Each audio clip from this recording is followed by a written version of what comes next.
everyone, coming live to you from World Tour Kuala Lumpur. Yes. Yeah, capital of Malaysia and heart of Asia Pacific in Southeast Asia. Yep. It's wonderful to be here. So I'm Kayang, Singaporean actually, and with me we have Mervin. Yep. Hello everyone. Pleasure to be here. So today at World Tour Kuala Lumpur for this weekend we are hosting a calling as well as a battle harden. So both of these two events will be classic constructed. So Flesh and Blood, as it's meant to be classic constructed, is everyone's favorite format. Exactly, the core format of the game. So calling Kuala Lumpur, we're looking at a very big prize pool for everyone here. Even if you're placed as low as 24th, you're getting 235 USD. That's a lot of money. That is a lot. So up to the first prize, we're looking at 2.4k USD, which is quite a significant sum, as well as the gold foil balance of justice. Yep. So the most important thing about this balance of justice is that currently we're like giving out about halfway through, and we've already seen that the Crown of Providence was such a sought after card. Yep. And hopefully the champions, when they're holding this balance of justice, they are crowned. Everyone in the world knows that they are the champion of the calling event. It's more than just a card. It's more like a trophy in that sense. So the most important thing about this calling is not just the goal for balance of justice, it's also this 16 World Tour points that you see here on your screen. Yeah, Kayang, and this is something new, right, that they just introduced in the World Championships this year from Osaka. Yes, so Flesh and Blood, they are introducing this World Tour 2024-25 event. So up to 1.5 million USD is given out throughout this entire year for Flesh and Blood. This is what we want as Flesh and Blood players, because now we know that we are the premier competitive TCG in the market. Of course, man. And you know, the name World Tour does have a ring to it. Imagine the World Tour of Flesh and Blood going to different countries.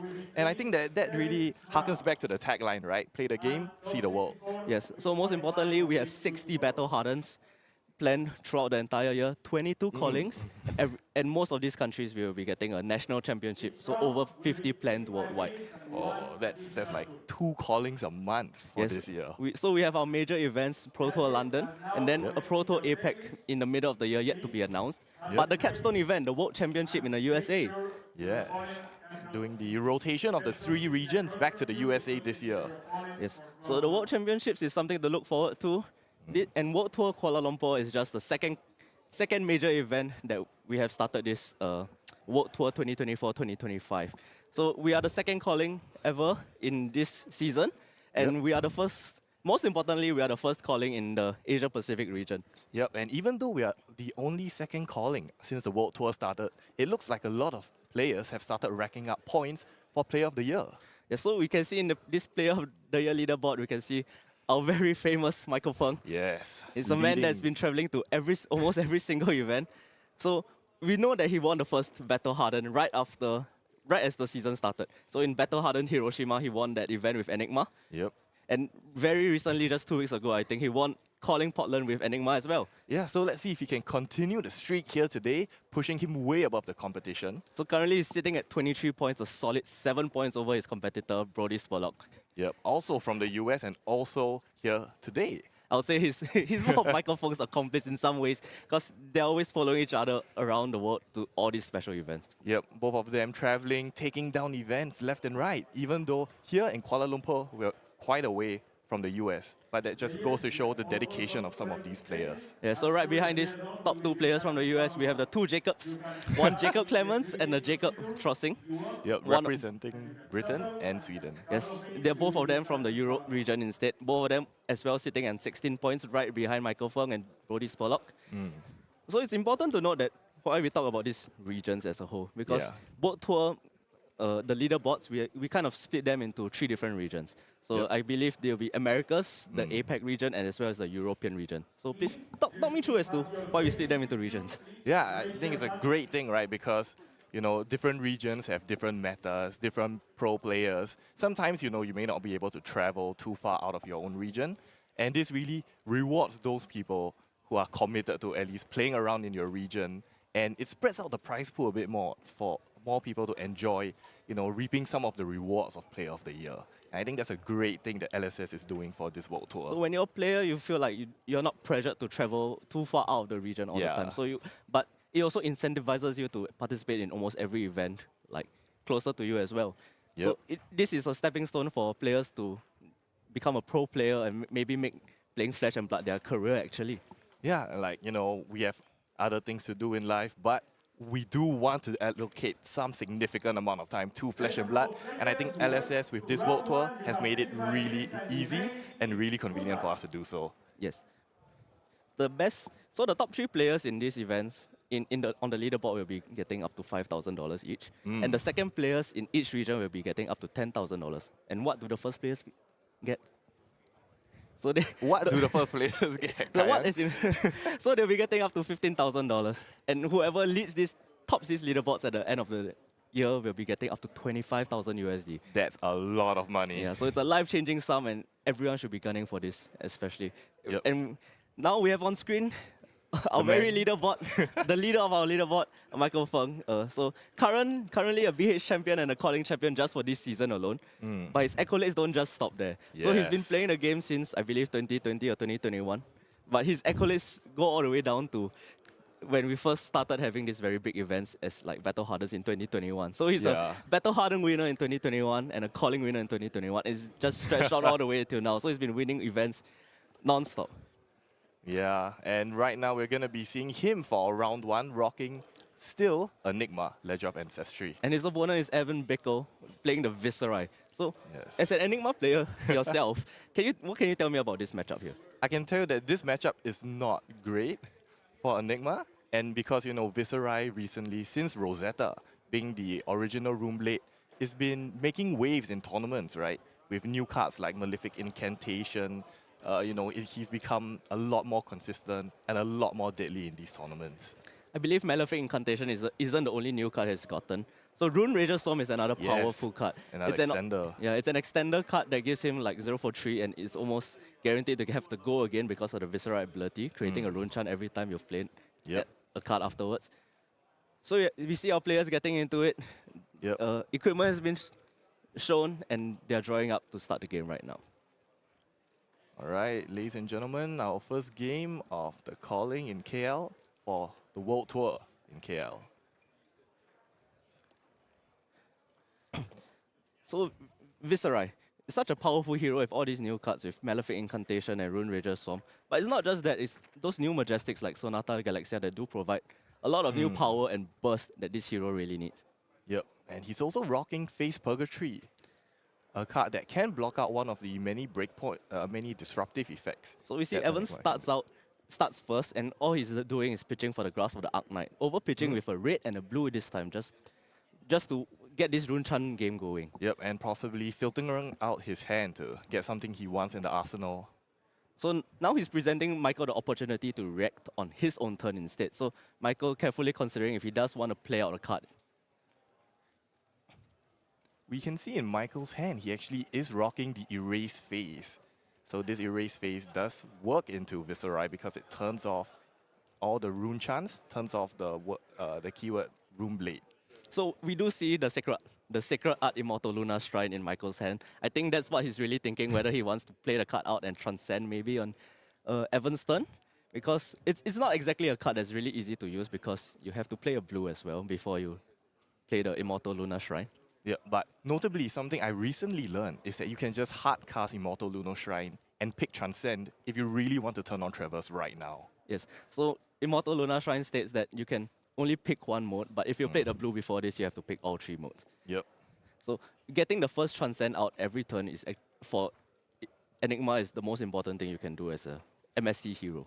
Yeah, you really want to get that Traverse online as soon as possible, so that will really fuel your bigger plays down the line. So it looks like Michael's angling to actually play this Lunar Shrine now.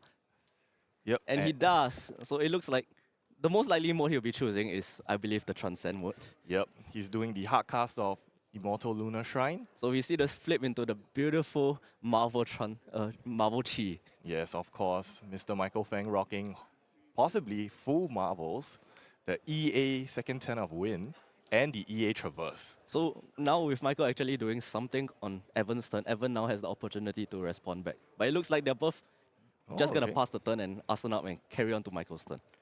All right, interesting. Michael didn't opt to use Enigma's hero power there.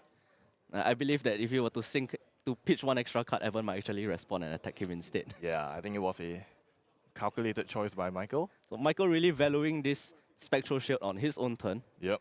So talk me through Enigma's ability and as to why it's very powerful. Yep, so Enigma's ability states that if you pitch a chi, you can create one Spectral Shield with a +1 counter. And notably, that +1 counter through her weapon Cosmo gives all her wards go again.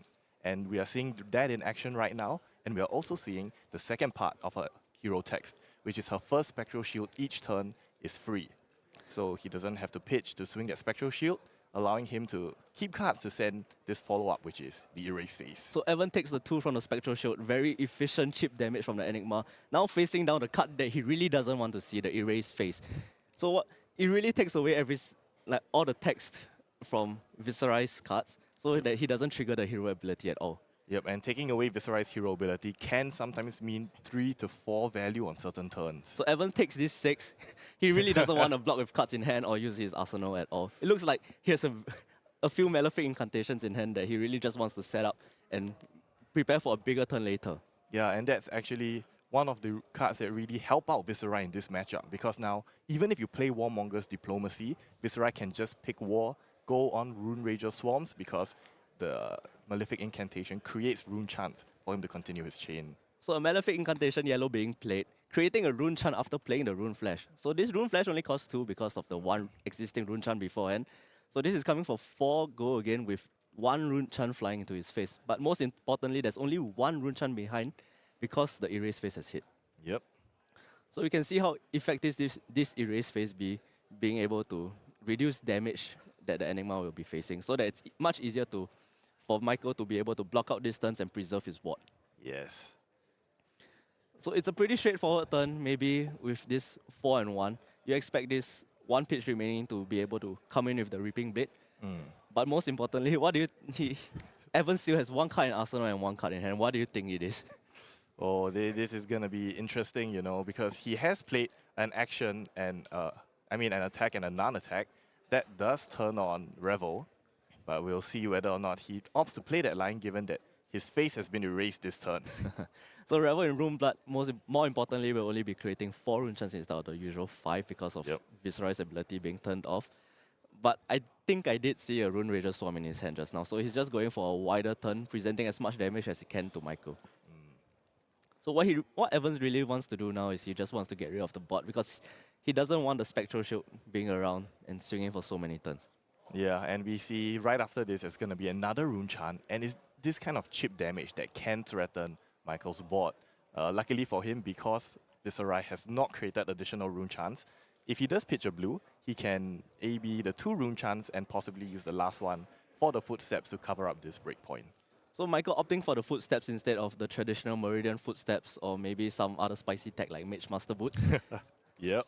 So Phantasmal Footsteps is a wonderful card printed since Monarch for Illusionist. Yeah. It really helps in the Rune Blade matchups when there's this mixed damage, because there's basically a sink for you to use resources to block Arcane as well as block Physical as well. Yep, and what it also does, it fixes some of Enigma's awkward hands, because she does have a lot of no blocks in her deck, that being the Transcend cards. So we see a Rage Scepter, Manifestations of Miragai, and Astral Etchings, and a Phantasmaclasm in Michael's hand. That is actually a crazy hand to have here. So what do you think Michael's going to be doing? Do you think he's be taking all the damage, or do you think he's going to be doing a little bit of blocking here? Well, the issue is that if he does want to play Miragai and then Phantasmaclasm, he's missing 1 pitch, because it does cost 1 to swing Miragai. And so if he does want to convert his whole hand, that might be an issue. And giving Traverse now might be a bit early. So I think he might actually be trying to protect this Spectral Shield on board.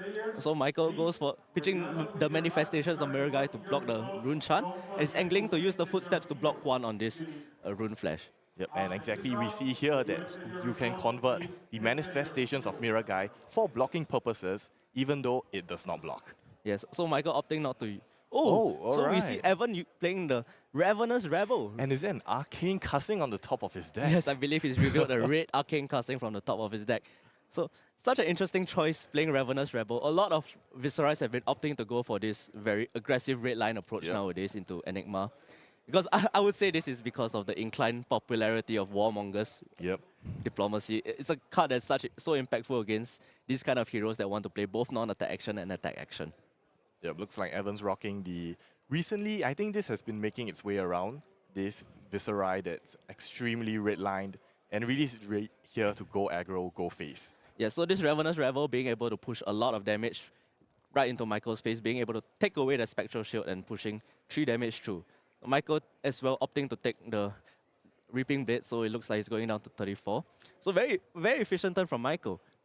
But importantly, Michael Feng still has 2 cards in hand. We know it's the Phantasmaclasm. Yep, and against a deck with not a lot of poppers, that is quite a devastating card to play.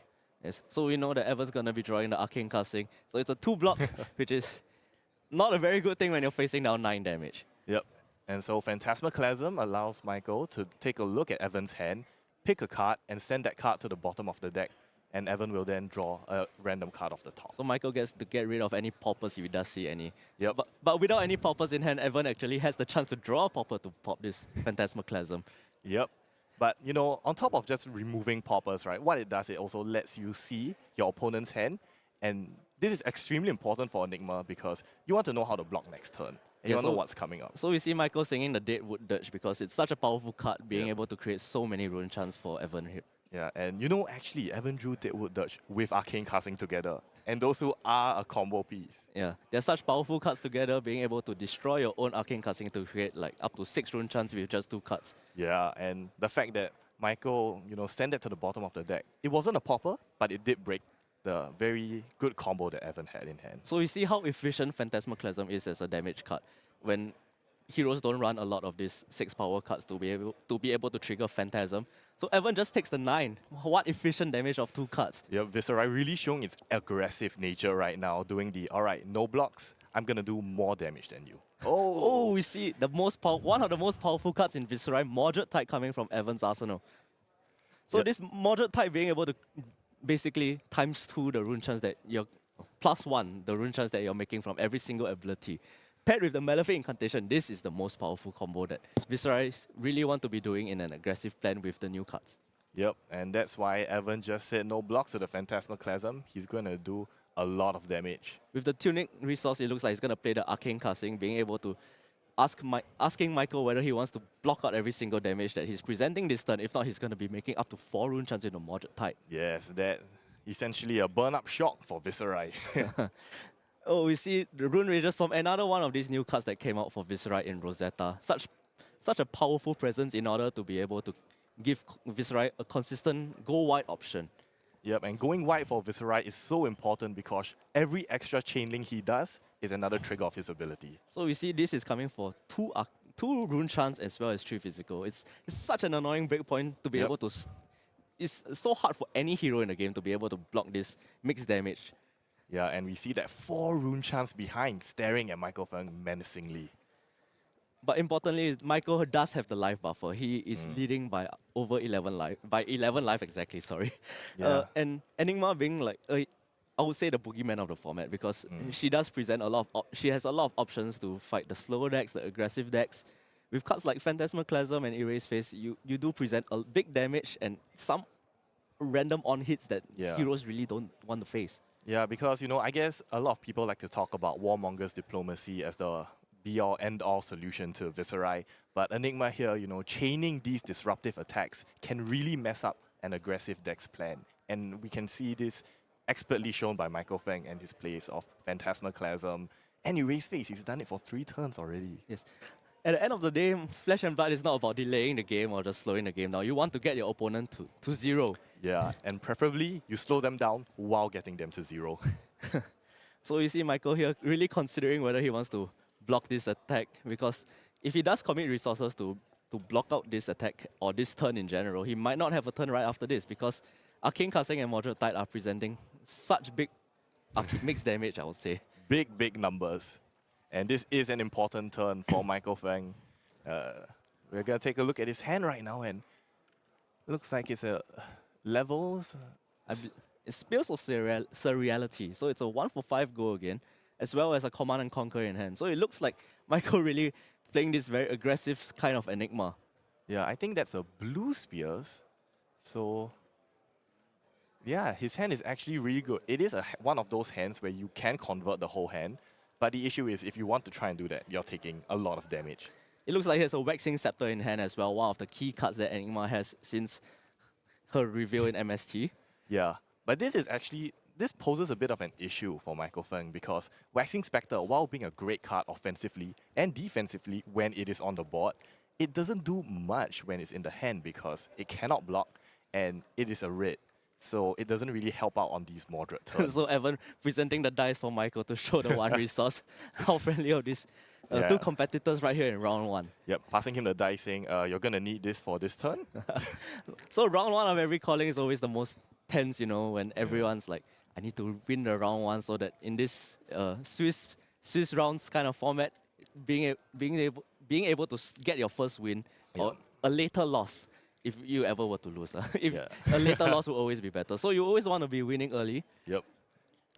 And we can see now that actually the fact that there's the CNC in hand also poses another issue because as we've seen so far, sending the disruptive attacks is very important for Enigma. And looks like he's cashing in a Traverse now. He's cashing in the Traverse so early. Okay.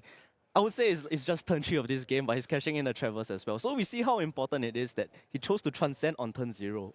Yep, and it is only a few turns in the game, but, you know, Evan is at almost half life, and I think Michael Feng sees, you know, it's time to go.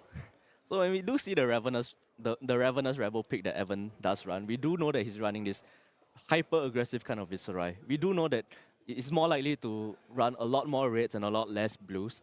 So he does want to keep these games short. Yes. And I think Michael Feng knows that's the case, so he wants to return damage and doesn't give Evan enough space to continue setting up Malefic Incantations, setting up Arsenal for big 5-card turns. So we see the Rune Flash coming in from Evan. This is discounted as well because of the 4 Rune Chance behind. So what an efficient card. This is a 4 go again with the 4 Rune Chance flying into Michael's face. Yep, and then more Rune Chance on the back. So more importantly is that the chain was not broken, so Michael cannot use the Phantasmal Footsteps to block again. Yep. But the most powerful thing that MST heroes have been doing is being able to use this Traverse the universe to be able to get an extra card in hand effectively because of the Chi. Yep. Michael can opt to use this Chi either defensively or offensively.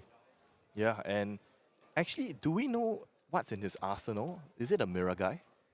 For Michael? Michael Feng. I'm not sure what he arsenaled on turn 0. I believe it was a red. It was just one of the reds. Yes. So I think Michael was thinking that he can use this Chi to get the Waxing Scepter off his hand because defensively now the Waxing Scepter is offering a very, I would say, weird conundrum that whether he wants to attack or defend with this card. Yep. And looks like he's doing just that because 4 Rune Chance, 2 float, and then he gets to play the Waxing out using the last 2 float. And so Michael actually using this Chi both defensively and offensively currently. Yeah. Oh, all right. Looks like he's going to be blocking with the CNC. So Michael, I think he's thinking that Evan's not going to be keeping this card in Arsenal. He just wants to be attacking with the Reaping Blade this turn. So he's opting to block with the Command and Conquer, thinking that he might not be needing it this turn. Yep, and unfortunately for him, 1 went over, and the Arcane Casting has triggered, creating 4 Rune Chance on the back. Oh. Ooh. So it doesn't look like he's swinging the Reaping Blade. Evan is swinging the Rune Rager Storm. This is a yellow Rune Rager Storm. Not blue, but yellow. Yep, but it's coming in for 2 with 6 Rune Chance, creating 2 more on the back. So this is the power of Rune Rager Storm. People are not just running the red, but the yellow as well. This is how important Go Again is to the Viserai game plan. Yep, and like what we've seen here, he plays out the Waxing Spectre after taking all the damage, so it does not pop the ward. That is the Waxing Spectre. Being able to push through 6 Rune Chance and 2 physical damage is very important for Evan right now.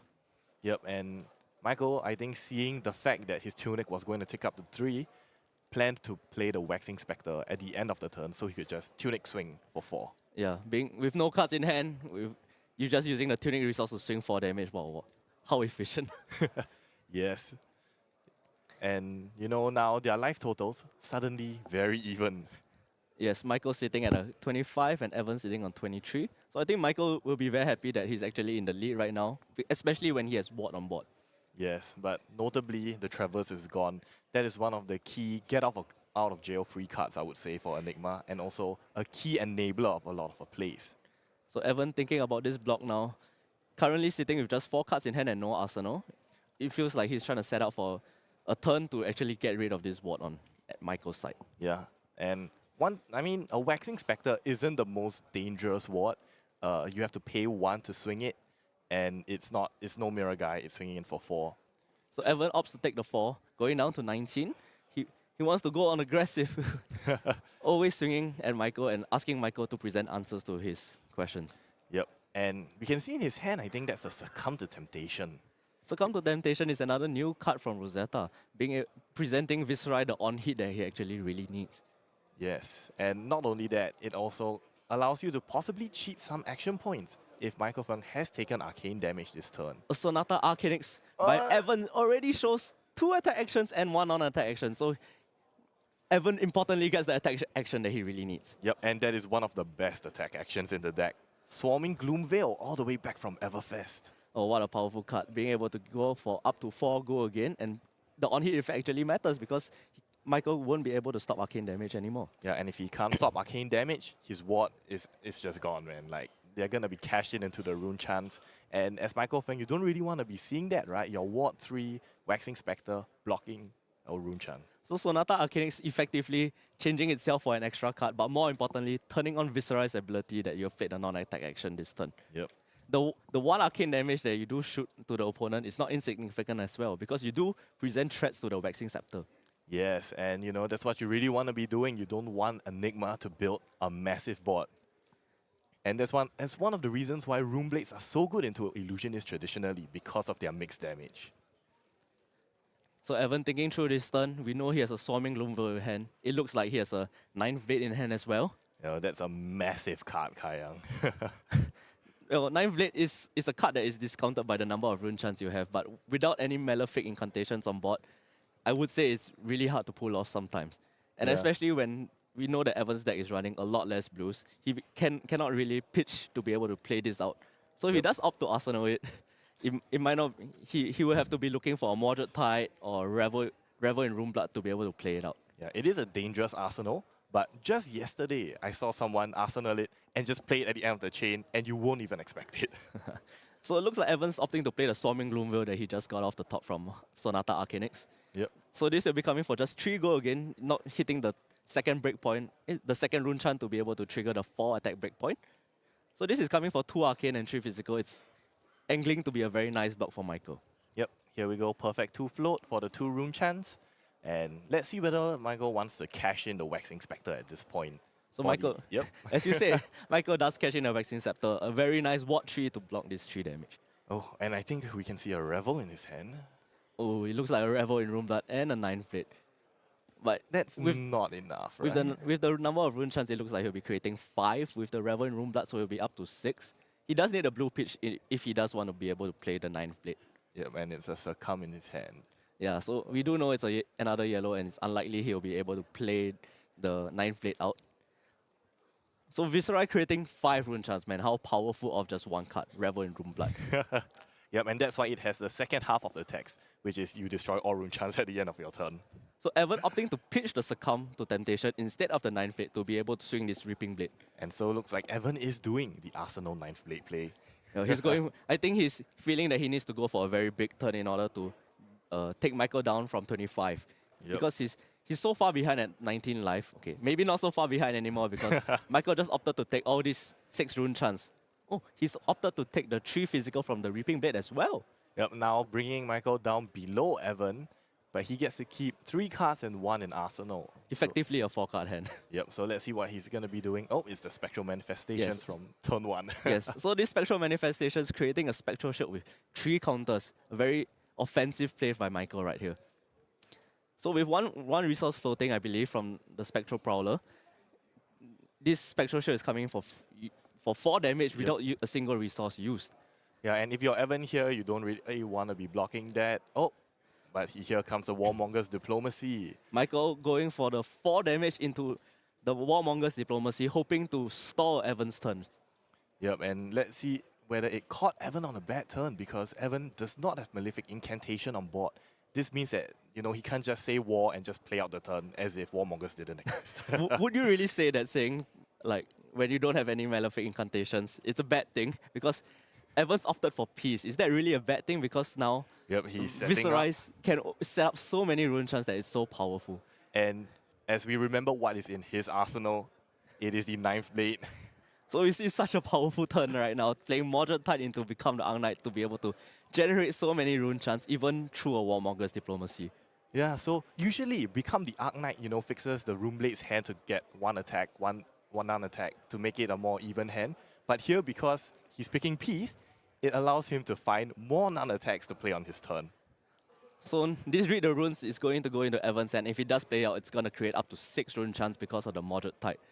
To be able to generate up to 8 rune chants during a Warmonger's turn. What Michael thought would be a turn to stall you, end up you do create so much damage for future turns. Yeah, that's a lot of rune chants behind.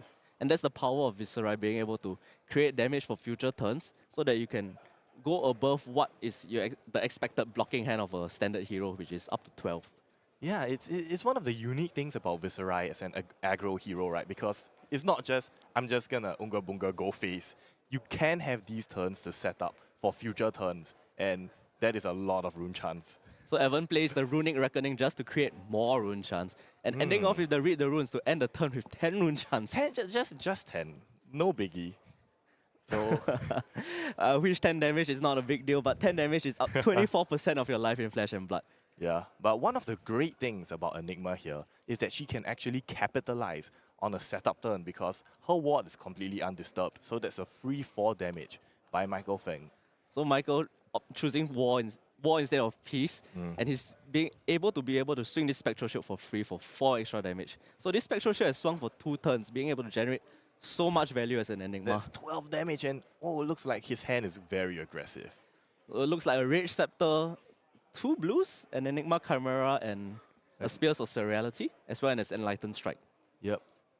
So now a lot of Enigma decks starting to run E-Strike. You know, E-Strike, one of the most consistent cards from the original set of Welcome to Wraith. So it's such a powerful card. I wouldn't say most people are cutting it from the aggro decks, but Enlightened Strike does provide an avenue for a lot of flexibility. Yeah. It might not be the best aggressive card to fit into your synergistic aggressive game plan, but it does help to tie together a lot of things because when you do have an often presenting 2 cards 7 or 5 draw a card, that's such high value plays. Yeah, and for Enigma, you know, for a deck that plays a lot of its blues, drawing a card, even if it's a blue, going to Arsenal is still pretty good. So Michael, because he chose War, he cannot actually play the Red Scepter. He's opting to play this blue Spears of Serenity for 3 go again. Yep, and these are the newer Enigma lists, right, where they start to be a bit more aggressive with their blue choices. You know, blue Spears, and I think we saw a lot of the second 10 of Chi wins, all these to transcend while dealing damage. So Spears actually pushing 3 damage through. Now Evan is down to 8 life, facing this Enlightened Strike for 7. Yep. If he takes this, he's going to 1.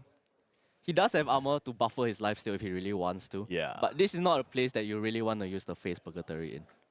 Although Enigma does have big attacks, but she does not. When she does swing these big attacks, she does not have cards in hand for you to get the maximum value of Face Purgatory. Yeah, and because Michael Feng currently has an arsenal, you know, maybe if Michael Feng had 1 card in hand, he wanted to arsenal, Face Purgatory might be an option. But I think in this case, Evan's looking at his hand and be like, no on hit. Do I just take it? So with the 9th blade in Arsenal, you do know that Evan's angling for a big turn to be able to smash through Michael and hopefully presenting lethal on the next turn. Yeah, but the thing is, right, like if he wants to play a few attacks before the 9th blade, that will trigger the rune chance to be sent at Michael's face, and they won't be there to discount the 9th blade later on. But more importantly, actually, Evan cannot scream no blocks here. Yeah. Because we do know that as a Mistfield hero, you do have access to the grains. Okay, yes. His grains is online, but is he going to be playing around that? Well, it's a card that's really hard to play around because not every Enigma runs the grains right now. Most people opting to play Path Well Traveled or a Drop in the Ocean instead. Yeah. But you never know because all these Enigma lists, they are so flexible in what they do. And you never know that this, I would say, lunging press of sorts is coming through to get a +1. Yeah, I've talked to a few Enigma players before and they said, you know what, just CNC and then +1, you don't have to transcend. I'm like, all right. Yeah, so Evan respecting the grains, blocking with just the grasp and going down to 3 life. Yeah. And now it's 3 to 16. The life totals are wildly varying in this match. So it looks very precarious on Evan's side down to 3 life facing Michael's 16 life. But with the 9th blade in Arsenal and 10 rune chants on board, you think he's going to present a very big turn right now. Yeah, and he has become the Arc Knight, so he can tutor for a card from the deck. With Tunic Resource at 3 as well, this is Viserai's turn to be able to generate as much power as he can. All right, our dear viewers, you're about to watch what would be, I guess, a laser cannon from Evan here. A hyper beam of sorts. Yeah. So, Evan deciding to discard a Rune Flash, he gets to choose a non-attack action from his deck. What do you think he's going to be choosing? Well, you know, there is Revel, there is Moderate. These are 2 non-attacks that create a bunch of rune chants which may help with playing out the 9th blade. So Evan looks like he's angling for the Sonata Arcanix instead. All right. So it feels like he doesn't need the Revel in Rune Blood. Maybe he already has 1 in hand. But this Sonata Arcanix be able to create more rune chants before he swings the 9th blade, as well as presenting possibly up to 1 extra arcane damage. Yeah, but there's always the chance. Sonata misses. Let's not jinx Evan here, and we'll see. Let him play his turn to completion before we were to say any of these jinx. Yeah. So Sonata Arcanix is a card that's printed for Rune Blade all the way back since Monarch, being able to create actually very degenerate turns with Bloodshift Skeletor last time. But right now, it's more of acting as a card that maybe 1 card, draw 1 card. It's kind of like a Gorganian Tome of sorts for Viserai. Yep, but it's better for Viserai because you get to start triggering Viserai's ability because you've played the non-attack action. And being a Rune Blade card, you do generate 1 extra rune chant as well. Yeah. And so now Evan with 3 cards in hand after playing the Become the Arc Knight. All right, here playing this Sonata Arcanix that he just got. Choosing 0, flipping 3 cards, Scar for a Scar. A Become the Arc Knight, as well as a Succumb to Temptation. So we do see 2 non-attack actions and 1 attack action. Evan has no choice but to take the Scar for Scar at this point. Yep. Hey, it is turned on because he's at 3. I would say that Evan's not inclined to be able to use this Scar for Scar now because he wants to swing the 9th blade. And when Evan does present the 9th blade, I think Michael knows that he doesn't want to leave the Scar for Scar ability turned on to give it go again. So I think Michael's more inclined to take damage down to maybe 3 or 2 life so that Evan cannot use basically all the cards in his hand. Yeah. Do you think there's a Creepers play here somewhere? It looks like Evan's angling to play out the 9th blade, so he wants to be able to use That is a Revel. Yeah, so he's angling himself to play out the Revel in Rune Blood with the Spellbound Creepers this turn, being able to threaten another 5 rune chants from the Revel in Rune Blood, and maybe the Reaping Blade swing will be up to 5 arcane and 3 physical. Yeah, and if he does do it this way, he is able to cash in on the discount for the 9th blade, which he's doing. And that's going to be 11 rune chance and set 9 damage on the 9th. That's 20. 11 arcane damage and 9 physical coming to Michael's face, man. This is a truck. This is half of his life points. 0 for 9. 0 for 9. So with 1 rune chant behind and we know the Revel in Rune Blood is coming, we know that after this 11 arcane and 9 physical, at least 6 arcane will be following this. Yes. With the Spellbound Creepers and likely will be a Reaping Blade swing as well. Yeah, that's crazy, man. I think, you know, when Evan went to search out for a Sonata instead of a Revel, that might actually indicate to Michael that there is a Revel already in his hand. But if you do think about it, Evan could actually have found another Revel instead. That is true. I think he... So Michael opting to, I believe, take all the rune chants, all 11 rune chants down to 5 life. All right. So this 9th blade actually presenting lethal right now. Michael has to give up to 2 cards to even just survive this first attack. And is that 2 Spectral Manifestations? Yeah, so we see that Michael's caught out at a very bad blocking hand against this Viserai. 3 raids in hand with 2 cards that block for 2. Yeah, and that's one of the issues with Enigma, right? You think that as a misfield hero, she runs a lot of blues, but you do need the offensive pressure, and that's why the deck still runs a lot of raids. because you need some like disruptive on hits. You need your wards. These things can clog up your hand sometimes. So Michael really thinking hard how to survive, to even get through this turn right now. So he looks to be blocking 5 and taking 4 down to 1 life. What a precarious position to be in for our leader. Yep, and here we go. Spellbound Creepers into the Revel. The Revel in Rune Blood presenting up to 5 extra rune chance, and we know Michael cannot block this 6 rune chance out with a red and a blue in hand. Yes, and it looks like the writings on the wall. Evan presenting so much damage with this Revel in Rune Blood with 2 extra cards in hand.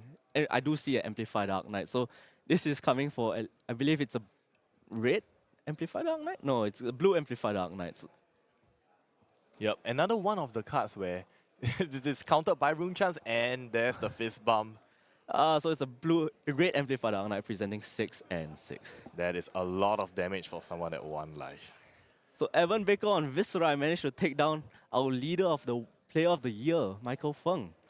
Yes, and well, ladies and gentlemen, that was quite the game. It was a roller coaster, left and right, taking large damage by both parties.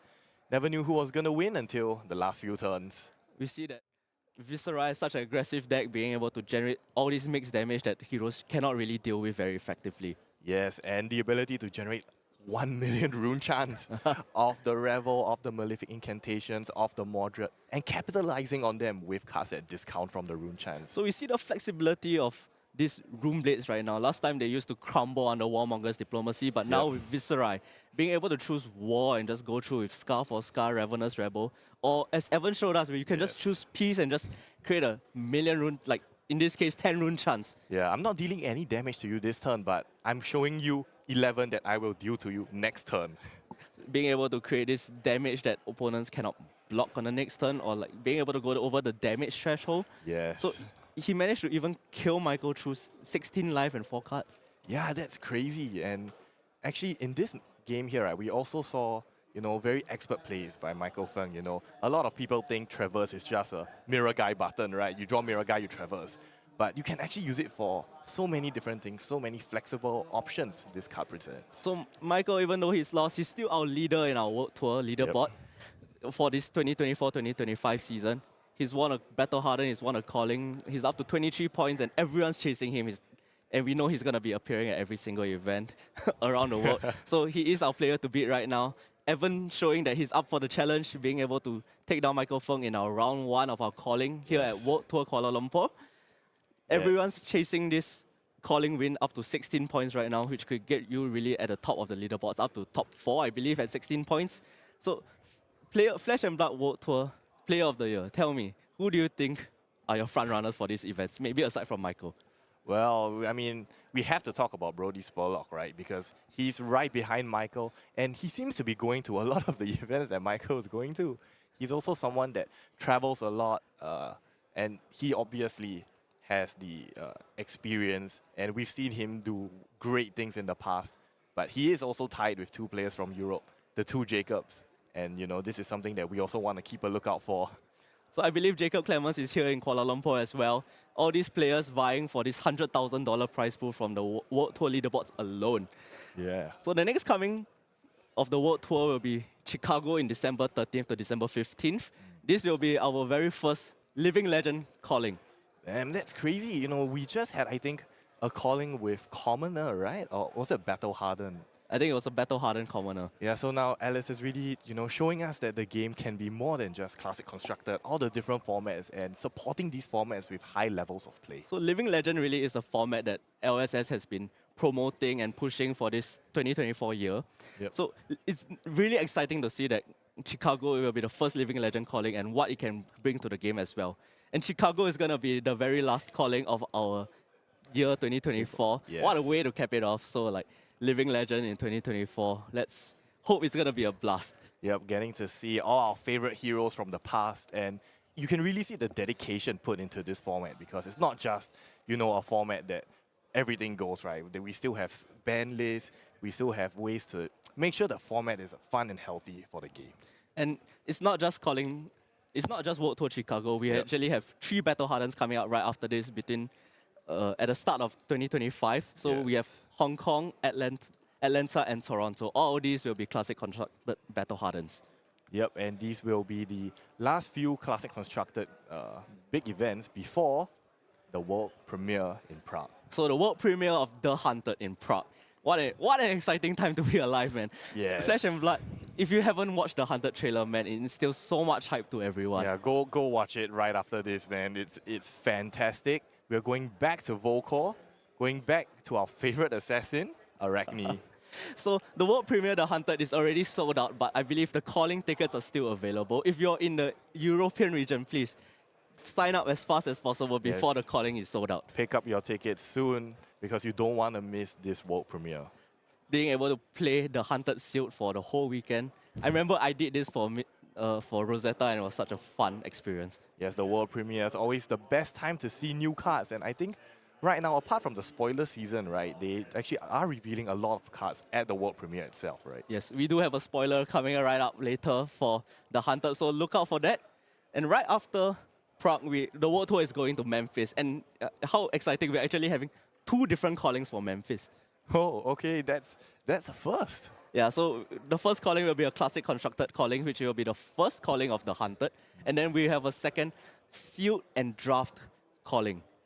So this will be running in parallel together, both callings. I believe one will start on Friday and one will start on a Saturday, and as well as a Living Legend Battle Hardened. Yep, and notably, this is already on sale now, so you can pick up your tickets for either of these callings and the Battle Hardened. So it's not just players vying for the World Tour leaderboards and all these extra cash prizes. I believe everyone in Flesh and Blood, including casual players, should come to these kind of events. I would say my first experience in a calling was, I would say, the most fun I really had in a Flesh and Blood TCG, or in TCG as a whole. It's such an amazing experience to be able to feel this competitive vibe around you, and everyone's buzzing with excitement. Yeah, it's a different feeling when you walk into the event hall, right? And you see everyone talking about deck lists. You see professional players you've ever only seen on stream in real life, and you're going to be playing against them. Yes, and for all the Asia Pacific players, if you feel like none of these events are near you, we have Battle Hardened in Bangkok, as well as a calling Christchurch coming to New Zealand, back to where Flesh and Blood was created. Yes, and this one is going to be featuring a calling of Classic Constructed and a Battle Hardened of the Hunted Sealed. It's good to see the World Tour going back to its roots in New Zealand, because I think the last event was in Calling Auckland in the end of 2022, or was it the start of 2023? So it's been a long time, and I guess there was the world premiere in New Zealand. Heavy hitters, yeah, for right? heavy hitters. Yeah. So it's nice to see these events going back to New Zealand, where it all began. Yep, of course, back to the birthplace of Flesh and Blood. And I think the last one we have on the upcoming event schedule is back to Portland. Back to Portland, where the calling was I believe 2 weeks ago. Classic Constructed is the main premier competitive format for Flesh and Blood, and I believe we need to celebrate this with more events as well. Yes, of course. And so right now, we are actually going ahead to our spoiler card reveal. Man, the Hunter is such an amazing set right now. I can't wait to see more new cards. Yep, so we're gonna have this one here today. So the spoiler will be posted on screen. Yes, so we have the Enchanted Quiver. This is a Ranger equipment. So this will be an expansion slot card. Yes. So an expansion slot card, a Ranger Quiver as well. It's been a long time since we saw Quiver. So this has the effect instant, destroy this, prevent the next 1 arcane damage that will be dealt to you this turn. If there was a face-up arrow in your arsenal, instead prevent the next 2. Yep, looks like the Rangers are getting their shield. So I would say this Quiver has been a long time coming. It's such a quality of life equipment for Rangers in general, being able to stop arcane damage. Yep. The whole idea of quivers were introduced, I think, in Outsiders, right? And I think it's really flavorful for the Ranger to bring in, different quivers along with their bow to do some effects here and there. We've seen, I guess, one for Azalea specifically. We've seen a few neutral ones. Lexi was running them at that time. Yeah, the Quiver of Rustling Leaves. Oh yes, the Rustling Leaves. So what this Quiver does is such a powerful card for Rangers, because they are always using arrows and they do not have a proper weapon. So they're always trying to run some sort of very rate-heavy decks. Yeah. So they do not have a lot of options to be able to pitch and stop arcane damage, especially the Deadly Wildfire. Yes. So being able to run these red line plans, but having an arcane damage, a way to stop arcane damage, so like some sort of Spell Void of sorts. It's such a powerful option. And this is actually better than Spell Void because you're not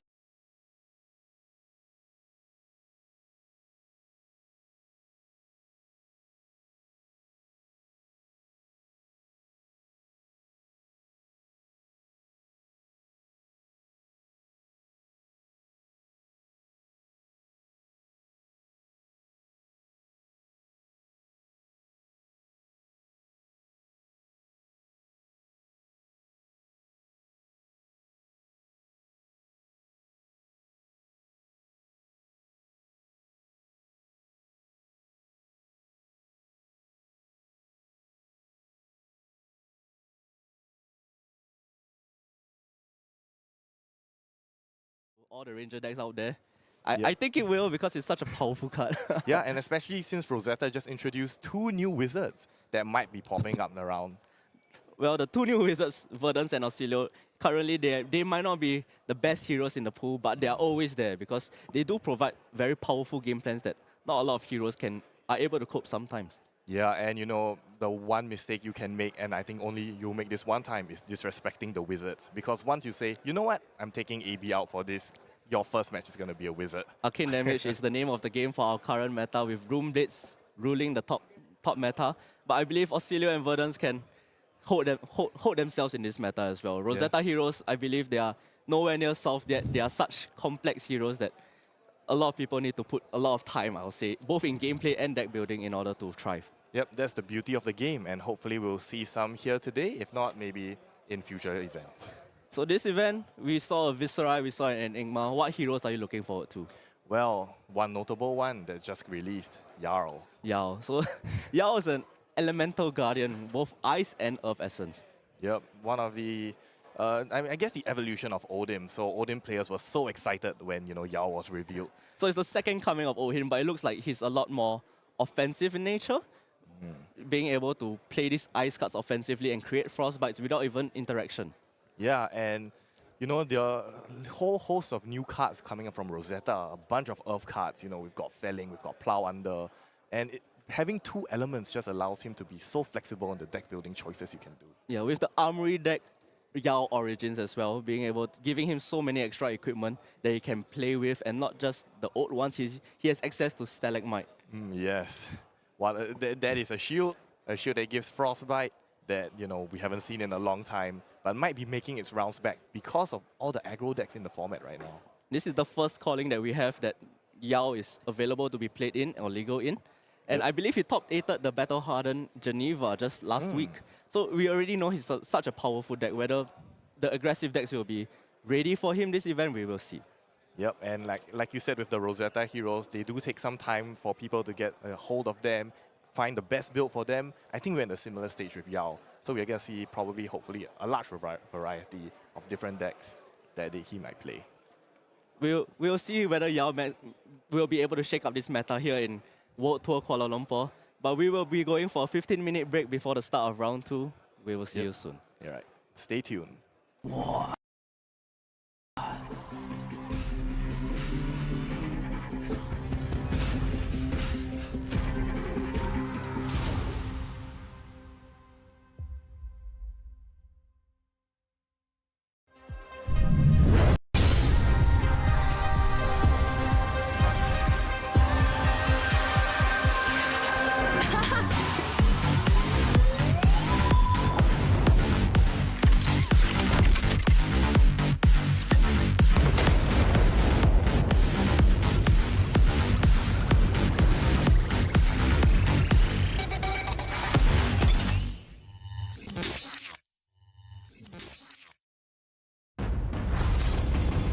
They tore our Emperor from the heart of Volcor.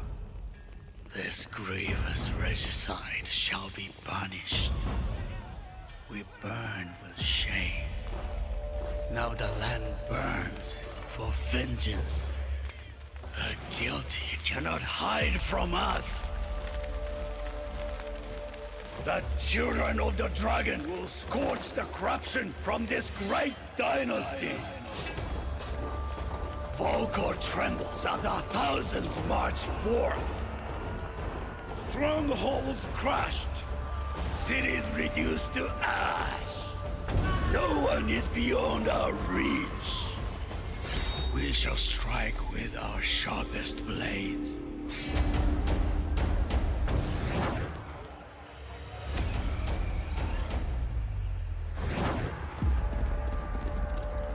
The hunter becomes the hunted.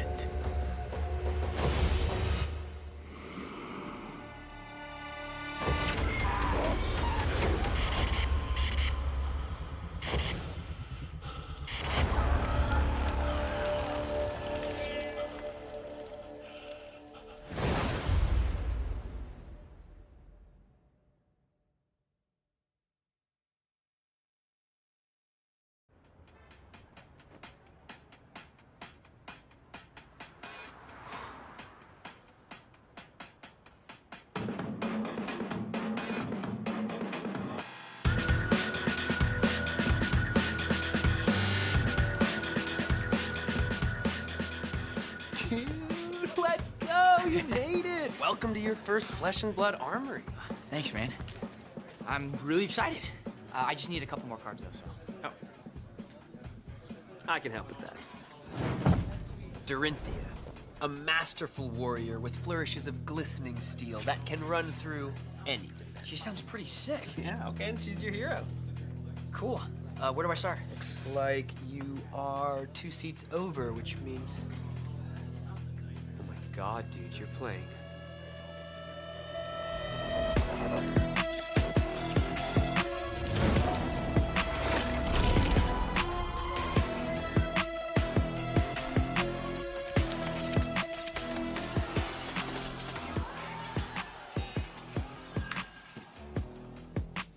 Oh, Dory, this'll be fun. Dude, how'd it go? He got it. But it was 1-to-1, it was super close. It's just so hard to block physical and arcane damage. Brody's really cool. Oh, dude, Brody's the best, but 1-to-1? Are you kidding me? That's awesome. You totally got the next one. I mean, it literally can't get... Oh, no.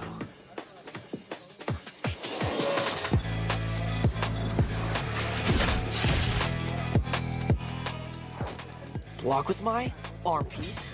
Yeah. Right goes through my arm into my chest. That blocks for 2. Through my collarbone into my head. Block for another 2. And for 3. Take 5? So that still hurts me a lot then. I mean, I'm getting destroyed, but this is really pretty art, right? Dude, how'd it go? I got her down low, but she got there. She made me break my equipment, and then the floodgates just opened. But she gave me a lot of really good tips for my next match. That's great, bro. You've been pairing into straight up, like, killers. I'm gonna knock them down next week, though. They're not prepared for. ¿Cómo? Imposible.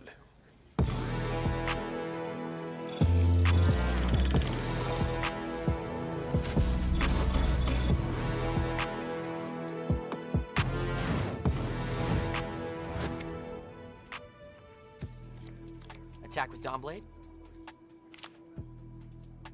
Oh. Glint the Quicksilver. Can't go again. Draw. Twinning Blade. Nice. Seismic pops, and I will attack you with a Macho Grande. 8, and it has Dominate. You can only block with 1 card from your hand. What about from Arsenal? Nice. But I have a Pummel. Oh! Good game.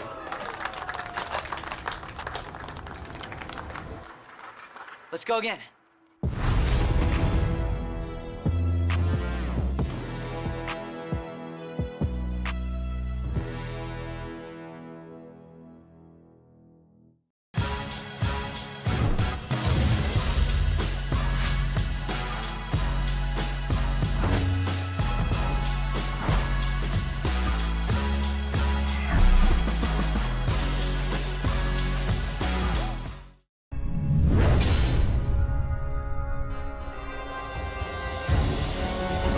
To preserve that which we hold dear, to defend the innocent, and a future in which all can live free.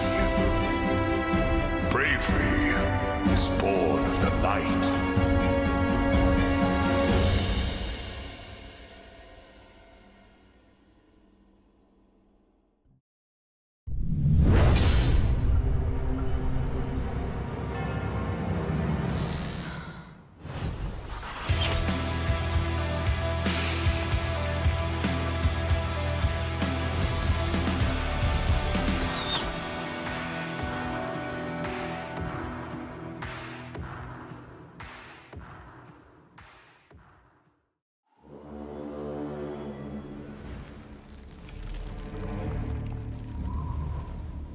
carnage consumed the Third Age, as the Old Ones fed upon Wraith. The Olin defended our destiny, our very existence. Yet one of their own they feared as deeply as their foe. To kill is human, to slaughter is desire. And Jarl Vatredi was filled with the lust for war.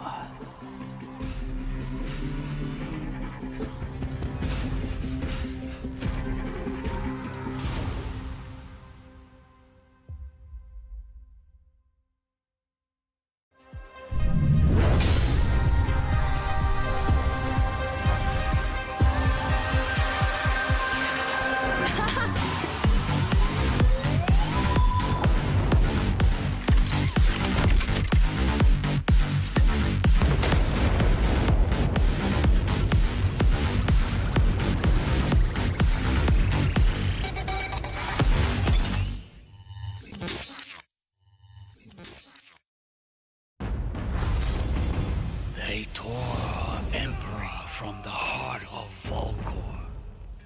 This grievous regicide shall be punished. We burn with shame. Now the land burns for vengeance.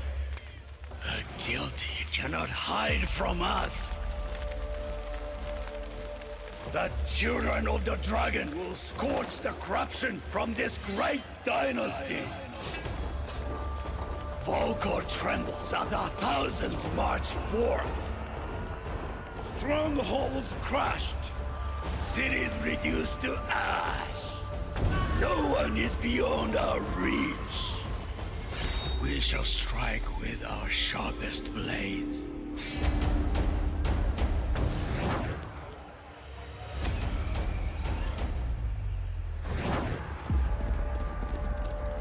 The hunter becomes the hunted.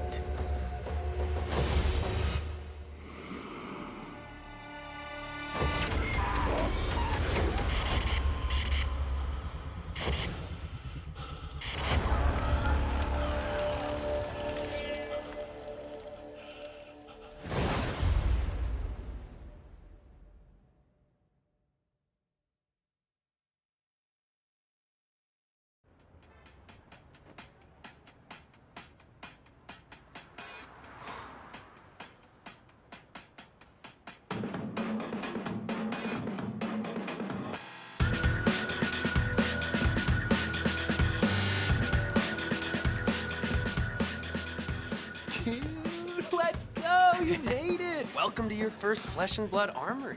Thanks, man. I'm really excited. I just need a couple more cards, though, so. Oh. I can help with that. Dorinthia, a masterful warrior with flourishes of glistening steel that can run through any defense. She sounds pretty sick. Yeah, okay, and she's your hero. Cool. Where do I start? Looks like you are 2 seats over, which means... Oh my god, dude, you're playing.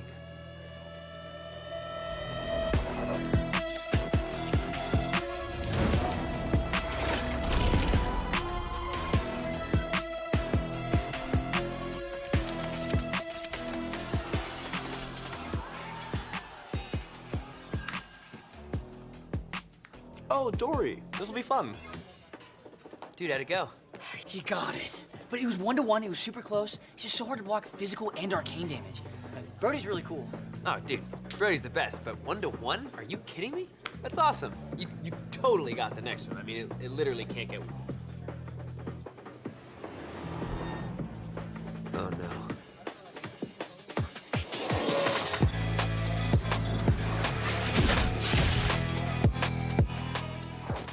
Block with my arm piece. Yeah. Right goes through my arm into my chest. That blocks for 2. Through my collarbone into my head. Block for another 2. And for 3. Take 5? So that still hurts me a lot then. I mean, I'm getting destroyed, but this is really pretty art, right? Dude, how'd it go? I got her on low, but she got there. She made me break my equipment, and then the floodgates just opened. But she gave me a lot of really good tips for my next match. That's great, bro. You've been pairing into straight up, like, killers. I'm gonna knock them down next week, though. Ronda. They're not prepared for. ¿Cómo?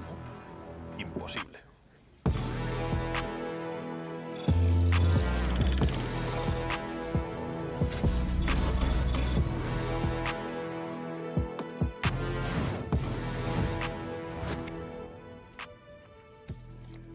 Attack with Dawnblade. Oh. Go into Quicksilver. Game to go again. Draw. Twinning Blade. Nice. Seismic pops, and I will attack you with a Macho Grande. 8, and it has Dominate. You can only block with 1 card from your hand. What about from Arsenal? Nice. But they have a Pamo. Oh! Good game.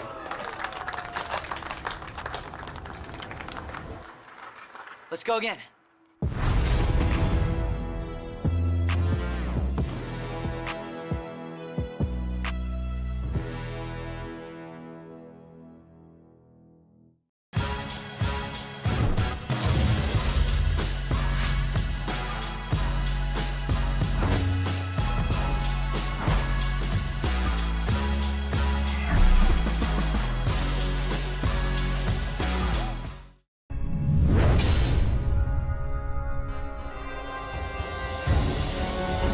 To preserve that which we hold dear, to defend the innocent, and a future in which all can live free. Bravery is born of the light.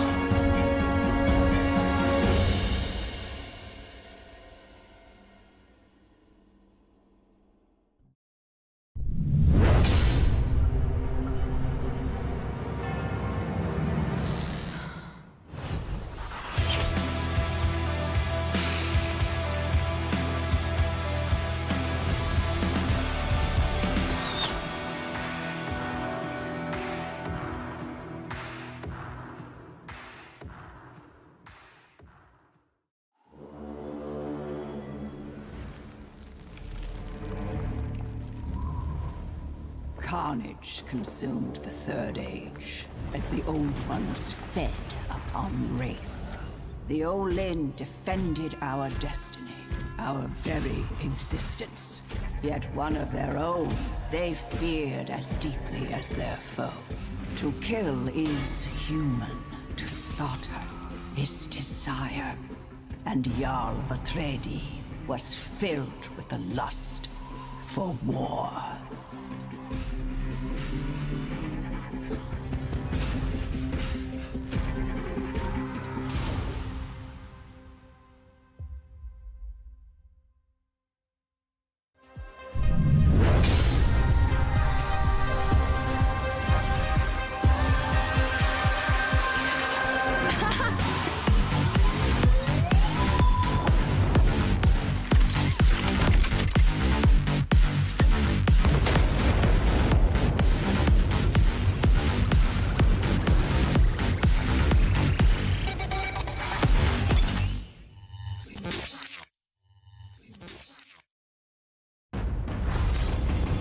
They tore our Emperor from the heart of Volcor.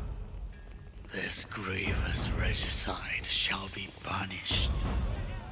We burn with shame. Now the land burns for vengeance. The guilty cannot hide from us. Welcome everyone back to the World Tour Kuala Lumpur, just in time for our round 2 of our calling. Yes, so we had a very exciting round 1. We had Michael up against Evan. Okay, but first of all, let's introduce ourselves before introducing our players. So I'm Kayang and he's Chu Heng. Yes. We're both from Singapore. So we are casting our World Tour Kuala Lumpur and we hope to have a very enjoyable calling. Yeah, it's actually my first time casting, so I mean normally I'll be a player, but hopefully bringing you all the action will, be great. Well, so we're kicking off our round 2 with an Enigma versus an Ira. Yeah, so I mean, it's another Enigma. The Enigma is very well represented in this current meta game, and Ira not so much. So you have Juan Kim on Enigma and Shoma on Ira. So Shoma, tell me about him. What a star that's appeared from Japan in this year, 2024. Yeah, exactly. So Shoma just pretty much came out of nowhere. We had our introduction to Flesh and Blood in Japan from the world premiere. All the part of Mistvale review and stuff. So then after that, there was Proto Amsterdam, the first Proto just after part of Mistvale. And as like James White said, he told Japan, here's a Proto, prove yourself. And then Shoma just goes out, plays Uzuri, not even like on anybody's radar, and just wins the whole thing. So Shoma, what a new player in 2024, but he's already proven himself to be one of those players to beat. So he came in second in our Japan Nationals this year, 2024, losing to Xavier McLean, I believe. Yeah. And then right after that, he came out with Uzuri at Proto Amsterdam and taking the whole event down, basically telling the world, Japan is here, they are here to stay, they are the powerhouses of TCG in general, and they are here to prove themselves in Flesh and Blood. Yeah, so interestingly, at the start, Shoma played against Xavier in the finals on Uzuri and actually stuck with Uzuri, even though he was beaten by Nu, which many considered to be the more favorable assassin. So I believe Shoma's been dabbling a lot after his move on from Uzuri. He's been dabbling in Nu, he's been dabbling in Florian, but most recently he's been playing a lot of this Ira. Yep. So I think we first saw Shoma bring out Ira at the calling in Osaka. I don't think he made day 2, right? I don't think he made day 2, but he's been doing very well on it. So like I believe right as the World Tour started at Battle Hardened Hiroshima, he actually piloted this Ira Scarlet Revenger to a top 8 finish. Yes. So from then on, I think he decided, rather than just stick to Uzuri, branch out into more the ninja route. But if you think about how Ira plays out, it's kind of similar to Uzuri, right? You have your dagger attacks into a 6-power attack. So most importantly is that the 6 power, in this case for Ira, will be a 7 attack, is presenting a lot of disruptive effects that the opponent does not want to respond to. Okay, so we'll see how this matchup goes. So, well, those aren't actually Anatos. So the Ira should be looking forward to being able to clear the Enigma's ward to prevent, the whole illusionist game plan from being played out. So what's good against Enigma in general is this go-white game plans. And Ira innately with the Kodachis do present this very go-white game plan as well. And especially with the Tiger Stripe Shuko, the arm piece that Ira has access to, you do come to situations where you are able to present an attack that cannot be prevented by the ward. Exactly. So you just want to keep presenting breakpoint attacks, 1-power attacks, 4-power attacks, 5, 7. So we see Shoma, our Pro Tour champion from Amsterdam, is going to start off our round 2 calling right here. So he starts off with a Kodachi for 1. What a standard play. It's been around since the creation of Flesh and Blood. Kodachi for 1 is go again. Such a powerful attack. For many of you might know from the start of Flesh and Blood, Ira was the first hero that everyone was introduced to. So here we see how she can transition into the whole CC meta game rather than just just staying in Blitz. So Juan opts to take this one, and Shoma just says, "Okay, you've taken this one. I'm just gonna proceed to Arsenal and pass." All right. So interestingly enough, we see that the Enigma is actually presenting Mage Master boots rather than what we are more used to, which is Phantasmal Footsteps.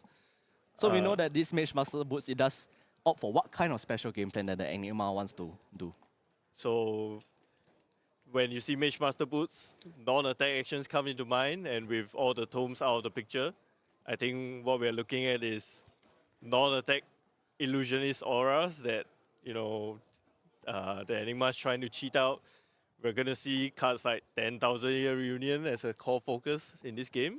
And sometimes even maybe Astro Etchings, because if you don't have a Spectral Shield, you can just play it as a non-attack action. Yes, so Juan starting out with the Manifestations of Miragai. Most importantly, a Chi was not pitched for this, so it only has 2 counters. But he manages to play a Stir the Pot in order to transcend. Very importantly for Enigma, as we said the previous game, the first transcend is always key. Yes.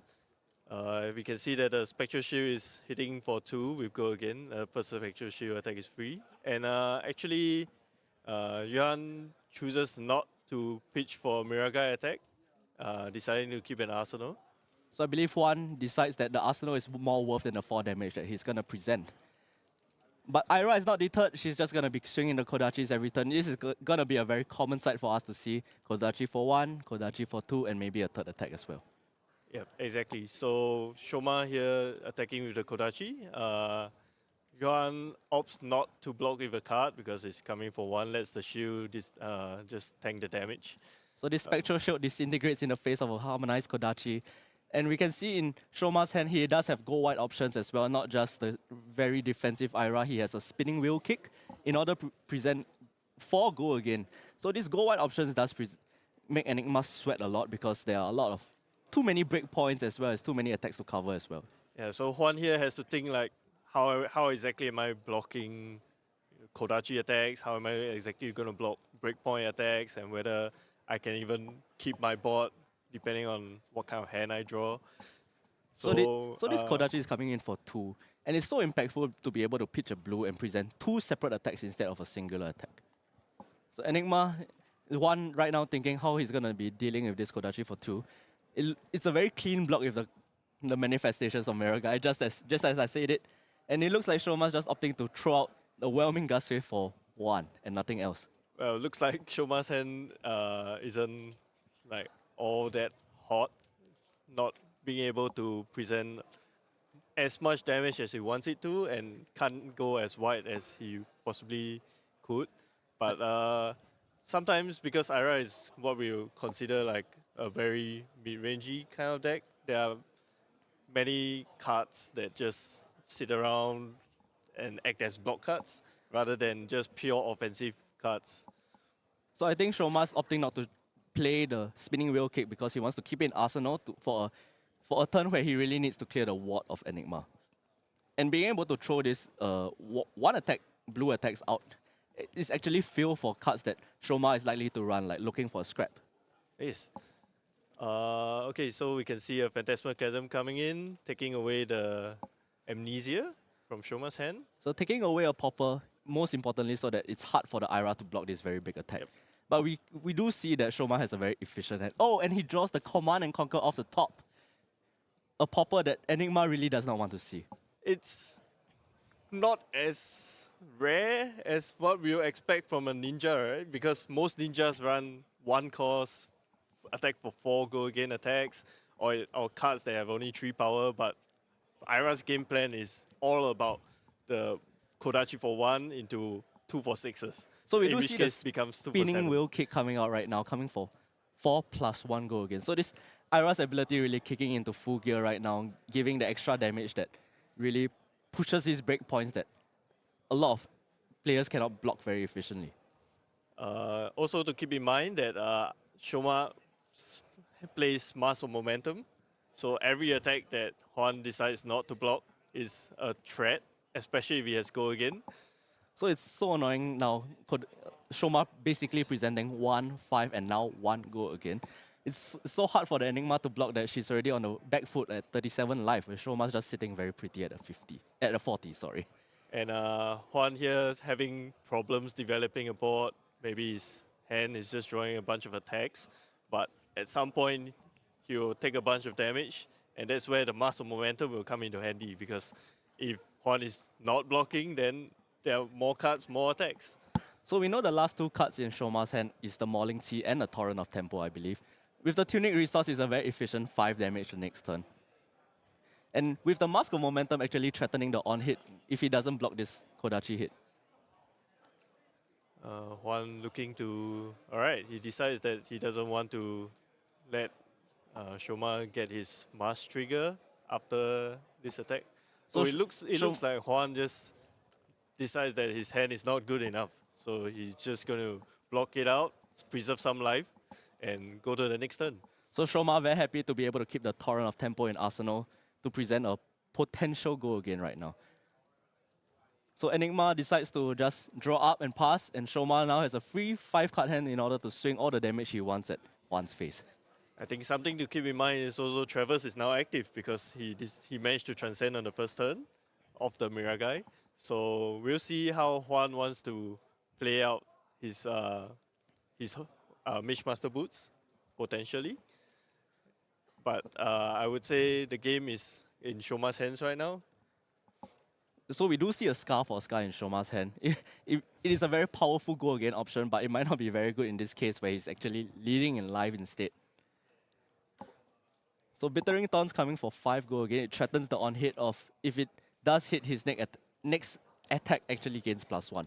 So a very efficient use of damage and good on-hits that Ira has access to, that not a lot of other ninjas actually play all that often.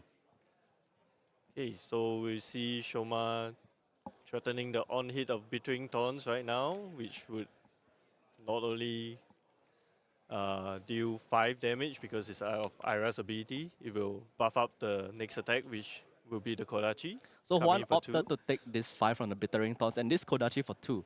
So now Shoma is threatening this Torrent of Tempo with the on-hit, draw, and go again. Threatening a whole lot of damage that Juan does not really want to deal with right now.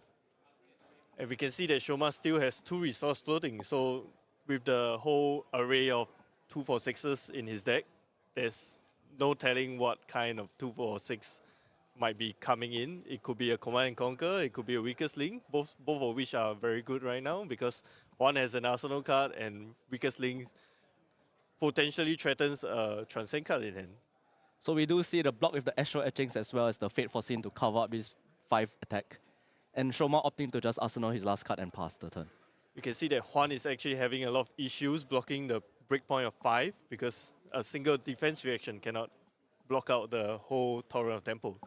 So he always has to give up 2 cards just to prevent the mass of momentum triggers, the on-hit of the Torrent of Tempo. So we see Juan just playing out the Waxing Scepter that he had in hand and just attacking for 4 with the last remaining pitch in hand.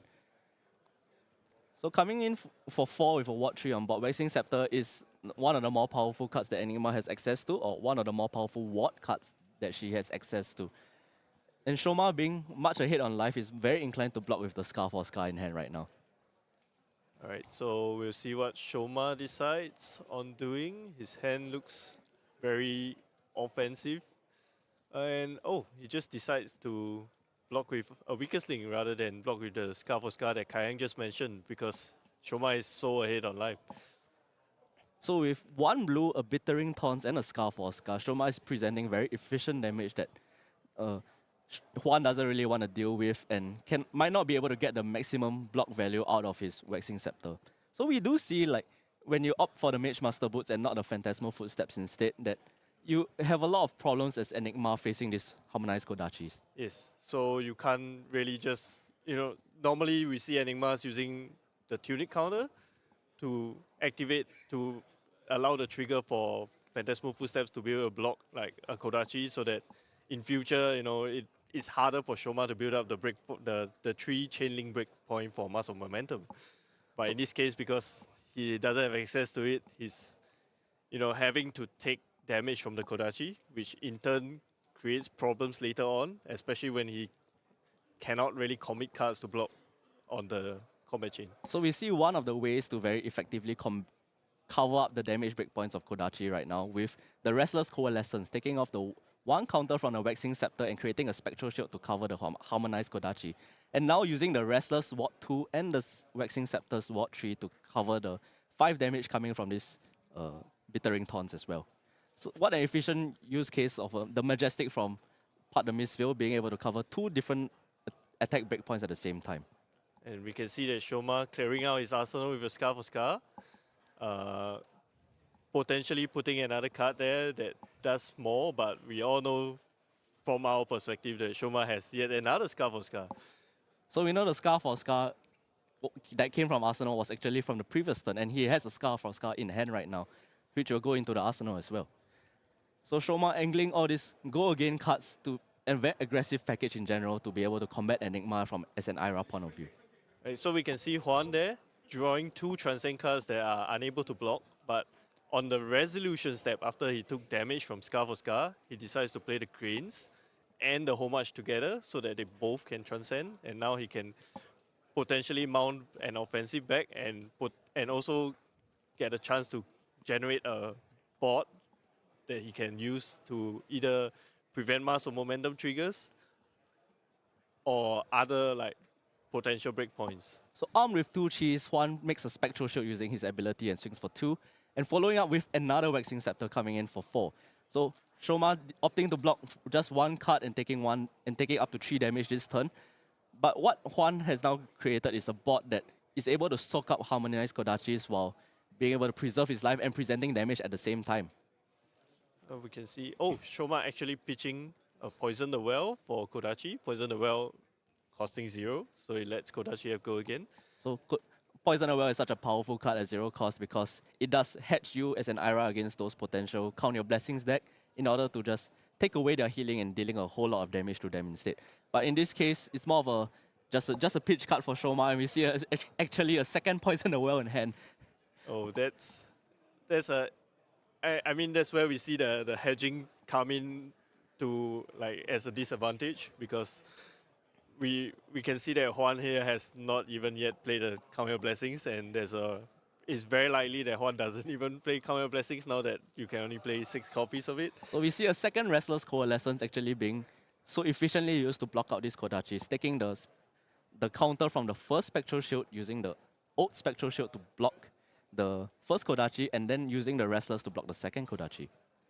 And then using the Spectral Shield that the Restless created with a Sink below to be able to cover up this Sensor on hit at 5 very effectively.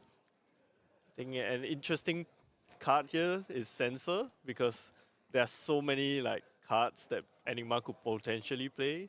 But we can see that Juan is here blocking out the full 5 damage from Sensor just to keep the Waxing Spectre alive, so it can come in for another 4 damage. So being able to swing this Waxing Scepter a second time this game is very effective use of the ward that you have, and very efficient damage as well. And we do see the essence of Mine, I believe, coming up from Juan, being a blue 0 cost aura that has ward 2. So in this case, because there's a Waxing Spectre on the board, if Juan lets the Essence of Mine take the damage, soaking the damage from either a Kodachi or any attack with a breakpoint, it is just a ward 2. But So because Shoma's deck, you know, there might be some blues that Shoma might want to attack with, so it could block like, say, a Mass of Momentum trigger later from any blue attack that attacks for 1. So we see the looking for a scrap in Shoma's hand right now. This is a very powerful card going up to 1 for 5 go again if you do banish a one base power attack from your graveyard. And we do see this is why the Ira is playing all these 0 for 1 combo cards instead of those very more efficient 0 for 2, because you're just building around this very powerful go again card that everyone actually has access to. But as a ninja, you have all these 0 for 1 combo cards that not a lot of decks have. So you want a more powerful users of looking for a scrap. So Shoma here attacking with the Kodachi for 2. While 2 isn't as much of a breakpoint considering there's no Phantasmal Footsteps here, it still asks Juan whether he wants to sacrifice a card from hand to protect the Waxing Spectre, or, you know, just let the Waxing Spectre go because he's perhaps unsure what Shoma is going to continue attacking with. So Ira's game plan is very standard. We always know she's going to swing the 1 or 2 Kodachis, follow up with an attack that is coming for 5 or 6 attack with an on-hit in every turn. And that's usually the game plan, and whether she draws that kind of hand is another question altogether, but it's always such a consistent hero from her introduction in Welcome to Wraith. She's always been doing the same thing, so there's no question as to what she's going to be doing. So it's more of one side whether he can answer those questions with big ward boards and big attacks that the Ira cannot respond to very efficiently. So we can see Juan here deciding to cash in his Traverse, blocking 2 from the Kodachi. Normally what happens here is when the Traverse goes out, it's very common to expect a Miragai to follow up on Juan's turn. So we'll see how it goes, but we know that Shoma's hand has more attacks incoming, so Juan might have to give up some cards instead of, you know, taking a huge turn. The Traverse the Universe basically giving another chi in hand. So Juan now armed with 5 cards in hand as well as an arsenal. But we know Shoma is just going to be pitching the weakest link for the sensor. So presenting 4 chain links here. Now with the sensor, actually preventing a very significant on-hit in this case. So do note that because Juan decided to block the Kodachis, there is no mass of momentum like threat here. So it's just 5 from the sensor. But sensor does have an on-hit. So we'll see if Juan gets to play around that on-hit. So do you think this on-hit is very significant? Because when he's blocking with the Traverse, it kind of signifies a specific play pattern that Enigma wants to go Yes, for. exactly. So normally, as mentioned, when Traverse comes out, you expect a Mirror Guy. So Juan here deciding to respect the sensor on hit. He doesn't want to just play out the Mirror Guy potentially on this turn and take the damage. So blocking out the sensor now, just armed with just a 3 card plus 1 arsenal instead of the original 5 card hand and an arsenal. So as you mentioned, the Chi coming in for the just for the Mirror Guy, a very impactful attack with 4 counters. So this Mirror Guy is gonna double its counters and swing for 8. And that's a huge attack coming in. Basically evens out the life total. And we see the Mage Master Boots being cashed in right here. So let's see what Juan has in Arsenal. His Arsenal has been there for a while.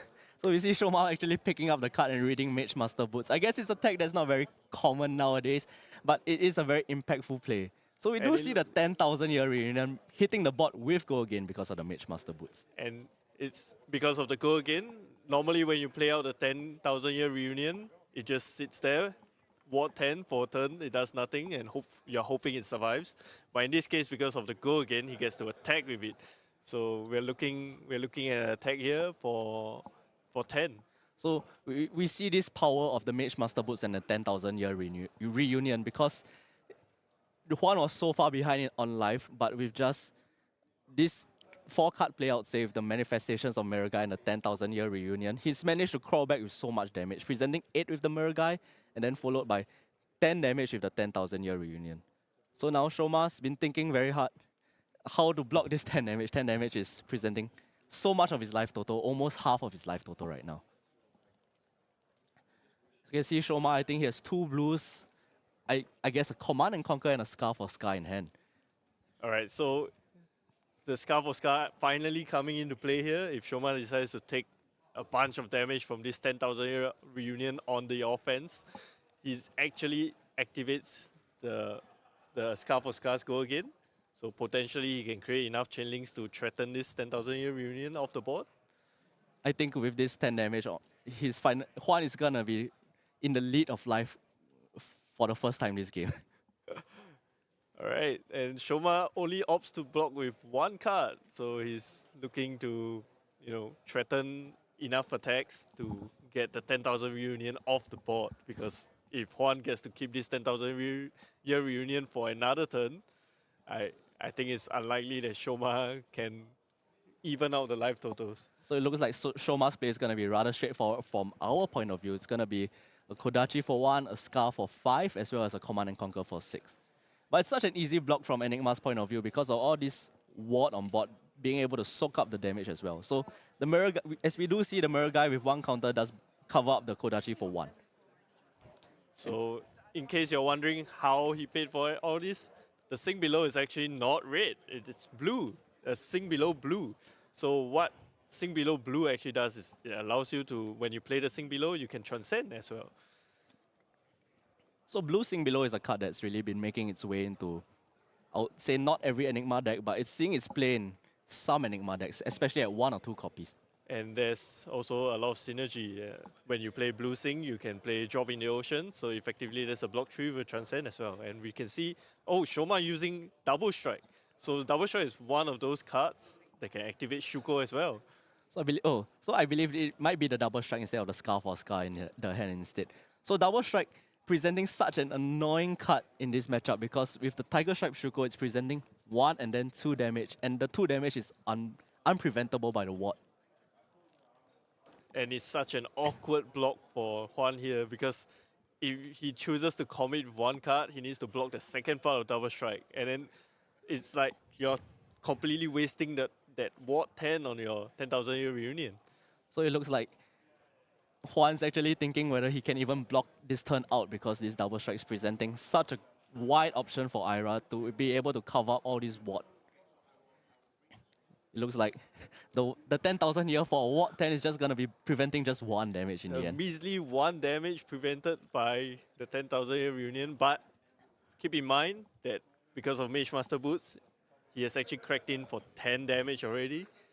While Shoma blocked with 1 card, he only took 7. That's quite a lot of value of a single card. So we see Shoma, a very interesting use of a proxy in order to showcase the second double strike on the combat chain instead of, so that you're not so confused when the double strike goes to banish zone and you play the second time. So a very good use of a proxy for us casters so that we can see exactly what's going on in the game. Alright, so now that all the ward has been cleared, Shuko is not exactly being threatened anymore. So we'll see what Juan does here. And Juan takes the 2 damage, and then Shoma follows up with the Command and Conquer we know that is in his hand. But unfortunately, Juan has no arsenal. So he's perfectly willing to just take this damage. So I think Shoma was thinking for a while there because he wasn't sure if he wanted to throw the Command and Conquer because, as you said, Juan did not have an arsenal. So now Juan firing back with 3 cards, pitching 1 chi. So we see the power of being able to recycle the chi every time when you shuffle the deck with Traverse or with Stir the Pot. And what a huge turn from Juan, even though it's just 3 cards, because you can use the chi that you shuffle back up with the Traverse to create a Spectral Shield which attacks for 2 and wards for 1, and follow it with a 9 power attack off the remaining 2 cards in your hand. So Phantasmaclasm, what a card, 3 for 9. And it manages to snipe a popper out of Shoma's hand. So he sunk the Amnesia from hand, and you don't know what card did Shoma draw off the top. But Shoma has already played out a couple of 6 power attacks, and in fact blocked with it a couple of turns ago. So the number of 6 power attacks in his deck have already been drastically reduced. There was a chance that he still drew another one, but it was a lot lower than the first time. so you see Shoma drew a Mauling Tea off the top, which still lines his turn out very well with a blue pitch in hand. So being able to present 1, 2, and 5, man, this is just classic Ira all over again. It's classic Ira, and keep in mind that the Shoma's Pouncing Paws is still active. He hasn't blocked with it yet. He has Battle Wand. So if Juan comes out with another huge board, Shoma could potentially still threaten it with many 1 power attacks. Yeah, so Shoma's behind on life right now, behind 12 to 15, but he has his full armor suite compared to Juan, who has already used his Mage Master Boots and his Traverse the Universe. And we can see the Scarf of Scar that Shoma has held there for such a long time. It's finally come into play. And now that he has a lower life total, it's coming in for 5 because of Ira's ability with Go Again. So importantly, Shoma does not want to swing the Kodachi here because he wants to present a harder breakpoint for Enigma to block. So being able to present 5 and then 1 from the Kodachi, he still threatens the Mask of Momentum. And because he took 1 damage, he took 2 damage from the Scarf of Scar and 1 damage from the Kodachi, the Mauling Chi is here to threaten the Mask trigger. So we see Juan blocking with 2 cards, and that's the power of Mask of Momentum. Always presenting an on-hit effect even though your cards might not have an on-hit effect printed onto them. So in this case, Mauling Chi seems like there's no on-hit effect, but remember the Pouncing Paws? So there's always a chance that Shoma uses the Pouncing Paws ability to get a Crouching Tiger, which also activates the Mauling Chi. So now at low life totals, both of them at slightly above 10, Shoma is really thriving with the Kodachis, really presenting a lot of damage. This 1 damage coming from Kodachis are like almost 10% of your life at this point. So we see a blue sync covering up this Kodachi for 2. It's a very efficient use if Juan does have a Transcend card in his hand. It seems like he arsenaled the Rising Sun Setting Moon. So Juan here potentially could line up a Transcend. Ooh, it looks like an Amnesia coming in from Shoma. This is coming in just for 6. It does not have any significant on-hits in this point, but it may or may not matter, especially with Enigma having some cards that require a name like Spectral Shield on board in order to gain some special effects. Keep in mind, this only removes the name. So cards like cards with Spectra, like Haze Bending, is not really affected. But one interesting thing that I should point out is that the Enigma ability actually discounts the damage. Discounts the cost of a Spectral Shield attack. So it may actually remove the one cost discount that you do have from the Enigma ability if the Erase phase does. Sorry, if the Amnesia does hit. That's such a very rare interaction because of how Amnesia is normally used against ninjas and not illusionists. But in this case, a ninja is using it against an illusionist. So we'll see the very rare interactions here. So Juan right now thinking with 3 cards in hand whether he does want to block this 6 damage. 6 damage does present like half his life total right now. We do see a second blue sync in his hand right now along with a Levels and a Spectral Manifestations. So this Rising Sun allowing him to draw a card and sink a card as well as Transcend. Very importantly, this 1 Chi may or may not change the game. So Juan angling to shuffle down the blue sync right now. Interestingly enough here, Juan might not block the Amnesia because it doesn't really have an on-hit. So Juan now armed with 3 cards and the Chi. So if he opts to take this 6 damage, I guess the play that he's angling to make will be to play the Levels. But it looks like he wants to block with the Levels instead. Choosing to preserve the life, knowing that he can just pitch an Inner Chi, either to play the Spectral Manifestations or activate Enigma's ability to get 2 damage in with the Spectral Shield and still preserve Spectral Manifestations. They are both pretty good plays. So blocking 6 on the Amnesia and now just armed with 2 cards. I guess his best play will be to make the Spectral Shield from Enigma's ability and swing for 2. But don't you feel that when he's making this kind of blocks and plays that he might be too far behind in this case because he might be just gunned down by the Kodachis on Shoma's side? Yeah, potentially, because it's a very slow, methodical build-up, and at 11 life, you cannot afford to just keep not blocking Shoma's attacks, even though it may seem very small. At some point, when your life total hits 10, 1 damage is actually like 10% of your life. So it's going to escalate eventually, and at some point, 1 damage, you will have to commit a card to block it. So it may seem like this game has always been in Shoma's favor because of all the blues. Like the Kodachis has always been swinging and the consistency that Ira brings to the table. But we finally see Shoma's hand actually choke up with 4 reds in hand. He might not be able to swing the Kodachi for once. But Shoma's hand also has 2 Enlightened Strike. So Enlightened Strike is a very, very good card for smoothing out your hands. In this case, you can actually just play out 2 Enlightened Strikes because none of them require a pitch. They only require you to put a card at the bottom of the deck. So Shoma finally cashing in on a Pouncing Paw's 1 block, which is very significant in this case because 1 life is, like as you said, 10% of its life.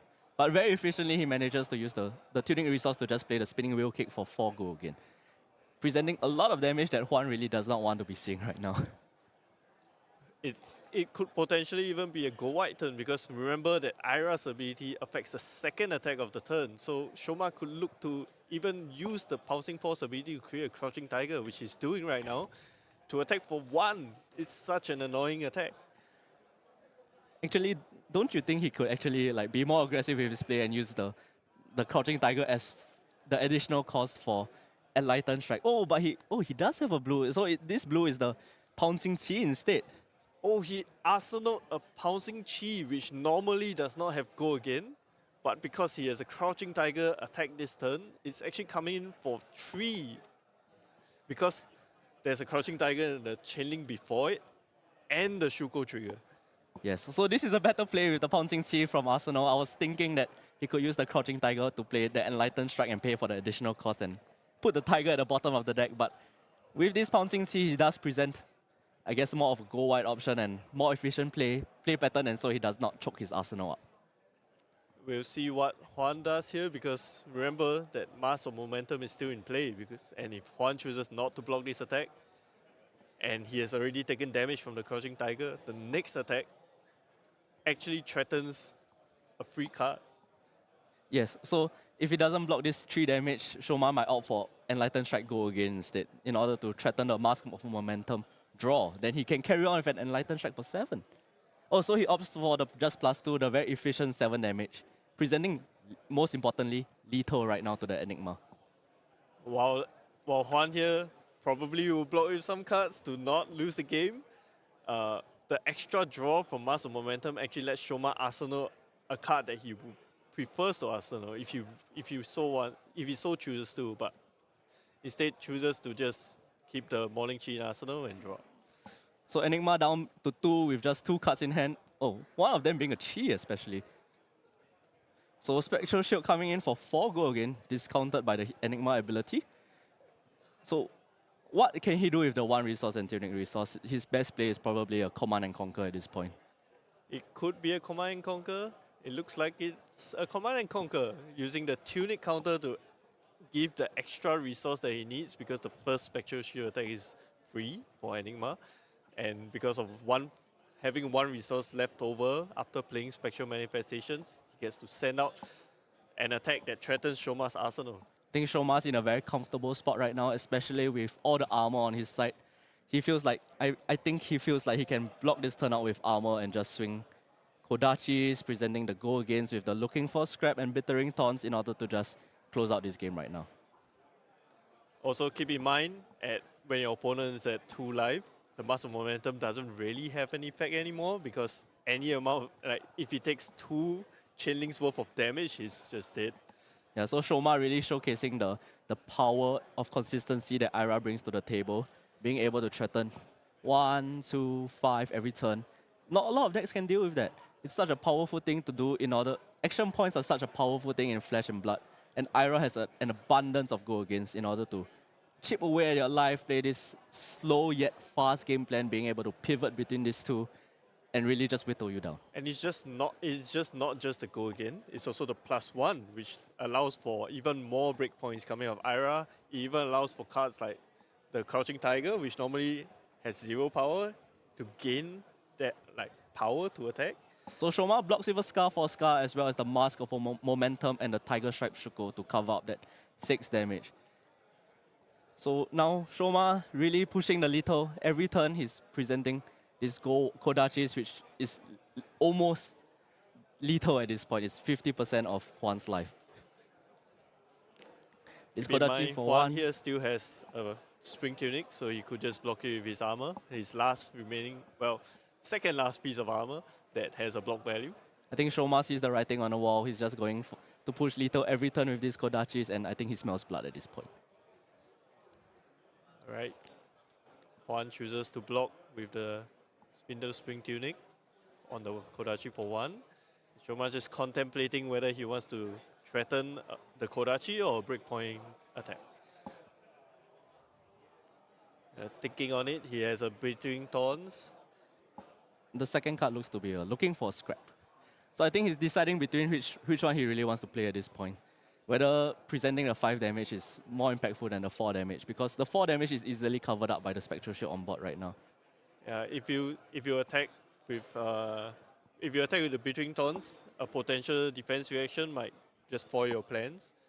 Instead, choosing to go with the Looking for Scrap. So this one comes in for 6, not just from the inner ability to banish a 1 power attack card, 1 power card from the graveyard. So Shoma really looking to try and destroy this Spectral Shield at this point, and he does get it. So the Kodachi for 1 does take the Spectral Shield.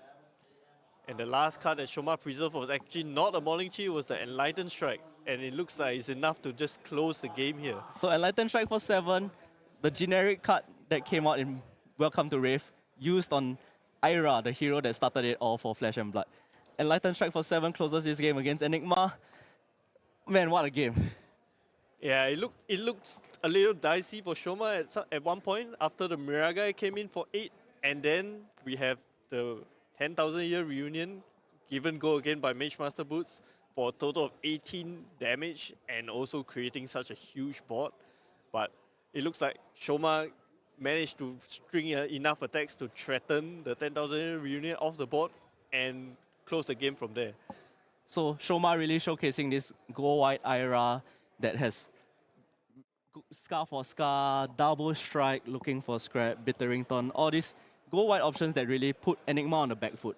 Yes, so Juan there also, to get there, he took a lot of damage from Shoma, trying to preserve life, blocking our attacks, spending entire turn just not doing much, letting his ward take damage for him, and then eventually, even though he came out with that huge turn, the life total was already reduced by so much, Juan could not continue taking damage to recreate another board.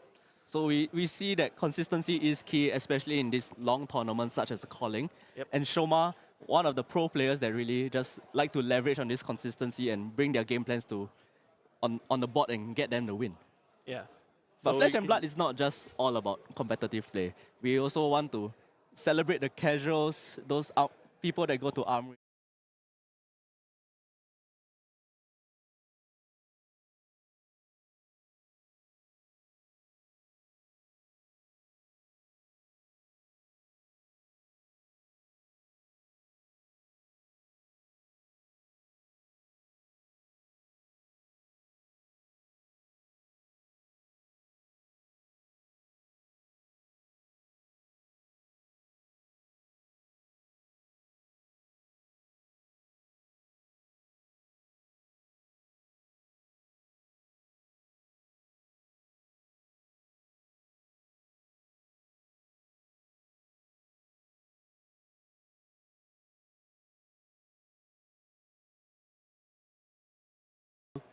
Spirit of Christmas.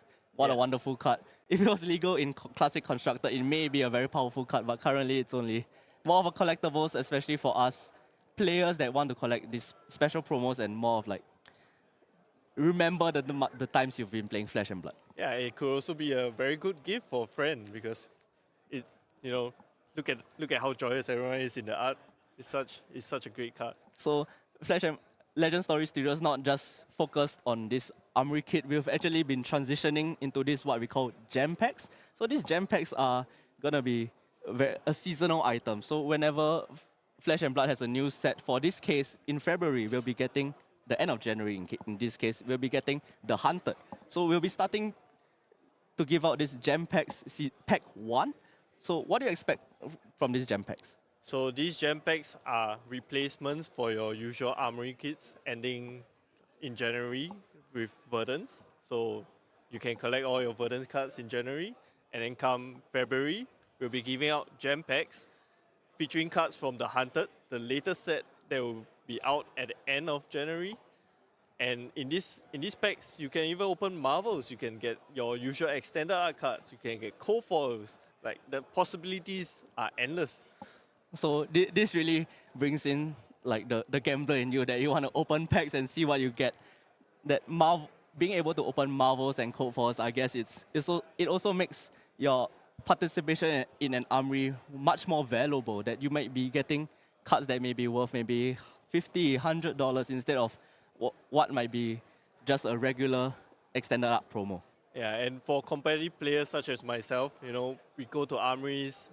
People, sometimes they are a little bit like hesitant to join the armories because, there are all these competitive players. But with gem packs, everyone has a chance to get something. It just, you can be a casual player.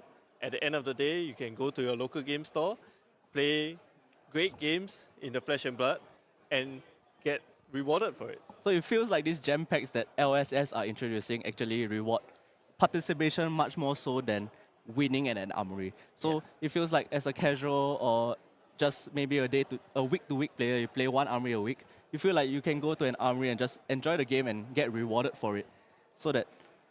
And it also allows LSS to not just limit a store to maybe like one armory kit. From a TO point of view, can you tell me like how this can benefit you?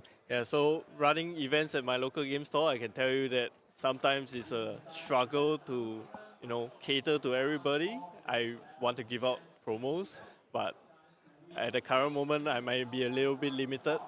But I'll do what I can, I can give out extra packs and stuff. But with the gem packs, I think it solves a lot of problems. Like, LSS is great for listening to all this feedback, and we look forward to players going to their local game stores and getting these gem packs into their hands. Yeah, me as a player, I think I'll be participating a lot more right now because I do want these packs. I do want to open them and see maybe I'll get lucky and get my hands on Marvel. Yeah. Everyone loves a chance at Marvels. Like in this region, we just love opening packs. Well, I think we are degenerates that way. But that's the case for TCGs, we love opening packs. We want to use the cards that we get. We want to play the game as much as we can and enjoy games in the flesh and blood. That's the most important thing. Yep. So we are taking a break before round 3. I think it's about 10 minutes more before the next round. We'll see you then. Until then, have a great rest. See you.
From this great dynasty, Volkor trembles as the thousands march forth. Strongholds crushed, cities reduced to ash. No one is beyond our reach. We shall strike with our sharpest blades.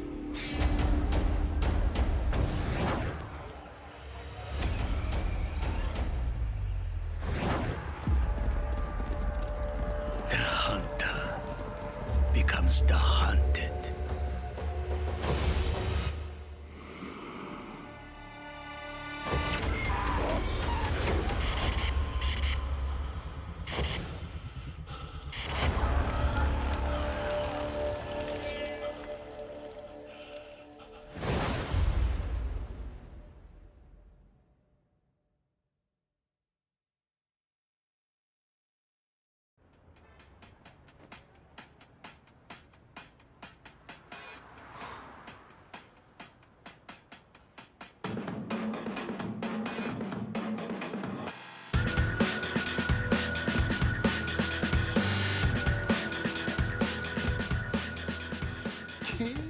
Let's go! You made it! Welcome to your first Flesh and Blood Armory. Thanks, man. I'm really excited. I just need a couple more cards, though, so. I can help with that. Dorinthia, a masterful warrior with flourishes of glistening steel that can run through any defense. She sounds pretty sick. Yeah, okay, and she's your hero. Cool. Where do I start? Looks like you are 2 seats over, which means... Oh my god, dude, you're playing.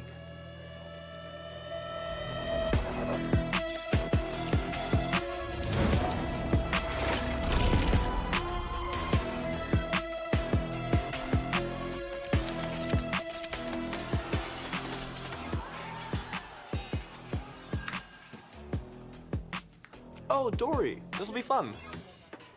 Dude, how'd it go? He got it. But it was 1-to-1, it was super close. It's just so hard to block physical and arcane damage. Brody's really cool. Oh, dude, Brody's the best, but 1-to-1? Are you kidding me? That's awesome. You totally got the next one. I mean, it literally can't get... Oh, no.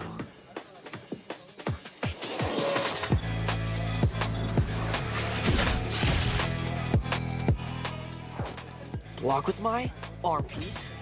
Yeah. Right goes through my arm into my chest. That blocks for 2. Through my collarbone into my head. Block for another 2.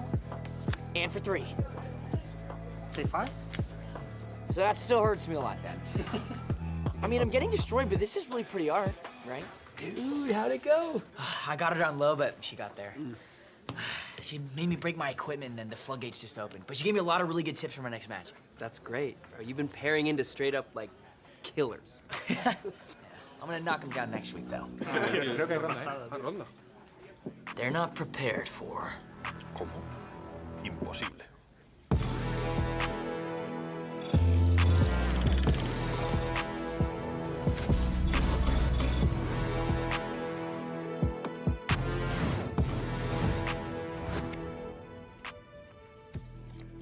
Attack with Dawnblade. Oh. Glint the Quicksilver. Can't go again. Draw. Twinning Blade. Nice. Seismic pops, and I will attack you with a Macho Grande. 8, and it has Dominate. You can only block with 1 card from your hand. What about from Arsenal? Nice. But I have a Pummel. Oh! Good game.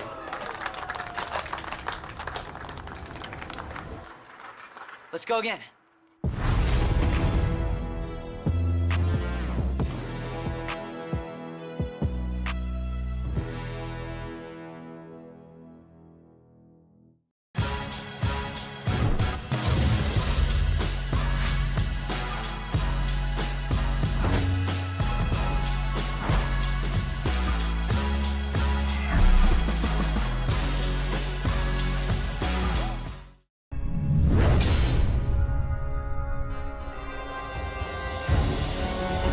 To preserve that which we hold dear, to defend the innocent, and a future in which all can live free.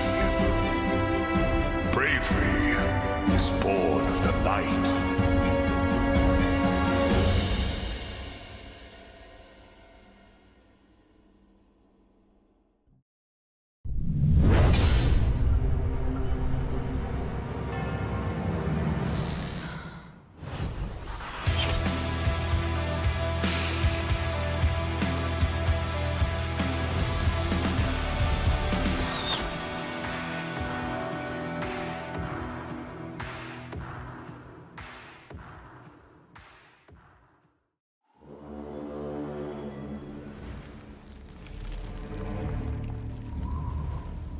Carnage consumed the Third Age, as the Old Ones fed upon Wraith.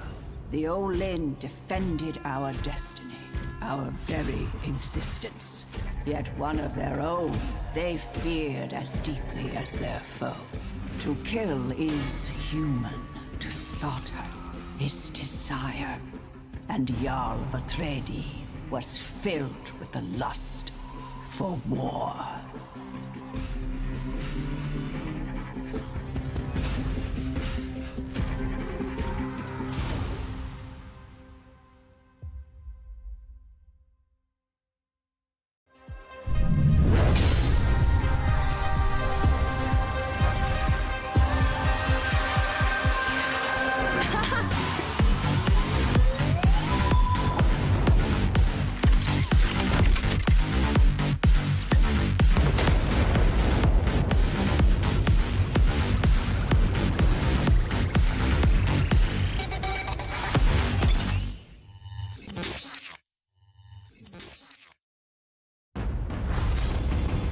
They tore our Emperor from the heart of Volkor.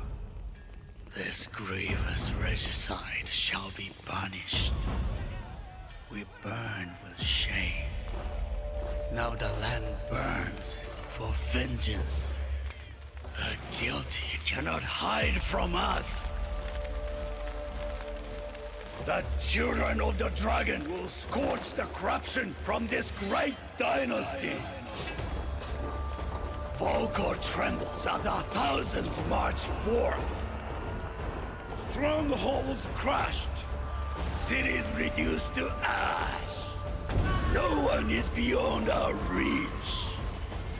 We shall strike with our sharpest blades.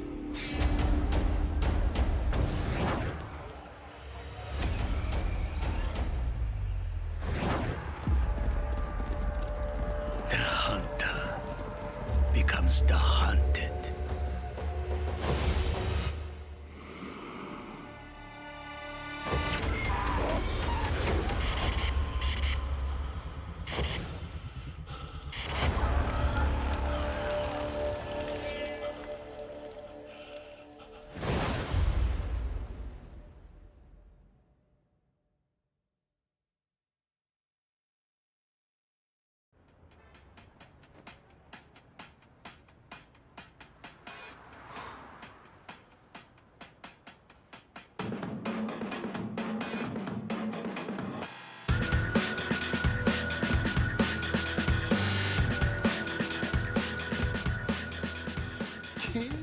Let's go! You made it! Welcome to your first Flesh and Blood Armory. Thanks, man. I'm really excited. I just need a couple more cards, though, so. I can help with that. Dorinthia, a masterful warrior with flourishes of glistening steel that can run through any defense. She sounds pretty sick. Yeah, okay, and she's your hero. Cool. Where do I start? Looks like you are 2 seats over, which means... Oh my god, dude, you're playing.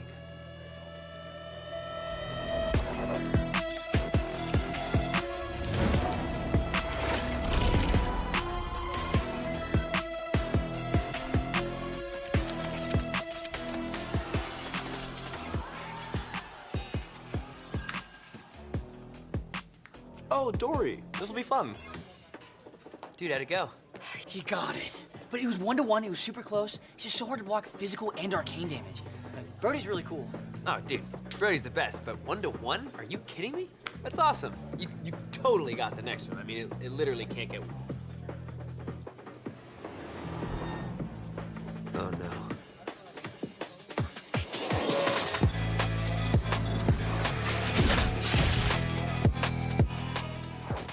Block with my arm piece. Yeah. Right goes through my arm into my chest. That blocks for 2. Through my collarbone into my head. Block for another 2. And for 3. Take 5? So that still hurts me a lot then. I mean, I'm getting destroyed, but this is really pretty art, right? Dude, how'd it go? I got her down low, but she got there. She made me break my equipment, and then the floodgates just opened. But she gave me a lot of really good tips for my next match. That's great. Bro, you've been pairing into straight up, like, killers.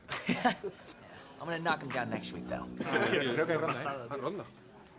They're not prepared for. ¿Cómo? Imposible.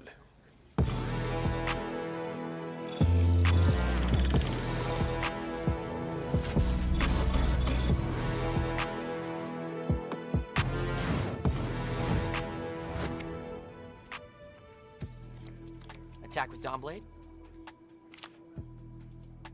Oh. Glint the Quicksilver. Can't go again.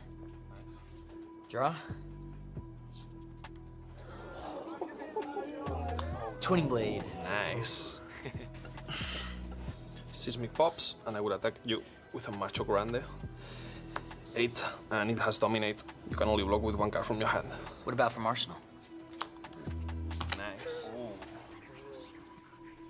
But I have a Pummel. Oh! Good game.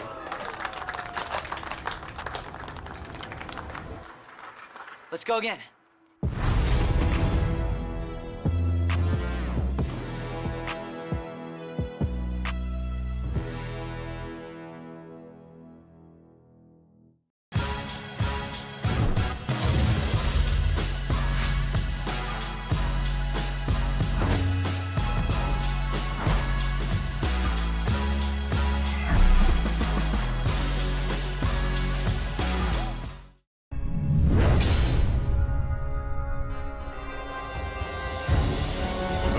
To preserve that which we hold dear, to defend the innocent, and a future in which all can live free. Bravery is born of the light.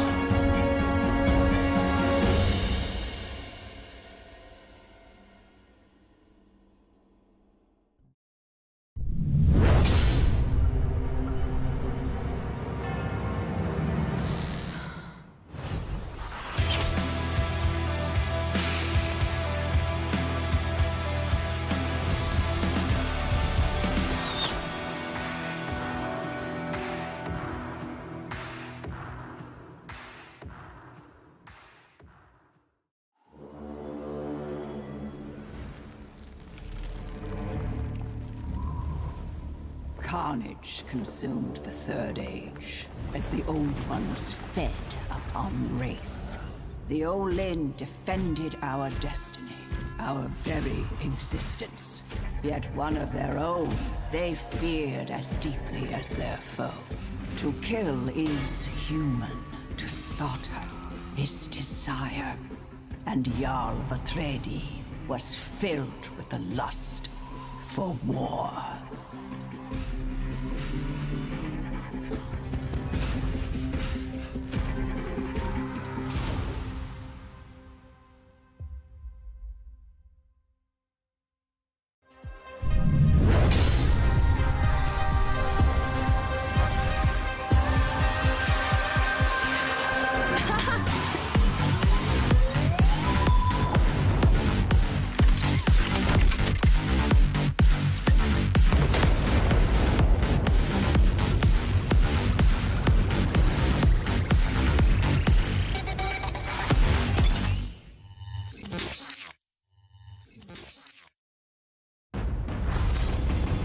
They tore our Emperor from the heart of Volcor. This grievous regicide shall be punished. Alright, welcome back. We are getting ready for the third round. Here at the calling. I'm Zheng and with me is Mervin. Yep, hi everyone. And I think for the third round, we have a very special matchup that we're going to be showing here. Yeah, so while we're getting ready, maybe some announcements. So at the end of today, there'll be another spoiler from The Hunted. So stay tuned for it. Yeah, I think it'll be at the end of all the rounds. So look forward to that at the end of the day. Once the rounds are over, still more to come. Yep. So without further ado, we'll go into our third round.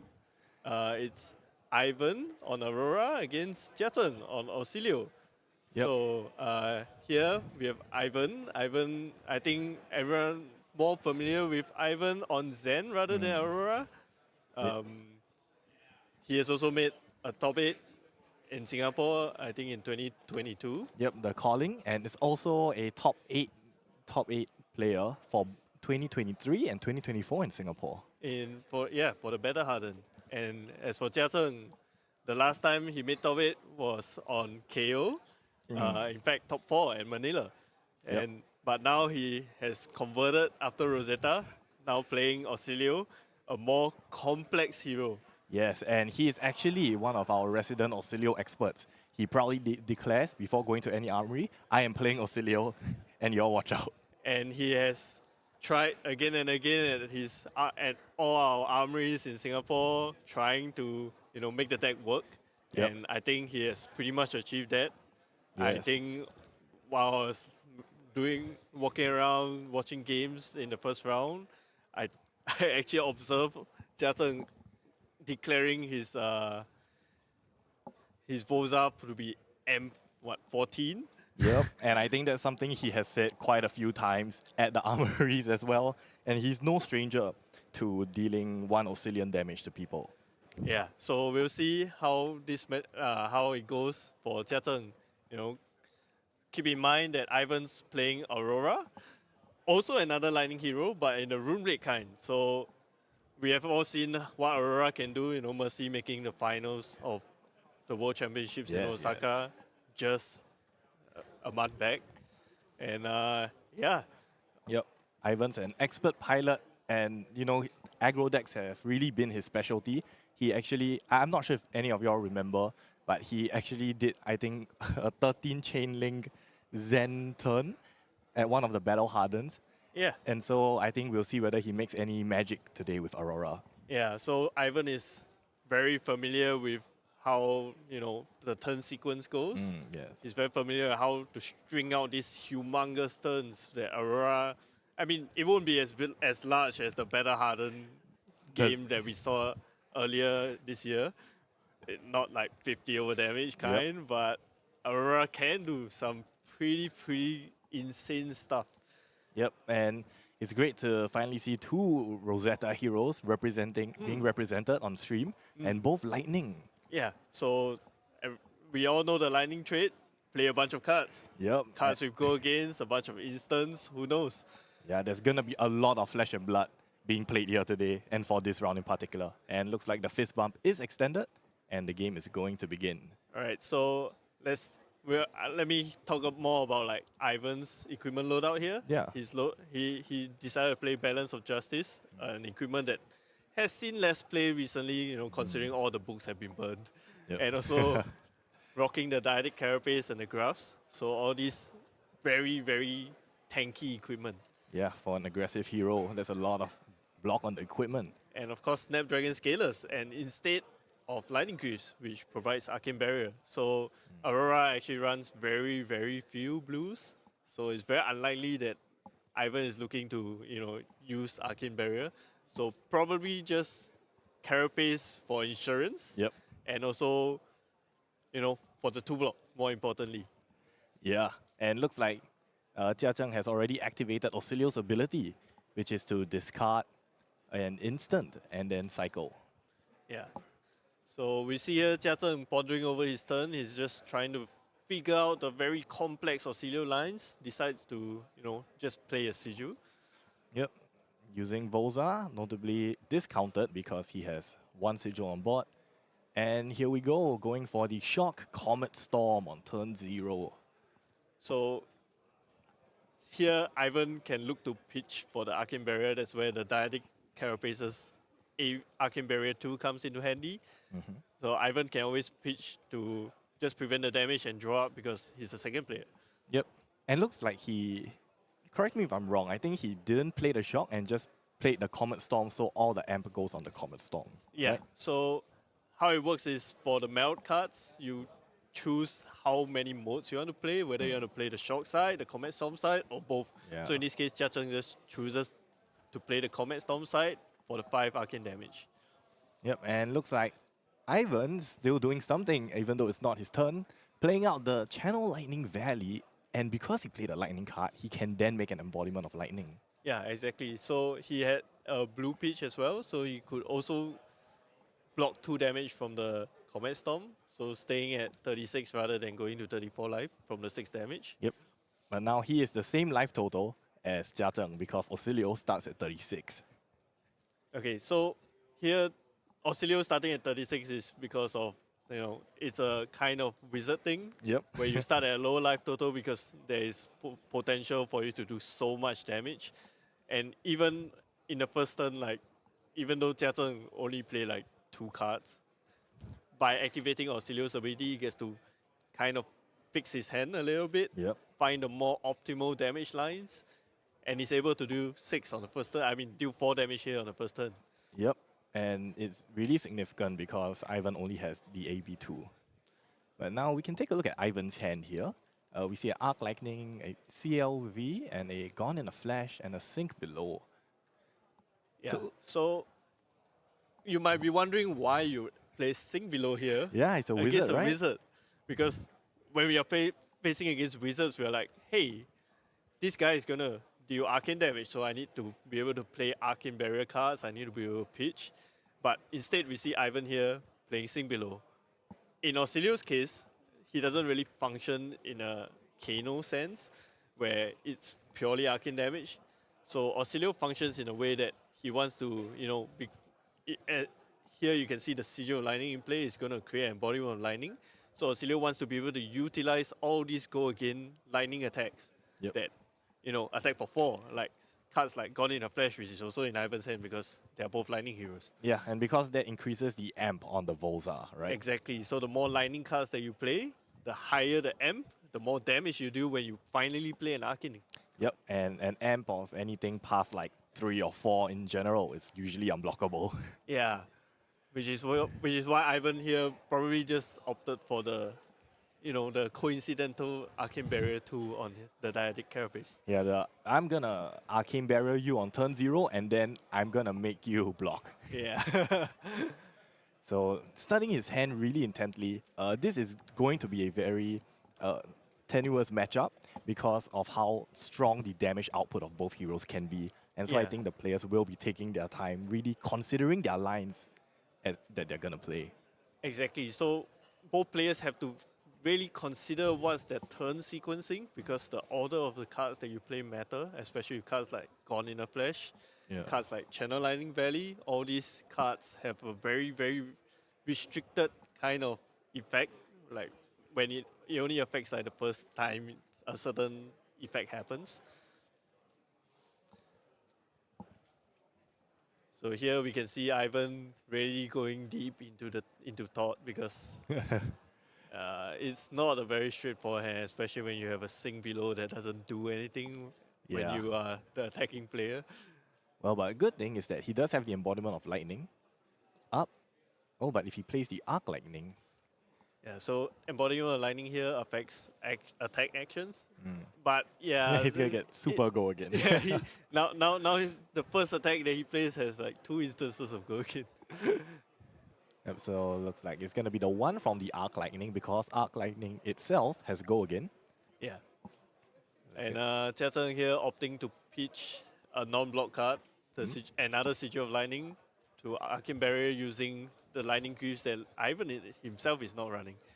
Oh, okay, so looks like it's gonna be a full block from Jia Zheng on the Gone in a Flash. So I think what Jia Zheng is trying to do here is he's trying to prevent the Channel Lightning Valley from triggering, letting Ivan have less options on his turn. Yep. But now he does play the second CLV and actually bounces the Gone in a Flash back to his hand. And now with that 2 Channel Lightning Valleys on board, Jia Zheng must be wondering, oh no, is he gonna send more? Is he gonna try and push? Or is he gonna maybe, I don't know, pitch more lightnings to keep it? Yeah, so Ivan here considering his lines, deciding whether he wants to try and keep the Channel Lightning Valley around because of the channel. Remember that for each Channel Lightning Valley, you have to place a lightning card at the bottom, depending on how many counters your card has. Yep. And unfortunately for Ivan, that is not an attacking card. Yeah, the final card is not an attacking card, because he opted to pitch away his Gone in a Flash for an attack with the Starfall. So Channel Lightning Valley only cares about whether you have dealt damage. So it doesn't matter whether it's from an attack action card or it's from a weapon attack. Yep. And that makes Starfall so good, because 2 damage by itself may not be that threatening. But if it's threatening draw 2, that is extremely scary. Okay, so Jia Zheng's Channel Lightning Valley, no, Sigil of Lightning pops. Yep, getting him an embodiment of lightning token. And he's going for the Sigil of Brilliance.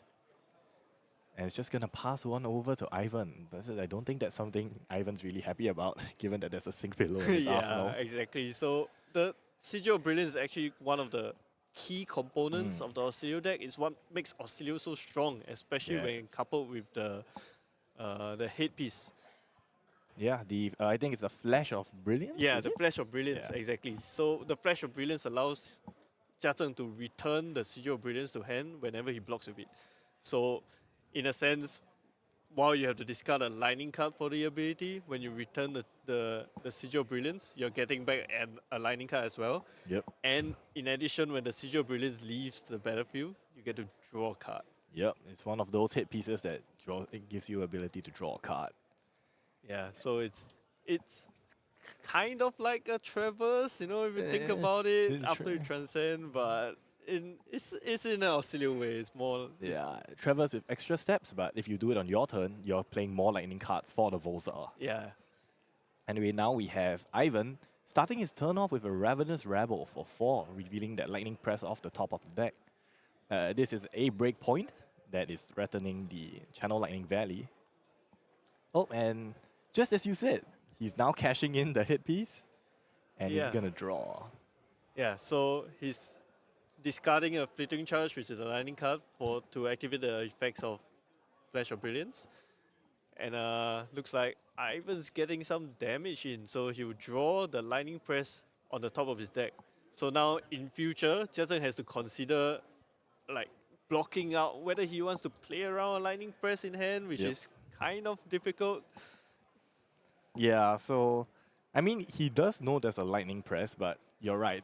Playing around it is a different story, right? Like, at what point can he Lightning Press? Does he have better targets for Lightning Press down the line? We don't know.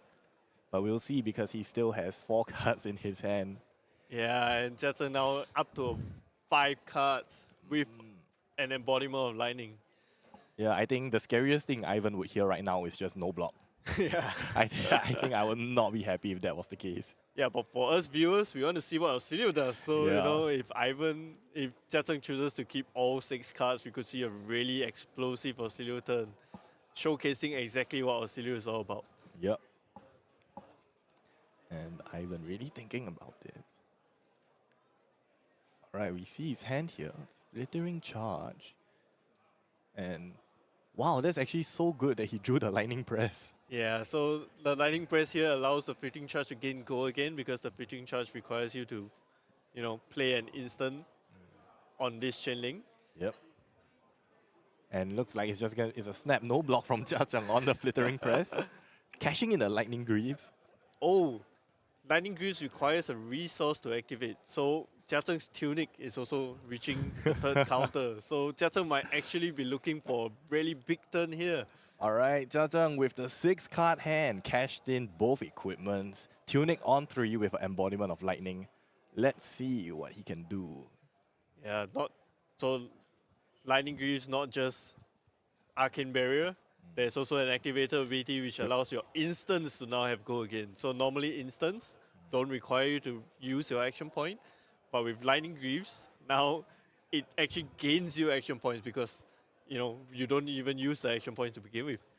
Yep, and so here we start the Volza counting, putting 1 counter on Volza and swinging Gone in a Flash with Go again. Yeah, so Gone in a Flash, one of the another key component of Oscilio's game plan, because when you use your lightning greaves for its ability, now all your instants give go again. You can attack with the Gone in a Flash multiple times. Yes. And each time you play an instant, you return the Gone in a Flash to your hand, so you can actually play it again for each instant you have. Yep, and we know about that instant, the Sigil of Brilliance. It's gonna come down, gonna bounce the Gone in a Flash, and because of lightning greaves, give Jia Zheng 1 action point and charge Volza by 1. And the Gone in a Flash has go again from the embodiment of lightning. Yep, and alright, this is the Blast to Oblivion, if I'm not wrong.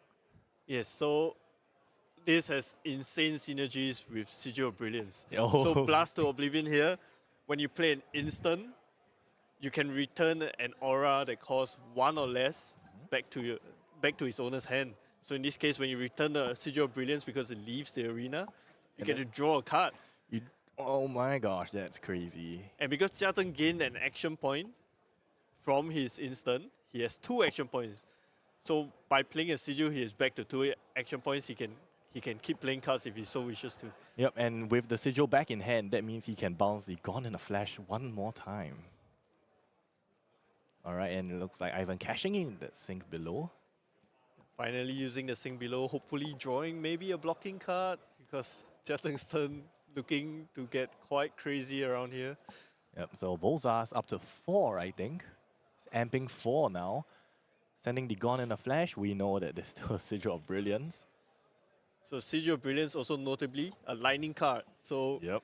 each time Jia Zheng plays the Sigil of Brilliance, he gets to amp up the Volza, more amp, for the upcoming Arcane card. Yep, and I think we don't really know what the Arcane card is, right, at this point. Yeah, Jia Zheng has kept his arsenal there for a while, and he pitched a Mind Warp on the first turn as well. So we could be looking at a 0-cost Arcane card, considering he has, 2 Comet Storms. He has discarded 1 for Oscilio's ability and played 1 on the first turn. That's true. Okay, Ivan thinking about blocks now. I mean, I think he can see that this is a big turn. Jia Zheng cashing in his boots means that something's up. And actually, he's used a lot of his equipment already. He's used 2 of his equipment. Yes. So another interesting thing to note is he hasn't actually cashed in the bindings of the second age, which gives you M for each time a Sigil has left the arena this turn. And I think we're counting 2. Currently, currently it's one time. because the Blast to Oblivion returned the Sigil of Brilliance once. Yep. It could be possibly Jia Zheng doesn't have another way of returning the Sigil, which is why he chose to leave it around so that if at some point in the game, he managed to play multiple copies of sigils, and they all leave the arena at the beginning of his action phase, at the start of his turn. Sorry. Oh yes. Yeah. Okay. I think one thing to consider from Ivan's end as well is Jia Zheng also has Channel Lightning Valley, so he would also be a bit hesitant to let things just hit. Yeah, so at this point, because Jia Zheng has already dealt damage, the Channel Lightning Valley doesn't actually have any effects because it only affects the first time you have dealt damage that turn. Actually, I think this was the first time because he blocked with the two. Oh the yeah, two you're armor, right, yeah. you're right. Because he blocked with the armor and the sink below. So Yeah. that was the first time. But he took the damage, no CLV. I think Ivan's happy about that. No, but Ivan's not happy to see this second Blast to Oblivion because of the Sigil of Brilliance. Jia Zheng had the Sigil of Brilliance, the Blast to Oblivion in his arsenal. He was just waiting for a turn like this. Oh my gosh, this is crazy. He's just gonna bounce the sigil back again. And he's gonna do it. He's gonna play like the sigil 3 times. Gone in the Flash 3 times. Yeah, but at this point, I think Jia Zheng has issues of, you know, he might not have an Arcane card in his hand. So Yeah. all this M might just be for nothing. But because of the amount of cards he's going to draw this turn, he could even discard the Sigil of Brilliance after this, after he returns it, to try and dig out that one Arcane spell that he needs. Yeah. Well, he has one more chance after this, so we'll see what he draws off the top with the sigil. But first, Ivan has to think whether he wants to continue preserving life. Oh, this is Choosing to play. Oh, so he plays another instant to trigger a Sigil of Conductivity to trigger the Sigil of Brilliance, to trigger the Blast of Oblivion's ability to return the Sigil of Brilliance. Yes. Yeah, all these sigils getting to my head, not too sure. And because Jia Zheng drew twice this turn, the balance of justice is cashed in. Oh, you're right. So yeah, so remember that because the books are no longer around, it's kind of hard for any hero to draw 2 cards. But because Jia Zheng had Sigil of Brilliance, each time he returned it, he drew a card. Because this is the second time he's returned it, he has drawn 2 cards. Yeah. All right, let's see if Jia Zheng managed to get the... Oh, okay, he's going for the current funnel. Okay, so current funnel here has go again because the last action card that he played was a lightning action card, which was the red Blast to Oblivion. And it's going to be blocking with the grasp. Going to play the Gone in a Flash again. Oh, we are up to M9. Oh, but just waiting on an arcane card for all this to pay off. Does he have any way to draw after this? He could just discard the Sigil of Brilliance for Oscilio's ability, or maybe his last card in hand could. Oh yes, you can. He hasn't used Oscilio's ability yet. Yeah, so we can see here Ivan just committing to preventing as much as he can. Also notably, Jia Zheng has not broken the combat chain this turn. You know, earlier on we were talking about Ivan being known for making a long combat chain, but Jia Zheng's combat chain is deceptively short because some of these cards have been played multiple times this turn. Yeah, Gone in a Flash returning to hand each time Jia Zheng has played an instant.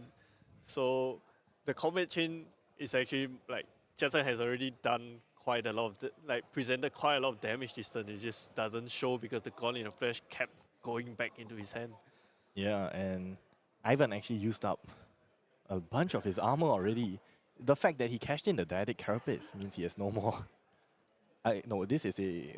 Yeah, this is the first time he's blocked. So remember, the combat chain is not closed. So all these graphs of the Arc Knight has Battle Worn, and Dyadic Carapace has Temper. So Ivan could block one more time. So this is where we see the armor coming in handy.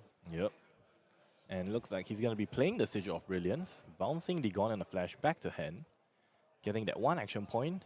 Oh, it's not an arcane. It's not an arcane. So we can spell. see Jia Zheng here does not actually have an arcane card for his payoff for the Boza. So a little bit unlucky there, but you know, even without the arcane, we have seen Jia Zheng attack so many times this turn. We have actually completely lost track. If you look back at how much damage Jia Zheng has been putting out, it's actually quite a lot, even without the M from the Boza. Yeah, both players had a laugh when he reviewed his card as Entwined Lightning. Oh, Yeah, yes. Zheng had the option to discard the Sigil of Brilliance, but he just chose, the guaranteed damage because there's no guarantee that the top of his deck would be an Arcane card. Yep. And yep, thank you for the Fs in chat. Sorry, Jia Zheng, but he did, like what you said, Chu Heng, a bunch of damage pushed. A Yeah. Sigil of Brilliance developed on the board. Ivan blocking out. Oh, but he still has 3 cards left. Yeah, so Ivan notably, remember he drew from the Balance of Justice as well. So while Jia Zheng is putting out a bunch of damage, putting Ivan all the way down to 21 from 36, he's actually just been, preserving cards using armor to buffer his life total. Yep. And just gonna be swinging the Rabble, revealing an Entwined Lightning. But this is not the end of Jia Zheng's run. Oh, and a Warmongers Diplomacy being played by Ivan. Interesting because, I think what we mentioned earlier, Oscilio is a wizard that happens to use a lot of attack actions as well on top of the spells. So that would kind of lock Jia Zheng into choosing one or the other, right? Yeah, so we can actually, for Oscilio's case, because you are trying to amp so much with the lightning attacks so that you can have a good payoff, that the Warmongers has a chance of, what just happened to Jia Zheng is exactly what a Warmongers would do, because if you can't play an Arcane card or you don't have the Arcane card, the Voza does nothing. Yep, Jia Zheng Warmongers himself last turn. Yeah. So in this case, I think Jia Zheng here chose War because, or maybe he could have chosen Peace here because his hand doesn't have much going on. It looks like he has expended all his attacks actually. Playing out another Sigil of Brilliance. I believe this is his second copy because he returned the same copy so many times. But yeah, it looks like Sigil of Brilliance is an instant. Looks like Jia Zheng here chose War because he's able to play Current Funnel. If he had chosen Peace, he wouldn't be able to play this card. Yep. And this is just gonna go in for 2 and give the next action card he plays go again. Yep. I believe one of Jia Zheng's cards in hand is Electrostatic Somersault, but given that Current Funnel has no go again, maybe you just, use the Somersault to return it so that he could block. But it looks like Jia Zheng is just going to Arsenal it for a future turn. Yep. Ivan going back to his turn with a 5-card hand. A very scary sight because he is an Aurora. Yeah, but notably, Warmonger's Diplomacy affects both sides. So yes. Ivan now can no longer play cards like Outlining, cards like Flicker Weaves, even cards like Sizzle or even Burn Up Shock. Oh yes. Only able to play cards like Shock. I mean, that's 1 damage from a card. It doesn't seem very good. It doesn't seem that seems to be bothering Ivan because he's just saying, 4 is bigger than 3, and so all my cards should be attacking for 4. Yeah, so the thing about Aurora, you don't see many rune break cards. Most of it is elemental cards or lightning cards that are all cost 0 and attack for 4. We also see cards like Exude Confidence to prevent Jia Zheng from playing defense reactions. Yeah. And so I think Jia Zheng is thinking on the blocks here. I think both lightning heroes always want to try and keep as much as possible a 4 or 5 card hand, right? Yeah, exactly. The more cards that you play, the more damage that you can put out. Because unlike other heroes, whereby if you play cards in a specific order, you get bonuses. For lightning heroes, you're just trying to get as many efficient attacks as possible, or in Jia Zheng's case, the more lightning cards you play, the higher Voza M. So yep. And looks like Ivan's playing the E-Strike. Presumably it's a +2, I assume. and Jia Zheng had the Somersault that he preserved from the previous turn, allowing him to return the 2 attack actions that he blocked on the E-Strike to his hand. Yep, the classic 0 for 6 that the Electric Somersault does. And not just in Classic Constructor as well. I mean, we have seen, I think recently, other decks have been playing it even in Living Legend. Yes. A lot of lightning heroes in Living Legend. Yeah. All right, Tunic up. Oh, he actually used the Sigil in response to the Sigil Brilliance trigger. So now he has AMP 1 from the Sigil of Brilliance leaving the arena. So for each Sigil that leaves the arena, I think, Yep. each Sigil permanent that leaves, he gets to MP1. So now it's on 1. Yep, and it's going to be an Entwined Lightning with Go again. I believe he fused it with the Gone in a Flash that he blocked with. Yeah.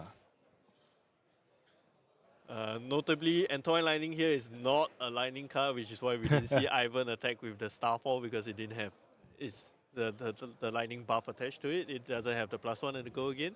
So similarly on Jia Zheng's side, whenever he plays Entwined Lightning, it's just an elemental card. It doesn't contribute to Voza's M. It doesn't contribute to like counting of lightning cards or even current funnel, which we saw some application with earlier. Yeah, I've personally made this mistake a lot of times because of how many times the word lightning appears on the card Yeah, and the art of the card.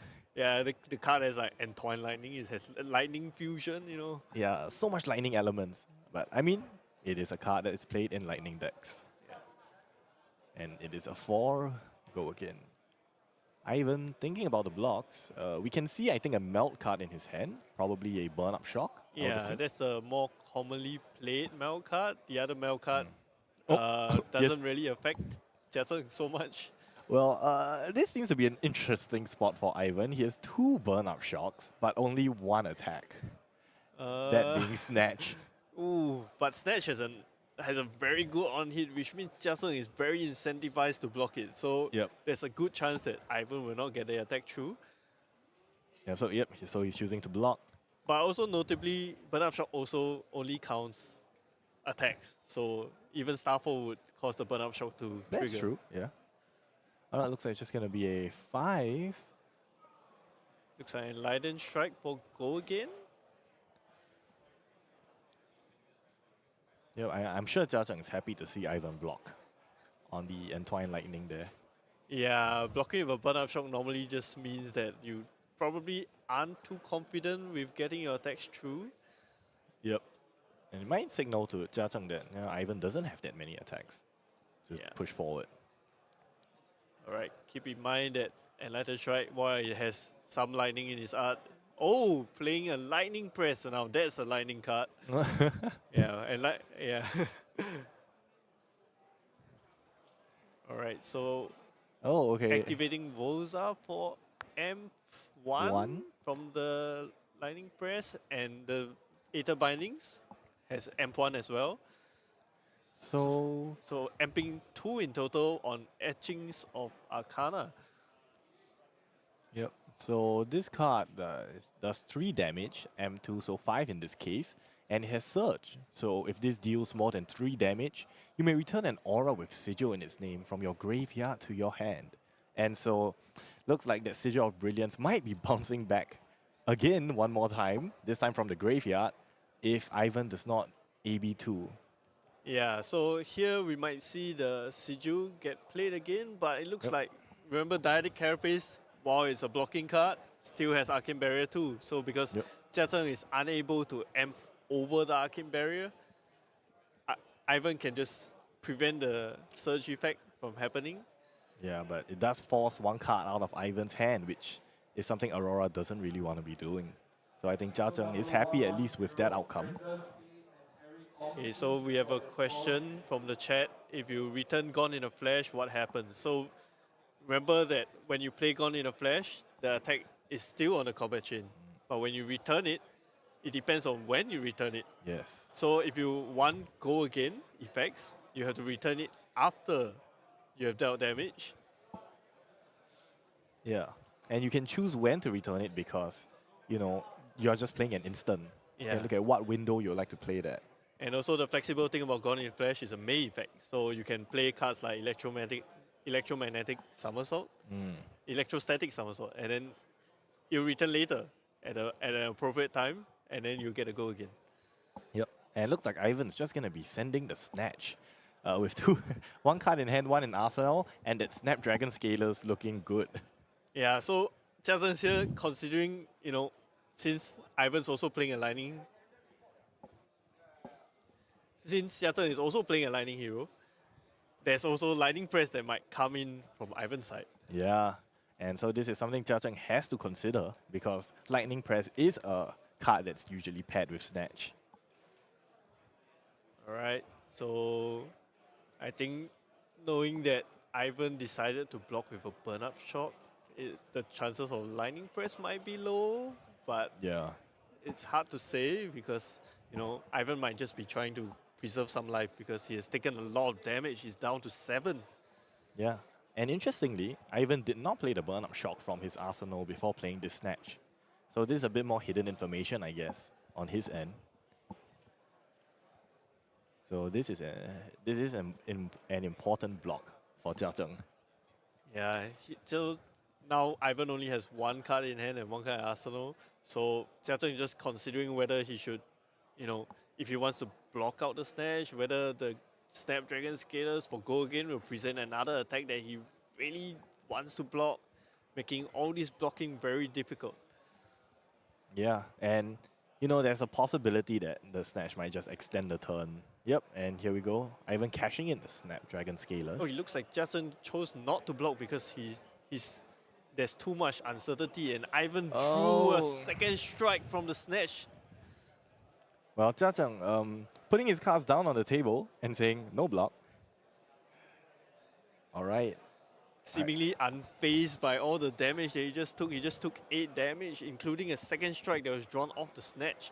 Although he might not know that because, you know, Ivan had 1 card in hand, so he might have already had the second strike. Yep, so Zheng playing Electrostatic Discharge at buffing. Ooh. And that's electric magnetism, I think? Yes. So it's going to be buffed by 3 from the from the discharge. So it's going to be a 1 for 8. When this attacks, you may play a non-attack action card, this Chain Link, as though it were an instant. Yeah, but importantly, these are lightning cards that Zheng just played, so Voza gets the amp effects. Yep, and 8 is pretty close to Ivan's total life total of 10. Yeah, and Aurora, while she plays all these elemental and lightning cards, a lot of these cards block for 2, block for nothing because they're instants. Yeah.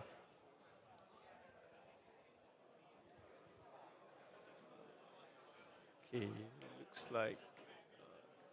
Yep, so it's going to be blocking for 5 here, and here's where the fact that Dyadic Carapace with Blade Break actually comes into play, because if he closes the chain, it's gone, but looks like he's going to be playing straight away the spell card. He's playing, I think he's playing the Destructive Aether type without closing the combat chain as an instant, because Electric Magnetism allows Zheng to play the next non-attack action as an instant. So Destructive Aether type is coming in for 3 with the search effect of destroying a card in Arsenal. Yep. And this is quite good because, you know, usually wizard actions are spells that don't have Go Again typically. So this actually allows Zheng to play 2 different wizard actions with this magnetism card. Yeah, it allows, even though Zheng has no Go Again, it allows him to, you know, continue on. Oh yeah, you're right, because I believe Electric Magnetism says this Chain Link. So he has to play it now without closing the combat chain. Yeah, so he can't take advantage of the fact that the AB is going to be gone. So Yeah. Ivan still has the option to AB. And this is going to be coming from 3, so he has to AB at least 2. Yep, so here we can see Ivan pondering whether... We know that his arsenal is the burn-up shock, but while the burn-up part is the non-attack action part, the shock part is an instant. So you could just, you know, kind of ignore the Destructive Aether Tides on hit. Yeah, he can just cash in the 1 on the shock. Yeah. Alright, so his hand... Oh, it's all... He doesn't have Go Again in his hand. So actually, the burn-up shock is important because it's the lightning card that enables him to swing Starfall. Oh yeah, that's correct. But okay, so what an interesting thing to do for Ivan to enable his hand is actually to play the burn-up shock now, take the damage from the Destructive Aether Tide, and then pitch the blue card. Pitch the blue card to enable his... To create the embodiment of lightning to let him have Go Again.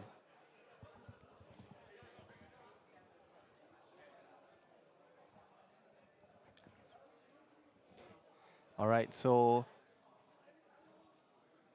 thinking about whether he wants to pitch the current funnel. Yeah, so Ivan actually has a lot of options here, given that the shock half of burn up shock is an instant, and it's also the lightning half. So he's pondering all his options, whether he needs to go again or whether he would rather prioritize his life total by pitching to prevent it with Arcane Barrier. Yeah. And you see, a lot of people don't give like Aurora players a lot of credit because they think, oh, it's just 4 go again, 4 go again. But what makes a great player separate out from a normal player is how you play, hands that don't really line up well, hands that don't play themselves. And in this case, Ivan is really thinking really hard. He's not fazed by the fact that there's no clear go against in his hand. And he's trying to think of the best way forward from this turn. Yeah, but keep in mind, Chanon is holding 1 card. Yep. That is probably going to put in his arsenal. And it looks like Ivan chose to Arcane Barrier the damage. Yep, he did. So he's going to be left with the 2 cards in his hand. And he's just going to go for the burn-up shock. And I think cashing in that Arcane Shelter for 1. Oh, the Arcane Shelter here actually coming in handy, creating the embodiment of lightning. So Jiazheng's attacks now naturally have go again because, the next attack action he plays against the go again. Yep. And now Ivan thinking about what he wants to send. Oh, no, I think no. Yeah, he is. So he has no go again, and we know his hand is like 2 attack actions right now. Yep. He could still attack with the Starfall by pitching a red, which already threatens the on-hit effect of burn up. Yeah, so now it's which one do you want to play? Yeah, so keep in mind the burn up half, when you deal damage, you actually deal 4 arcane damage. And now Jiazheng has no arcane barrier because he has used his lightning greaves. It's basically just damage. And it looks like his hand has 2 instants, 1 lightning press and 1 electrostatic discharge. And that's why Oscilio has that hero power to discard a card and draw a card. It looks like he drew a current funnel, which blocks for 3. So he's just looking at Starfall's effects.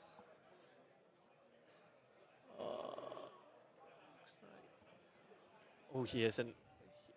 Oh, so keep in mind that Ivan has already blocked with his Dyadic Carapace. He has no more Arcane Barrier. So any form of Arcane damage from Jiazheng now is also direct damage to his life totals. Yep. And while this is so interesting, right? I think a lot of us here were thinking, oh wow, after Jiazheng did that massive turn and didn't manage to get Volza off, it was over, right? He had no more gas left in the tank.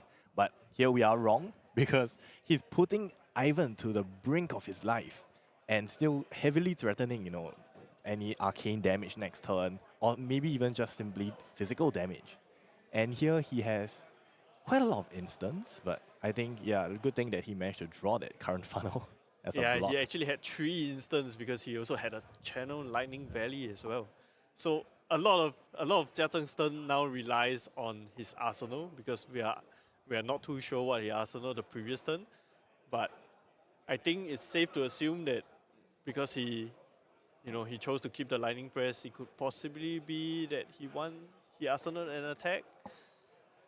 Yep. Jiazheng working off an unknown. He knows Ivan has 1 card left. He's thinking whether he can kill Ivan maybe next turn or at least threaten such that Ivan gives him some cards. And Ivan, of course, there is no threat of an instant non-attack action card that deals Arcane because Jiazheng doesn't have Storm Striders. He used Lightning Greaves. So Ivan here perfectly willing to just empty out his whole hand just to try and kill Jiazheng. Oh, and he arsenaled a Sigil of Solace, which lets him gain 3 life. So I was thinking, he might be taking the 2 and then the burn up. Oh, and the Sigil of Solace, that 3 life coming in handy here because now the second attack that Ivan throws out, Jiazheng can just block it out and still be alive without worrying about burn-up shock too much. He might be giving the Tunic here to perfectly cover that up. So Jiazheng opting to keep that 1 extra card instead of blocking the Starfall, let's see what that's gonna pay off with. Oh, and that's where the embodiment of lightning comes into play. This current funnel has go again. So now, because Jia Zheng's hand has a lightning press and a channel lightning valley, it's very hard for Ivan to perfectly block out this turn. So with the one card that Jia Zheng draws off the channel lightning valley, it could potentially force Ivan to block out, and then maybe Jia Zheng can close the game the following turn. Wait, if he draws an arcane spell out of the channel lightning valley, he can just cast it, and if Ivan's below maybe 3, it just kills him. Yeah, so Voza here still requires you to pay for it because you no longer have a sigil. The sigil conductivity that was discounting the Voza for so long Oh yes. is now gone. But He can in search its all. place, it created an embodiment of lightning which allowed for this current funnel to have go again, which potentially could lead to yet another attack. So if Ivan doesn't block this, he plays press and like channel lightning valley. He draws a 0 for 3 arcane. Oh yes, so if Ivan goes down to like 1 life of this attack and he draws a 0, any arcane damage spell even, Yep. Ivan the game might just be over here. Yeah, but as we all know, Jia Zheng doesn't have a lot of good experience top decking an arcane spell. Well, there was the previous turn. I mean, he drew a bunch of cards, but keep in mind that, again, that turn, while he didn't have the payoff for all the M that he came out with, which was about 9, 10, he still had a bunch of attacks that, while Ivan was able to mitigate with his armor, he still took 15 damage. Yeah. And remember, he even drew a card off Balance of Justice. Oh yes. So now, Ivan really has to think about this. What did he have? Because from his perspective, Jia Zheng didn't block a Starfall and took the burn up, keeping those cards in hand. Those cards must be important. Or they might just be no blocks. Yeah, exactly, because Ivan himself has no block. So we can see now it's Ivan's turn to have a discharge that stuck in his hand when he potentially wants to block out. Yeah, and again we see Ivan does not have any go again in his hand. Yes, but okay, so the main difference is the previous turn, he had 2 generic attacks, none of which were lightning. In this case, he has a discharge, which was a lightning card, which also enables the Starfall, which he enabled the previous turn with the burn up shot. Yes, that's true. So thinking about it, if he blocks with lightning surge, he gets pressed, he goes down to 3. Yeah, which gives Jia Zheng a lot of like 0. I mean, at any point when he draws a 0 for 3, he plays the channel lightning valley Shows him and the lightning press. So and in this one draw, Ivan looking very worried now. Yeah, Jia Zheng, he's gambling on the top of his deck. Yeah, but keep in mind, he's played 2 etchings already. So it's very unlikely that he draws an etchings here. But let's see what it is. Oh, it's not a card he can play, unfortunately. Oh no, he's just gonna arsenal it. Oh, and Jia Zheng gambled it all on that card. It's alright, the game is not over.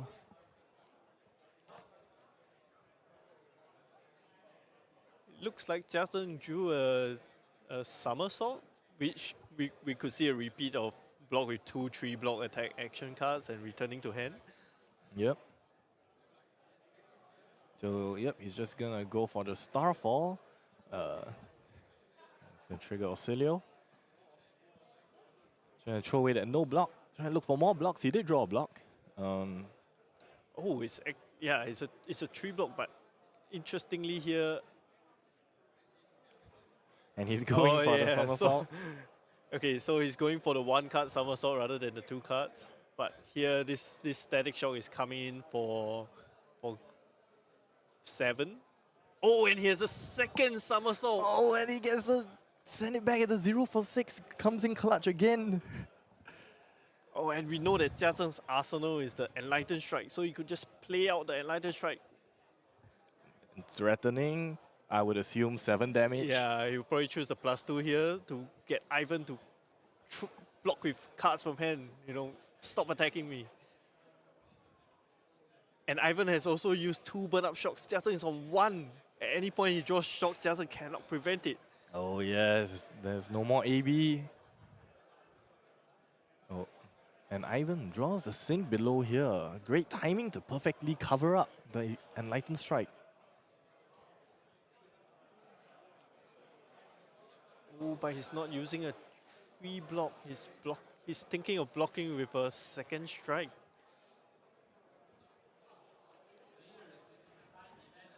All right, it's gonna be taking one damage. Yes, it's gonna go for the Entwine and reveals the Gone in a Flash. And this is gonna be difficult because they're both 4s and Zheng is on 1. So Zheng here could draw.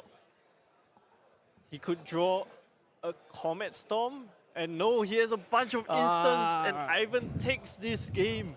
Oh, that was such a close game. Zheng had a few possible outs, just didn't manage to get there. What a nail biter of a game. It was very close. You know, Zheng had that giant turn but had no arcane payoff, and Ivan just kept being forced on the defensive because Zheng was just putting out so much damage. Yeah, but I mean, any viewers here wanting to play Oscilio, try Oscilio, I think this is a great game to learn from Zheng here. Showed us that even Oscilio can stand a chance against what many consider to be one of the best decks in the format right now. And so, yeah, this is really a crazy game here. Okay. Yep. And so... All right, so congrats to Ivan for winning this round. And yeah. So we have some time now. So we're going to spoil our second card, which we said we were going to spoil later, but we are going to spoil it now. So... Yep, so it's going to be... Well, we can tell you the card name first. The card name is Retrace the Past. So...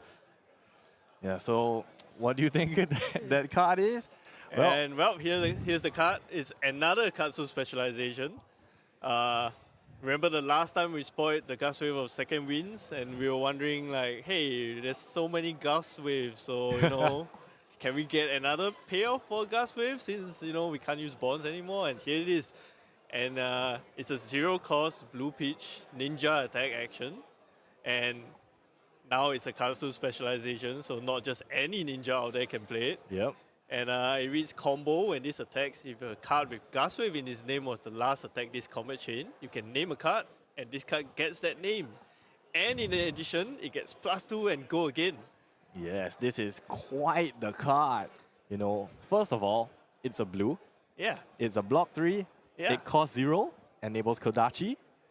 And you know, the making, just those aspects alone make it a decent Katsu card. Yeah, and the fact that it can fill in the blanks as a combo card. Yes.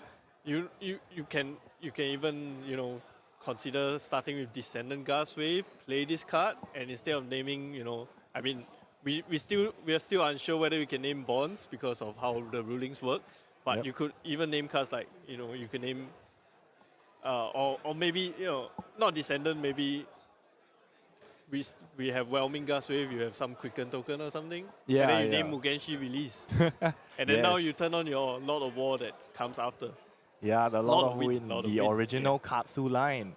And this is just another card to smooth out the process, you know, and you know, even if you can't fit this into a combo, it can enable so many other things. Yeah, so while we get confirmation on whether you can, you know, name Bonds of Ancestry going forward, we have Retraced the Past to fill in the void that was left by Bonds of Ancestry as a you know, chain extender.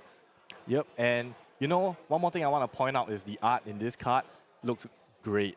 Like you can see the ancestor like theming coming out. You know, you see all the past ninjas maybe. You know, somewhere in Mistveil, this Katsu is training and really to make his way back into the competitive scene. Yeah, and you know the whole theming of, you know, the whole like ancestry thing going with Katsu in this card. Yeah. You know, you really can't ask for a lot more. Yep. So all those Katsu players, I think, you know, you guys can get ready to start brewing, and I think we're really excited to see what different decks might come out because of this card. In the case, you know, you can continue naming Bonds of Ancestry. While you can't play the actual card, you can now play Dishonor. Yes, you can once again, you know, bring Dishonor to your opponents. Yeah, so we'll wait on that. But for now, we'll leave you with this amazing Katsu card for you to ponder over. Yep, and while now we'll be taking another break, and then soon after we'll be coming back for round 4 of the Calling Kuala Lumpur. Yep, stay tuned.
welcome back everyone to World Tour Kuala Lumpur, just in time for the round 4 of our calling. Yes, round 4, we're going to have another interesting match. I think not very common. We are going to be taking a look at Azalea, the Ranger, original Ranger, versus Aurora, one of the biggest threats in today's meta game. So we have Tam, a superstar from Hong Kong, playing Aurora, versus Singapore's local hero Sepco on Azalea. Yeah, quite apt, right? We just spoiled the Katsu card, and now Pudding is going to be on stream. And then we spoiled the Ranger Quiver, and Sepco is going to be on stream with Azalea Ace in the hole. Yeah, so some people are going to be like, you know, let's say maybe the relevant cards were in the game. But I think not for this game because the Quiver's a spell void card. Yes, so Sepco, master of many heroes actually. Azalea is one of his, I would say, his pet decks, but he's dabbled a lot in Botin, in Arachne. So he's the kind of player that really likes to play all this, I would say, somewhat of a black horse deck. Yeah, but you know, at the end of the day, I think he comes back to his one true love, which are Rangers, and in this case, Azalea. And on the other side of the table, we cannot talk more about Tam. He's really a superstar from Hong Kong, one of the star players in the APAC region especially. So coming out with his Aurora deck, which he's been using since, I would say, throughout the entire Rosetta meta. Yeah, you know, he's rocking the blue pitch sleeves, the blue pitch jacket and shirt. He is representing, and you know, he is a name that strikes fear. You know, if you ever play in the APAC region, you open your gem and you're like, Tam as your matchup, you're, okay, I'm ready for a tough fight. He's very proficient in aggro decks, always playing the ninjas. At the one point it was Katsu and then Zen, and now he's transitioned into more of this aggressive Runeblade in Aurora, presenting mixed damage here and there, but being to go especially wide with all the embodiment of lightnings, with the Snapdragon Scalers, being able to push all these breakpoints with her specialty melt card, Burnout Shock. Yes, and you know, but we also can't discount the fact that Azalea has traditionally been quite good into aggressive heroes, right? Yeah, so Azalea can be built in many different ways, with the Skullburn cross-strap, with the New Horizon. You're not just limited to a signature weapon Death Dealer either. You can play Sand Scour, Great Bow, and all these kind of fancy equipment. Yeah, and sometimes even Dreadball, you know, given the amount of enigmas here. So Azalea, what she's really trying to do in this matchup is to be able to present big arrows that are so tall that Aurora can't really block out. So things like Raid in the Ledger and Remorseless are getting their maximum value, preventing Aurora from even playing the game. Yeah, you know, Raid in the Ledger is a nasty card, especially when it's dominated. So we saw a quick teaser right over there that Sep is actually playing the Remorseless. It's been a card that a lot of people has been cutting out nowadays, but with Zen being back in a meta that plays so many attack action cards, Remorseless is such a powerful option for you to be able to chip extra damage during their turn instead. Yeah. So Azalea, armed with Remorseless and Raid in the Ledger, do you think this will be very favored for Sepco in this matchup? I mean, possibly, you know, if Sepco can line up these disruptive effects turn after turn, Aurora might have a bit of trouble. But Aurora is also a deck that, you know, can set up and can capitalize on one big turn, you know, when Sep does not find that disruptive piece.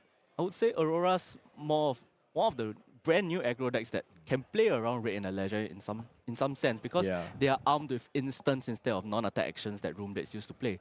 So with things like Electrostatic Discharge, with Channel Lightning Valley, you are able to go around this Raid in the Ledger on-hit effect that only allows you to play one action a turn.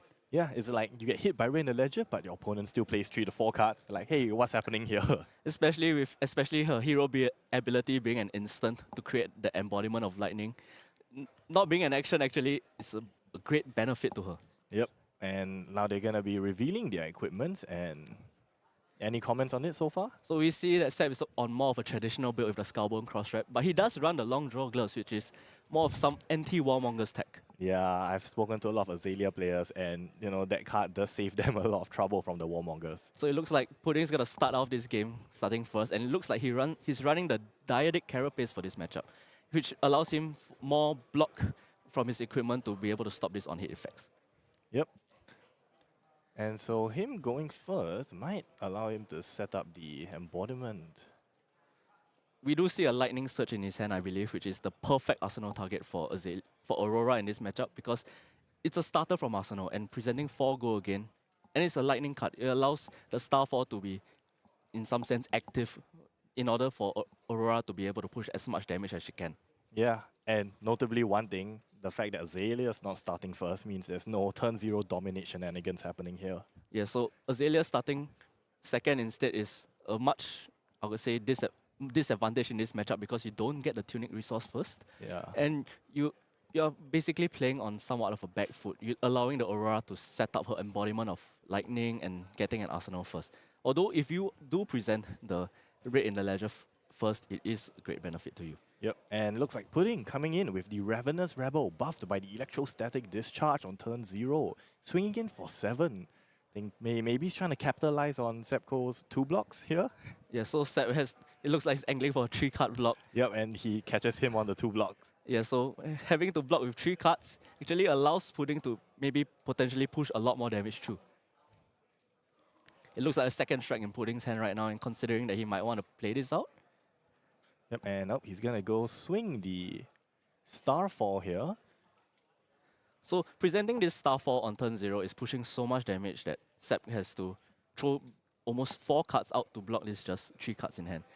And sends the Bolden Shot. Now Pudding thinking, you know, could he Arsenal or does he want to just push that damage through? I think as a player going first, you really want to push that damage through while you can. Especially when you're not under the pressure of Raid in the Ledger and Remorseless, you want to get the damage when you can. Yep. And so now when it goes to Sepco's turn, Pudding, you know, if Sep draws a disruptive piece to an arsenal, Pudding can just say, yeah, I'll take it. So Sep's down to 36, but he gets the priority now to be able to push as much damage as he can. Yep. So we can kind of see, I see a Raid in the Ledger. So we do see the most impactful card in this matchup, which will be Raid in the Ledger. And I believe the entire match will be built around this card or played around this card, especially with Codex of Frailty, and Sebs really wants to get this on hit across. Yeah, you know, the classic, 6 Raid in the Ledgers because of Codex. So we see the Raid in the Ledger, but we do see Seb pitching a Raid instead, so this is a somewhat inefficient turn that he cannot play off the Raid in the Ledger with just 1 card. Yeah, but I do see a bunch of lasers, and there we go. A signed Raid in the Ledger. That makes it better. So with Seb, this Raid in the Ledger is coming for 11. There's actually a high chance that Pudding, with just cards in hand, might not be able to block this attack out. Yep. With the Frailty and Blood Rod token especially, I think with Aurora being a deck with such low blue count, the Blood Rod's almost guaranteed a 2 damage at this point. Yeah, and the Frailty is no slouch either because, you're blocking that Starfall. But Pudding playing around the Frailty because he doesn't have an arsenal. So I see Pudding's blocking with a Gone and a Flash. I believe I saw a Sink below in hand as well, but he may be angling to put that into Arsenal to prevent I would say, a more devastating on hit. Yeah, and can block those Dominate arrows, if you can direct from Arsenal. So Pudding sitting on a Blood Rod and a Frailty after that on hit effect from the Raid in the Ledger. Oh, Scar for a Scar. So Scar for a Scar currently has Go again, but because of the Raid in the Ledger, he can only play 1 action card. So it looks like maybe he does have the blue in hand to stop this Blood Rod Box in the end. Yeah, and might just take this to be a setup turn. Because it's not even a lightning card, so he can't activate Aurora here. Yeah, so Sep blocking with 1 card, the Amplifying Arrow. Amplifying Arrow is it's a card that's not very good in the aggro matchup unless you manage to line up maybe like 3 or 4 buffs on it. Yeah. But most importantly, it doesn't have an on hit. But it's more for those control matchups where you are able to stack or be able to generate a very, very big arrow. That's right, and yeah, words to words, it's a yellow. So we do see the second most impactful arrow in this matchup, which is the Remorseless in Sep's hand. Well, a string of good draws, and especially being able to draw this blue to be able to play the Death Dealer, then the Remorseless of 1 card. Yep, and let's see what he draws. I think he has 1 lace in his hand, or no? So it looks like maybe Sep has drawn a handful of arrows and might not be able to buff this Remorseless. But this Remorseless coming in for 5 still does present a very annoying effect for Pudding to deal with because he cannot play D-Rex from Arsenal. Yeah, and also Pudding is Aurora is a hero that likes to go wide. Yeah, so being able to make them lose life if the arrow hits and they play an action card, this extra chip damage is not insignificant. It does stack up over time. If you were to lose maybe 1 or 2 life per Remorseless hit, so let's say you were to play 3 out, it's an extra 6 damage in this game. Yeah, that's a lot of damage. 6 damage is not insignificant because it's almost like 1 out of 7 of your life. Yeah, Flesh and Blood is a game of very small margins. Every 1 damage or 1 life can actually just swing the game in your favor. Yeah, the extra text on Remorseless is something some people often forget, but very significant now. So we do see a Warmongers in Pudding's hand, and this is the reason why Seb, as an Azalea player, really likes to favor this long draw glove. Even though their classic bullseye braces with the one arcane barrier may be so important in the long game, this long draw glove does allow them to play around Warmongers for just one turn. And this one turn may be all the Azalea needs to really just close this game in an aggro matchup. Yeah, and so it also makes it so that, you know, your opponent can't just see a Warmongers in hand and then be like, I'm gonna just play this, because they know you have the long drawn, like showing. So Pudding says no block to this Remorseless. It looks like he's willing to take this 5 damage. Alright, Sepko thinking, does he have a Rain Razor or something? Oh no, he's going for the Snapdragon. Ooh, going for the Snapdragon Scalers. Do you think he's going for a code? It's most likely going to be a Codex play because he does not have the bullseye braces. Yeah, I see the Codex in hand. So this Codex is likely going to be aiming for the Red in the Ledger so that you can basically put a pause to whatever Pudding's been planning for this turn. But interestingly, Red in the Ledger kind of non-combos with Remorseless. In some sense, you want them to play more cards, but you're only allowing them a single card.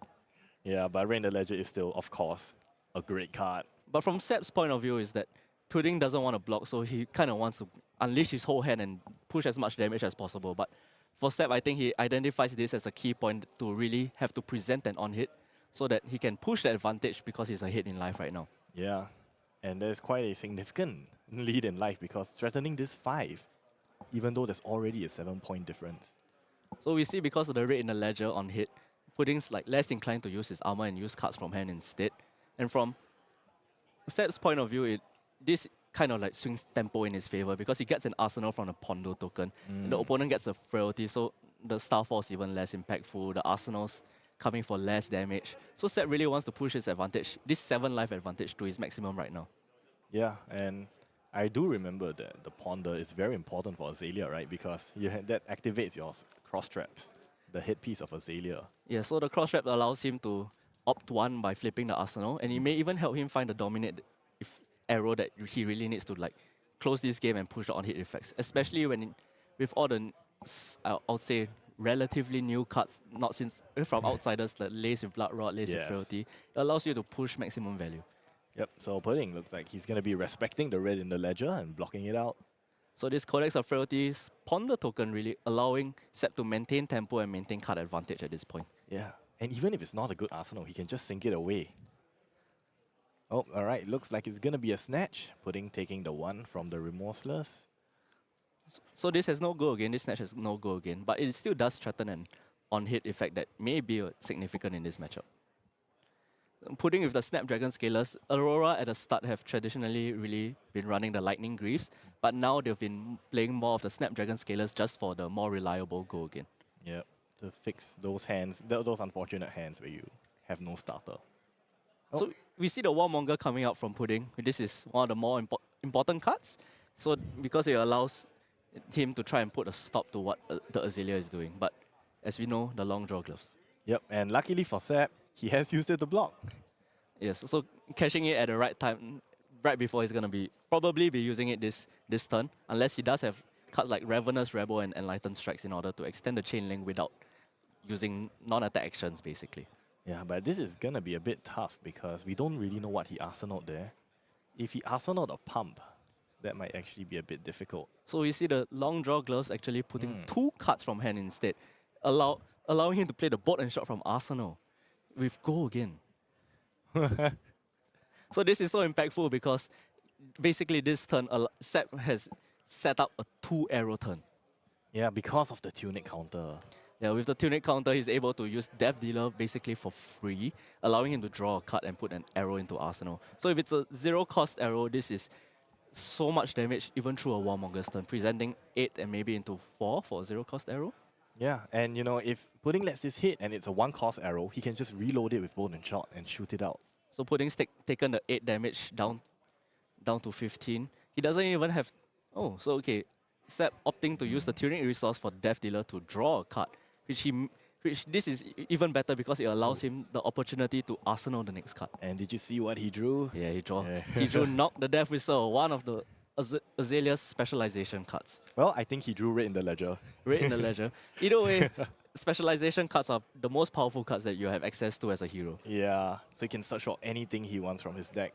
So this Geo Shot coming in for 4, it may seem like there's no on-hit or anything, but the on-hit effect of putting a -1 counter onto an armor is pretty much kind of like saying deal 1 damage. Yeah, and it's so important because, right, Azalea has so many dominated attacks. So the armor is important for putting here. Yes, the armor is used as a buffer for Aurora to be able to soak up this or block out these on-hits effects. So it looks like the Sing Below from Arsenal has been, from turn 0 actually, all the way till now, is finally being used on this Geo Shot. Yep. And so it's covering it up and just gonna Arsenal and pass over. So it's finally Pudding's turn to be able to put up a turn with 4 card hand. At 15 life, being able to play a full turn. I would say that Pudding's really on the back foot right now and Azalea's in quite good control of this game. However, you never know. Aurora's damage with things like Channel Lightning Valley really can go over the top sometimes. Yeah, of course. That's why this is the premier lightning hero in this game. So it's going to be a flittering charge. Currently no go again. I would expect a Lightning Press or a Sigil of Solace behind this. Because Flittering Charge is such an efficient card, being a 0 for 4 with pretty much go again. Yeah, pretty much go again. And so, Sep's thinking through of like whether he wants to preserve some life in this point. Maybe he's drawn 1 too many arrows in his hand. Yeah, because a lot of the things that fixes Azalea's hands, i.e. the Snapdragon Scalers and the Long Drawn Half Glove, are both used already, right? So we do see the Channel Lightning Valley, one of the most powerful cards in this matchup, allowing Pudding to draw a card because Sep has declared no blocks. Yep, and Pudding gonna draw. I see a Rebel. Pudding's rocking all the EAs. Yeah, I do see the brand new alternate art Lightning Press in his hand. Such a beautiful card with the trident look. Yep, first release yesterday, I think, right? Yes, I believe. So it looks like a Ravenous Rebel and a Lightning Press in hand. Right, here we go. Ravenous Rebel. Revealing a red, coming in for 4. So we see how efficient Aurora is on the attack with 4 damage from almost every card. Yeah. And Sep is defending with arrows maybe because he's drawn 1 too many arrows in this hand. And it may or may not be a good thing because if you're drawing too many arrows now, there's a highest chance of you drawing a 4 non-attack action hand like in the later turns. Yeah, that's the issue with this deck. And that's why it is susceptible to the Warmongers. So pitching the Lightning Press just to swing the Starfall for 2, it is very impactful. It's very important for Pudding to do this because he wants to keep the Channel Lightning Valley around. Yep.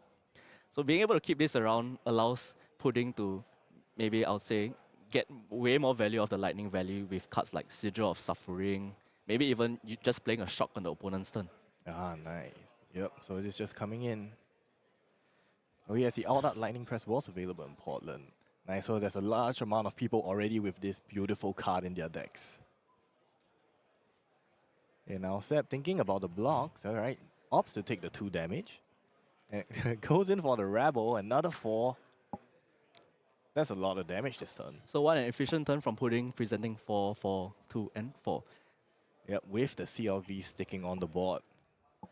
So Sep, it looks like he's drawn a full hand of arrows or majority of arrows and is blocking out with an Infecting Shot and a Battering Bolt. Battering Bolt is a card that a lot of people has been opting into because a lot of these heroes like Aurora are running instants now. So Battering Bolt is more of a way of getting them to block from hand instead. Yeah, it's the original weakest link. That's an interesting way to put it. So we do see the Death Whistle flipped from the Arsenal. And it does allow Sep to go for a Dominated. Oh, and he doesn't even have to play it. He sees the red in the ledger on the top of the deck. So the player's having a laugh like, wow, what a hit off the top. So Sep finding the red in the ledger for 5 Dominate. But this is where Pudding's armor pieces are so important. Being able to block with 1 equipment and 1 card from hand, it looks like, yes, he's going for the block with the current funnel, a very efficient block 3 Majestic from Rosetta. So just by blocking 5, Pudding's able to put together a turn with 3 cards and the Channel Lightning Valley. Yeah, I mean, Sep did manage to hit that red in the ledger, but unfortunately, it's not with any buffs. So it's just going to be a 1 card block with the equipment.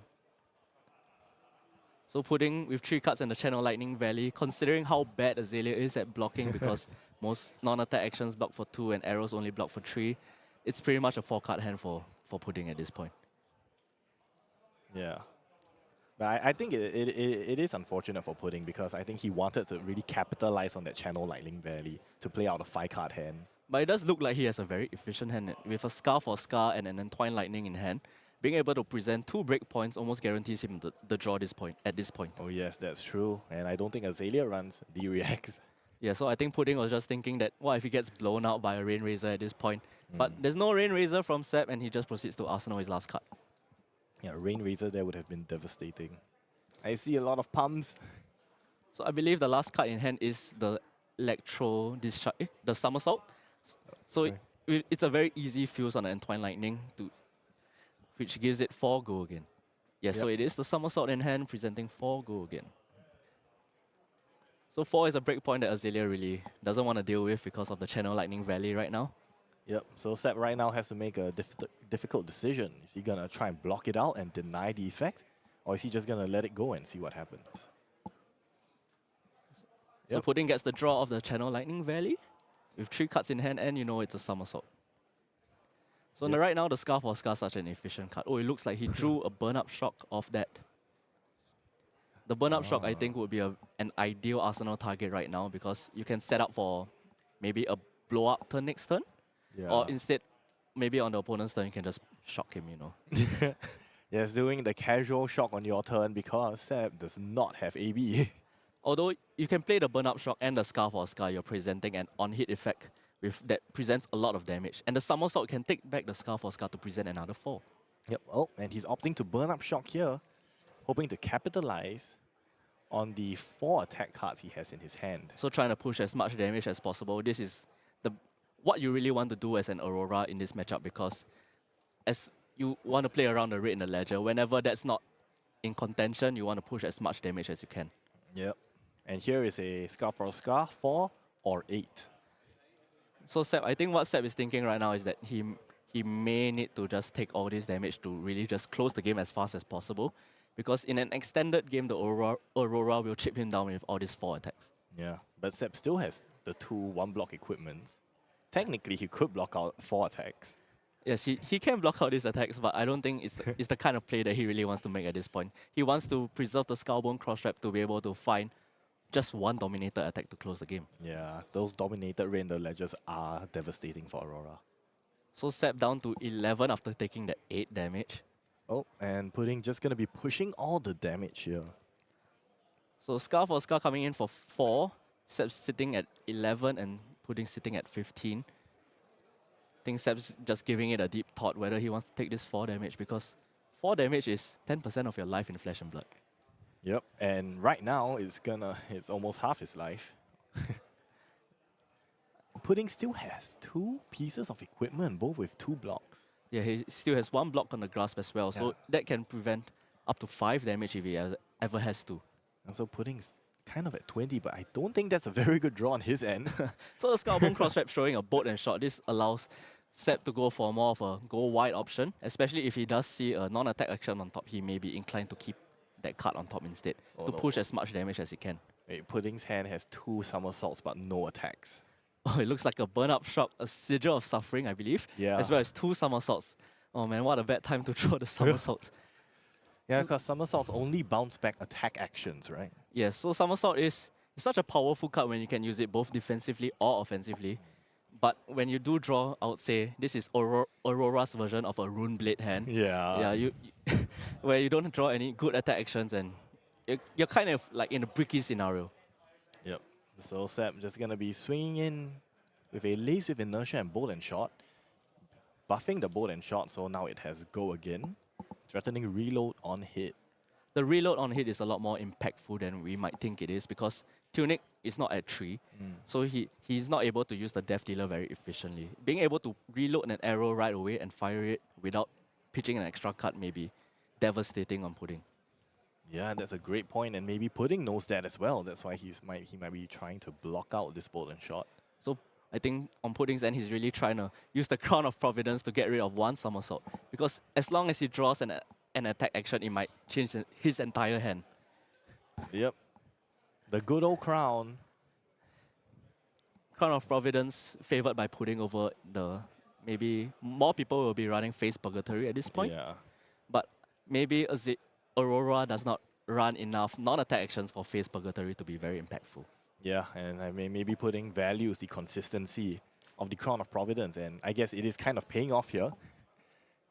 We do see how impactful a cycle effect from your hand is to Flesh and Blood in general, and that's why maybe Crown of Seeds was banned eventually. Yes. But we do see a very efficient block with the Crown of Providence and maybe the Sigil of Suffering, forcing Sepp to asking Sepp the question whether he wants to pitch for this Arcane. Yep. But the Skullbone Crossstrap being able to give a very efficient Arcane Barrier 1 without... Oh yes, it does have Arcane Barrier 1. So it does have Arcane Barrier 1, Block 1, as well as its Flip and Op effect. Such an important equipment to whatever Azalea is trying to do turn to turn. Yep, so it's going to be sinking one of the somersaults. So we'll see off the draw.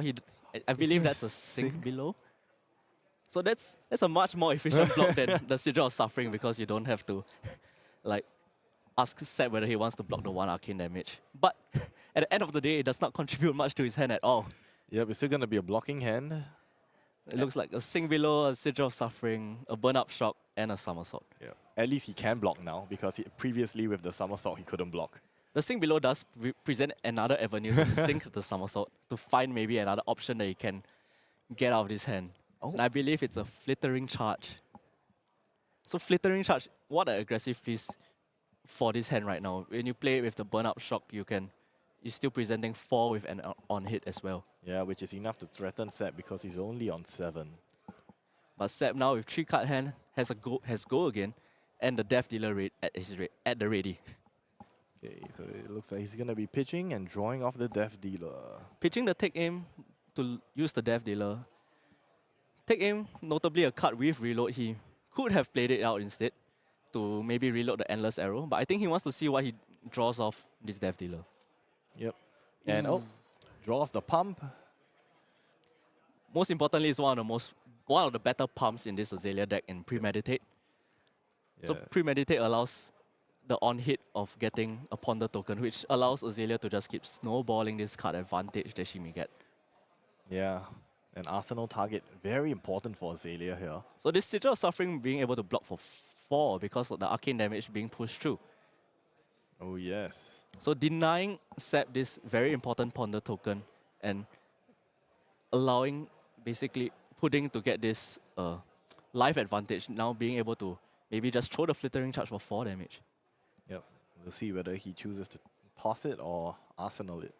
More importantly for Sepp is that he's finally able to chew through the armor of Aurora. Yeah. So now he only has 1 block left on the Diadic Carapace, and that might not be enough to stop him from any on-hit rate in the ledgers or Remorseless, and really opens Pudding up to a lot of these devastating arrows. Yep, and having a look through to Sepp's graveyard, checking how many Rain the Ledgers and Remorseless have been played. I think what Pudding is really thinking is whether he wants to Arsenal this Flittering Charge instead of attacking, because if he does attack with it, it opens him up to the Codex of Frailty.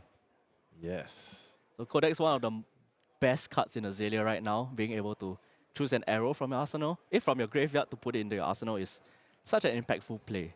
Yeah, and it's essentially like a semi-tutor, right? Because you can look through your graveyard and choose the best arrow for the occasion. In fact, it's even better than a tutor because you don't have to have it in deck anymore.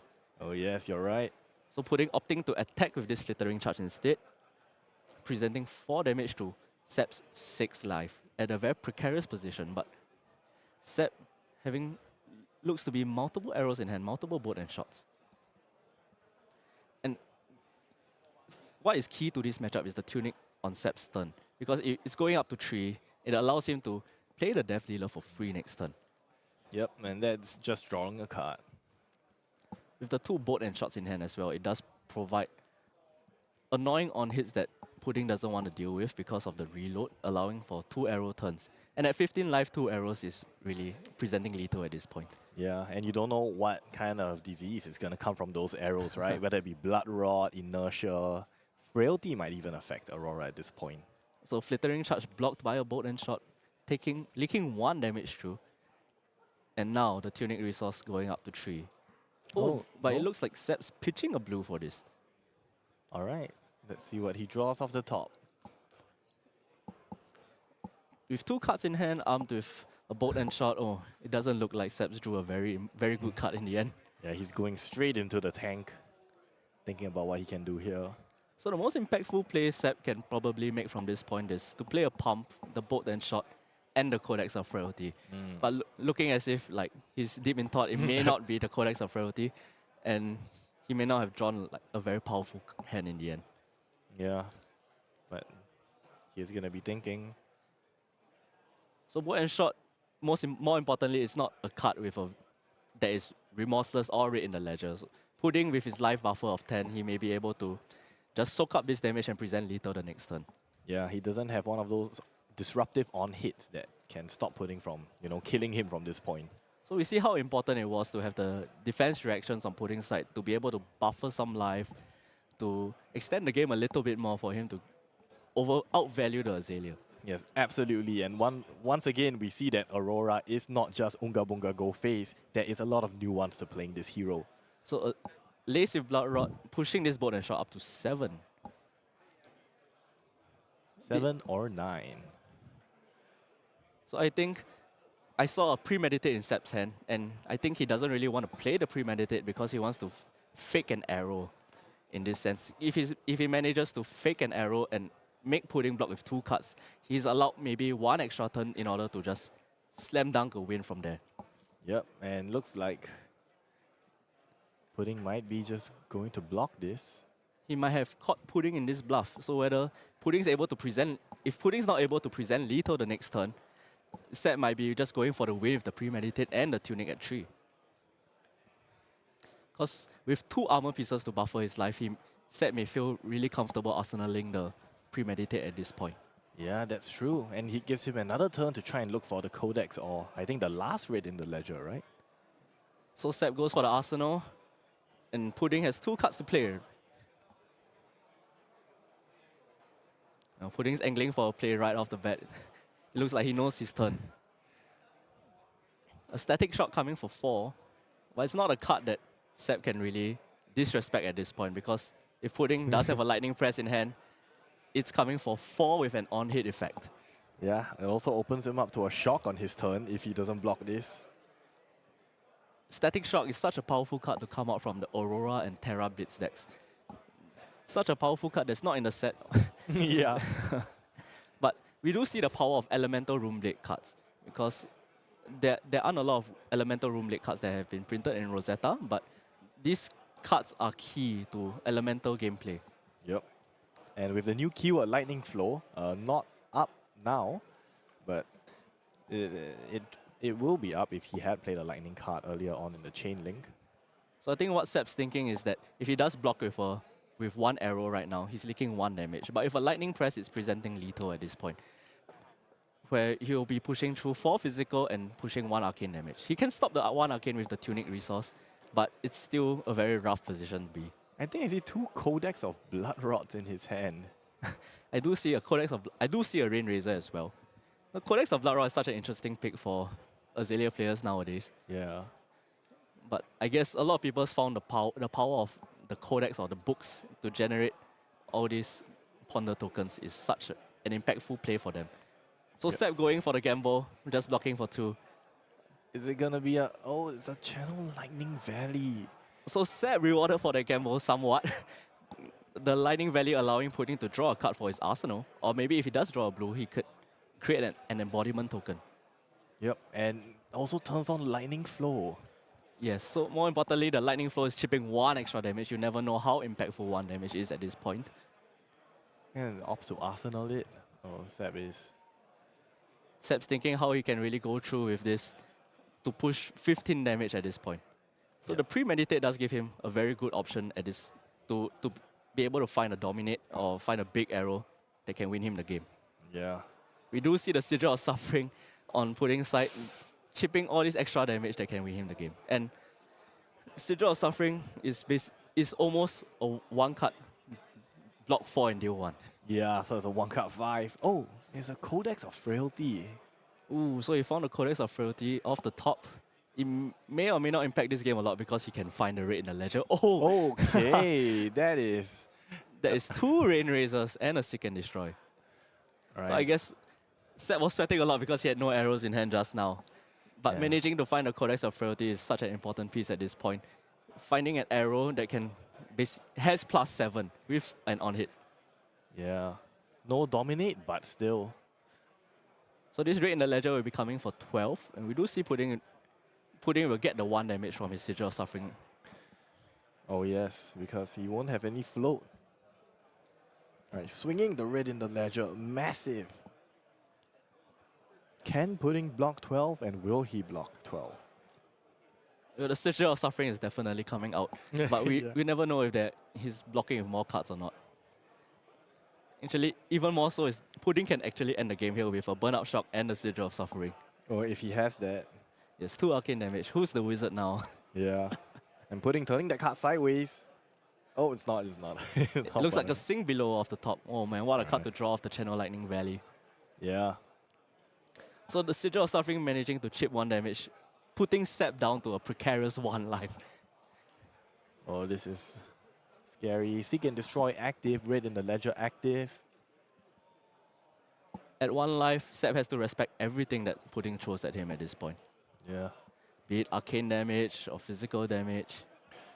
Oh, it's a gun in a flash. And you know, Kayang, I'm not sure if you saw it, but in Pudding's hand, it's actually a lightning press.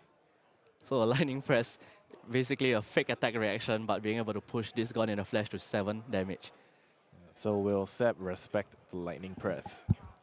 I think at this point he does have to respect the lightning press because if not, why would Pudding block in that way? The raid in the ledger was not dominated.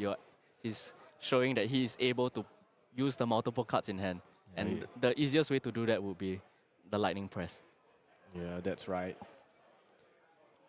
I mean, he could have just caught Pudding on a bunch of no blocks. No, but he would have played them out, right, if it was a discharge. Yes. Okay, he's going for the... He's blocking for 4. And he's going to just show the lightning press. Does Sep have a way out of this? And at 7 damage, I don't think so. Well, alright. Oh, what a topsy-turvy game where Pudding managed to pull through with Aurora in the end. Yeah, it was crazy because at the start of the game, the life totals were so wide apart. Sep chained him like with the red in the ledger, remorseless, and Pudding was put on the defensive at the beginning. So we do see the importance of starting first, more so for Azalea than Aurora. Yeah, yeah. Because going first, you are able to go for maybe a potential dominate play or getting the first tunic resource is the most important thing. Yeah, and I think both players played excellently this game because we saw Sep, you know, he looked at their hand with like completely no arrows and then said, you know, I have to play to my outs. Found the Codex and still managed to pull off quite a turn.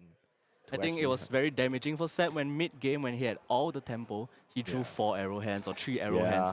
You really want to be drawing your palms, your non-attack actions to be able to push your advantage, but he a bit unlucky on the Azalea's end. It's the kind of variance that you get when you choose to play these kind of decks. Yeah, it's the ebb and flow of the game, right? You're drawing hard at the beginning, then halfway through you have to adapt a bit. And it was the converse for Pudding, right? At the beginning, he was on the defensive, trying and set up, trying to play around these disruptive effects. And when he saw the opening, he took it and he ran with it. So we saw how important on the Auroras and how Sink Below and Crown of Providence, these kind of choices that Pudding made in his deck building, that actually allowed him to win the game. He drew such a brick hand with the Sigil of Suffering, the Burnout Shock and the 2 somersaults, but because of these cycling effects, he managed to turn his hand into a playable and good defensive hand in order for him to win the game from that spot. Yeah, both players demonstrating that if you draw a brick hand, you don't concede immediately. You find your way out of it, find your outs, and that's what makes them 3-0 coming into this round. Yeah, so the professionalism of just always playing to your outs, playing to win, and never giving up on the spot. Yep, of course. So Aurora with such powerful cards is such an affordable deck to play as well. With powerful cards printed in the Aurora Blitz deck, such as Static Shock, maybe Photon Rush, among other things. First strike decks are so available at all your LGS that you can just go and pick them up at such a cheap price. And it's a very good way for new players to get into the game. Yeah, in fact, I was demoing some of these decks like with some of my friends who were new players, and they these decks really do capture the essence of these classes, right? Terra being an Earth Guardian and Aurora being a Lightning Runeblade. They could really see, how Runeblades played and what's unique to the class. And I think that's what's so great about these first strike decks. Yeah, speaking about Terra is now the prize for the champion of each skirmish held currently. So skirmish season 10 now is ongoing until next week, I believe. So go down to your local LGS, play some skirmish. There are Blitz events, there are Living Legend events, and more importantly, there are Rosetta Sealed events for people that do not have a Blitz deck ready or a Living Legend deck ready. You can just go down and jam some Sealed games. Yeah, and just for individuals who'd like to open packs and, have more reason to open packs. Yeah, you have the very beautiful Harvest Season and Fry extended arts, and the Channel Thunderstep Hope Foil for the top 4 players. Yep, and you can rock on to your next few skirmishes with a CF Terra if you win your first one. Yes. So don't just support the World Tour, support your skirmish season as well. Yeah, your local game stores, they'll be hosting this from the period of 3rd November to 15 December. We are, I think, midway through the skirmish season. There's one more week left. So go out, play some Flesh and Blood, and play some of these alternate formats. Yeah. So upcoming, we have the round 5 of the calling coming up maybe in the next 10 to 15 minutes. So we're going to go for a short break. Everyone can go to the toilet, grab some rest, and get ready for our next round. Yeah, we've been having great matches so far, so we hope you'll stick with us for the next few rounds. Thank you.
vengeance.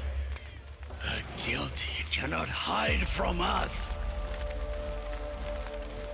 The children of the dragon will scorch the corruption from this great dynasty. Volkor trembles as the thousands march forth. Strongholds crushed. Cities reduced to ash. No one is beyond our reach. We shall strike with our sharpest blades.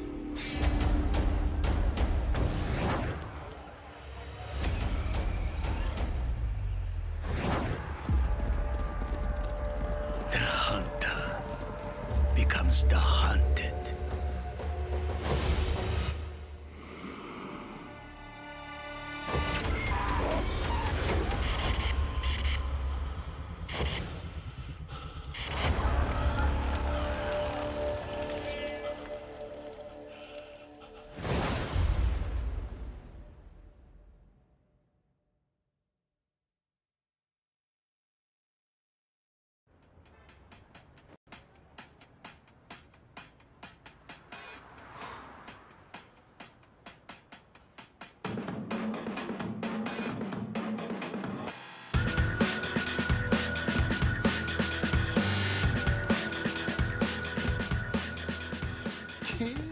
Let's go! You made it! Welcome to your first Flesh and Blood Armory. Thanks, man. I'm really excited. I just need a couple more cards, though, so. Oh. I can help with that. Dorinthia, A masterful warrior with flourishes of glistening steel that can run through any defense. She sounds pretty sick. Yeah, okay, and she's your hero. Cool. Where do I start? Looks like you are 2 seats over, which means... Oh my god, dude, you're playing.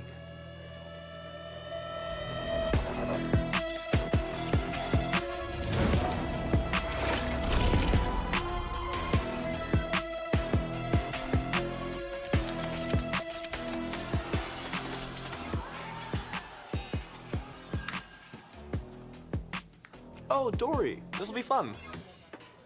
Dude, how'd it go? He got it. But it was 1-to-1, it was super close. It's just so hard to block physical and arcane damage. Brody's really cool. Oh, dude, Brody's the best, but 1-to-1? Are you kidding me? That's awesome. You totally got the next one. I mean, it literally can't get... Oh, no.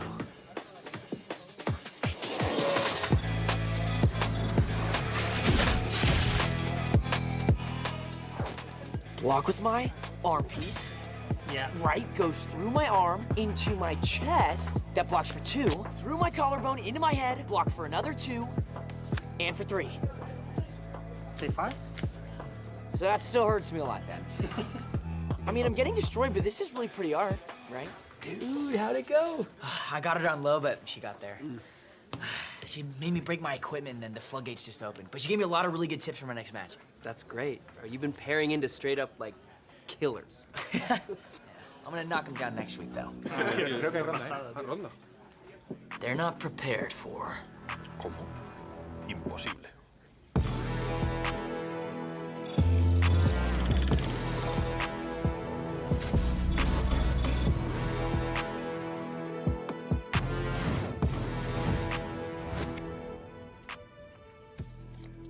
Attack with Dawnblade.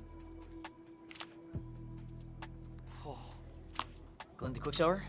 Gain to go again. Draw.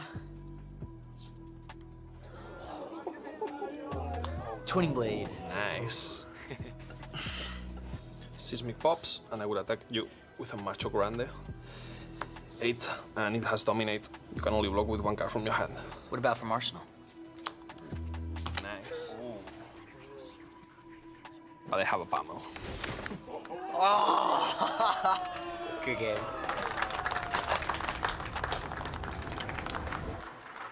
Let's go again.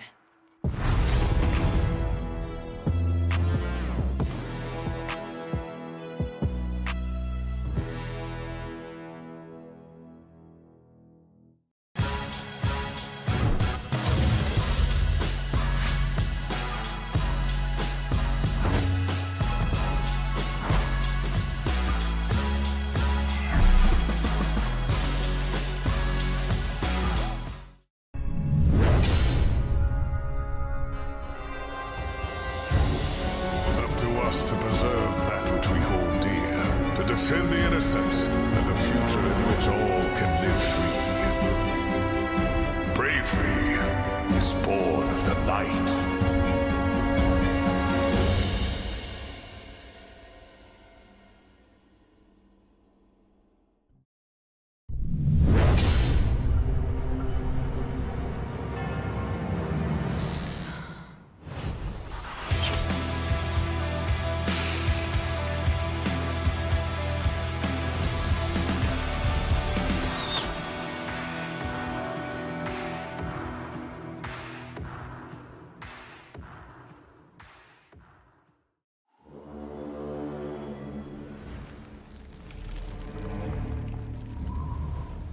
Carnage consumed the Third Age, as the Old Ones fed upon Wraith.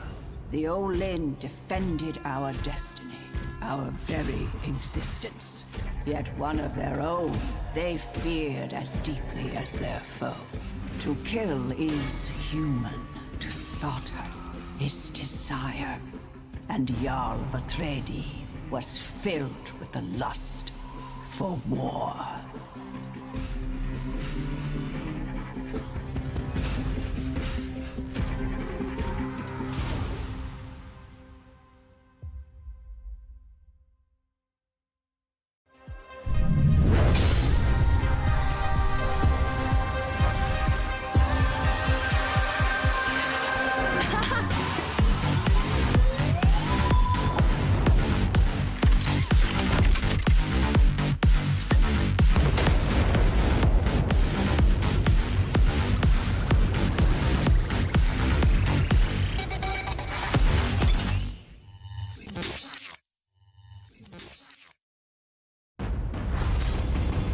Praetor Emperor from the heart of Volcor.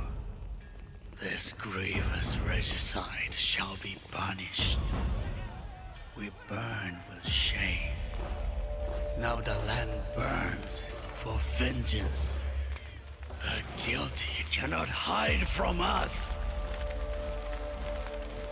The children of the dragon will scorch the corruption from this great dynasty. Volcor trembles as the thousands march forth. Strongholds crushed. Cities reduced to ash. No one is beyond our reach. We shall strike with our sharpest blades.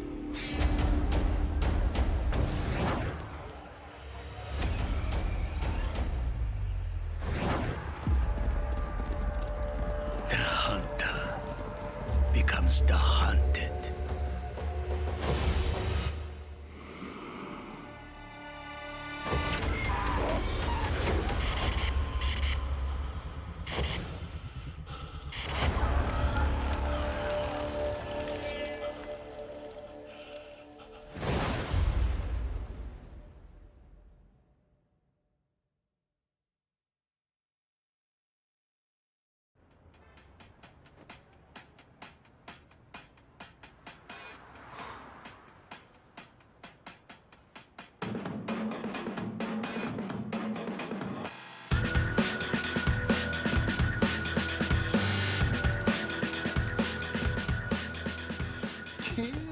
Let's go! You made it! Welcome to your first Flesh and Blood Armory. Thanks, man. I'm really excited. I just need a couple more cards, though, so. Oh. I can help with that.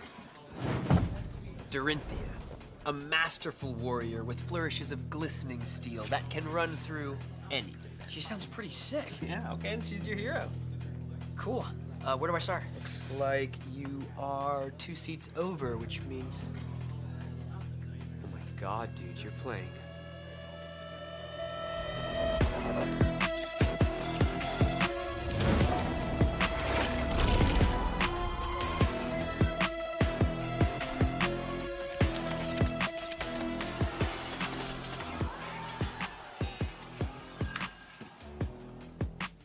Oh, Dory, this'll be fun. Dude, how'd it go? He got it. But it was 1-to-1, it was super close. It's just so hard to block physical and arcane damage. Brody's really cool. Oh, dude, Brody's the best, but 1-to-1? Are you kidding me? That's awesome. You totally got the next one. I mean, it literally can't get... Oh, no.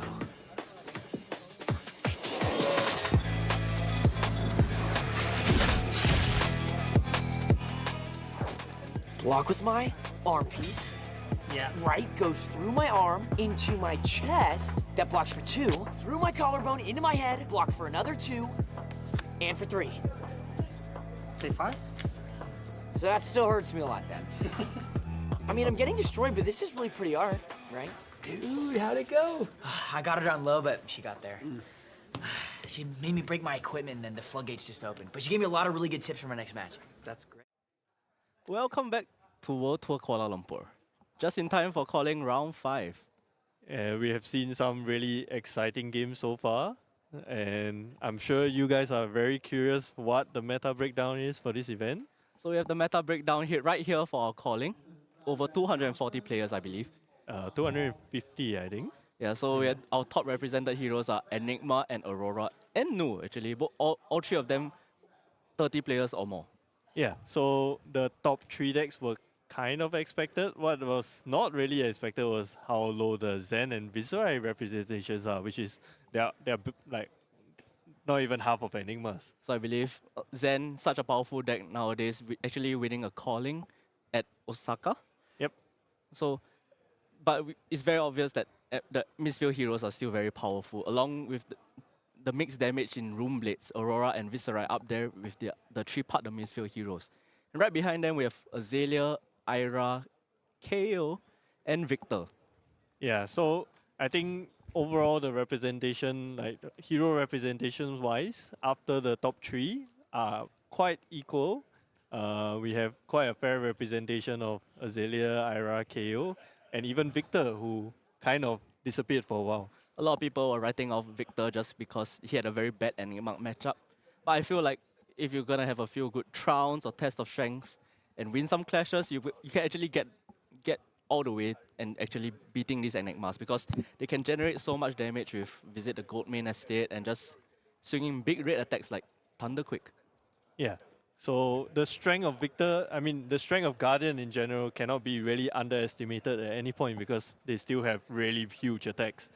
And I think at this point we have another Guardian who recently entered. We have Yao, but unfortunately Yao hasn't really performed that well this event. So we can see maybe Yao didn't perform up to standards, but we can see our lesser represented heroes like Kasai, Uzuri, and Betsy. And I know we've actually seen heroes like Kasai and Uzuri in the top tables. Exactly. So those heroes can also perform at high levels. It's just whether you're very familiar with the decks or whether your opponents might even be familiar with what you're doing. So Vynnset is more of like the forgotten room date because of she's living in the shadow of Viserai, but I believe Vynnset is a very powerful hero in her own right, being able to present damage thresholds that people might not be expecting because of the rune gate mechanic. And also people like overlook the fact that, you know, Malefic Incantation is so good for Viserai because you can keep generating rune chants like following your go again attacks.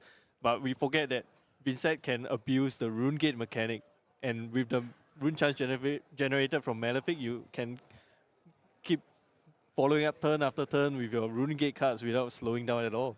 So at the end of the day, Enigma and Aurora are still the boogeyman of the format, and Nu is just there being able to be the most disruptive deck of the format, keeping Aurora and Zheng in check all the time. Yeah, so Nu is the kind of the equalizer, and while the aggro decks try to keep Enigma in check in this meta.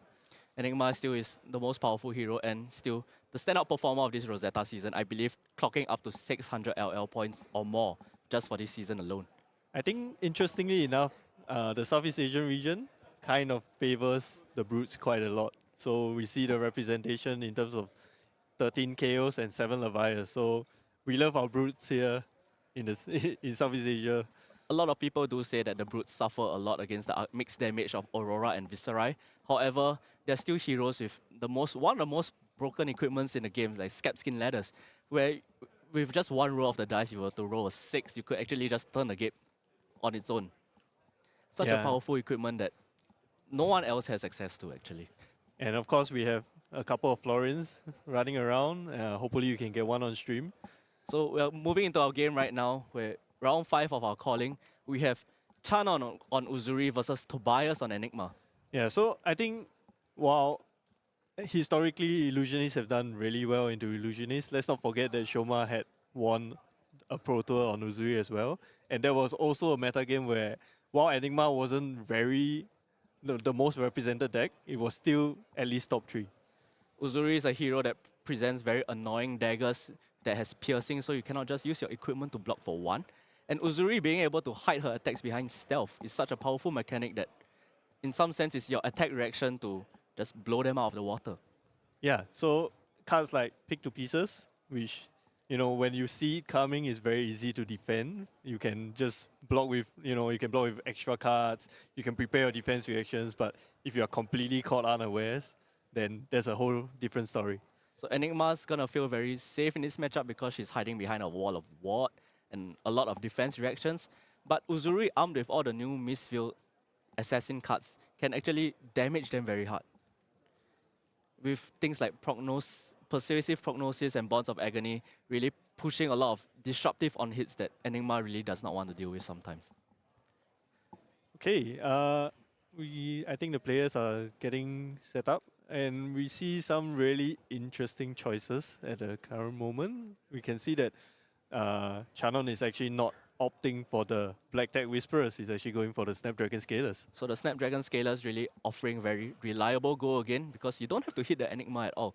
Being able to present this reliable 2 attacks on the Uzuri side. And he's running the Vambrace of Determination, a very important card against Enigma. It's a very common equipment that we see into Enigma. I think even Guardians, if they end up pairing to Enigma, they also bring in the Vambrace. We have seen News bring it in as well.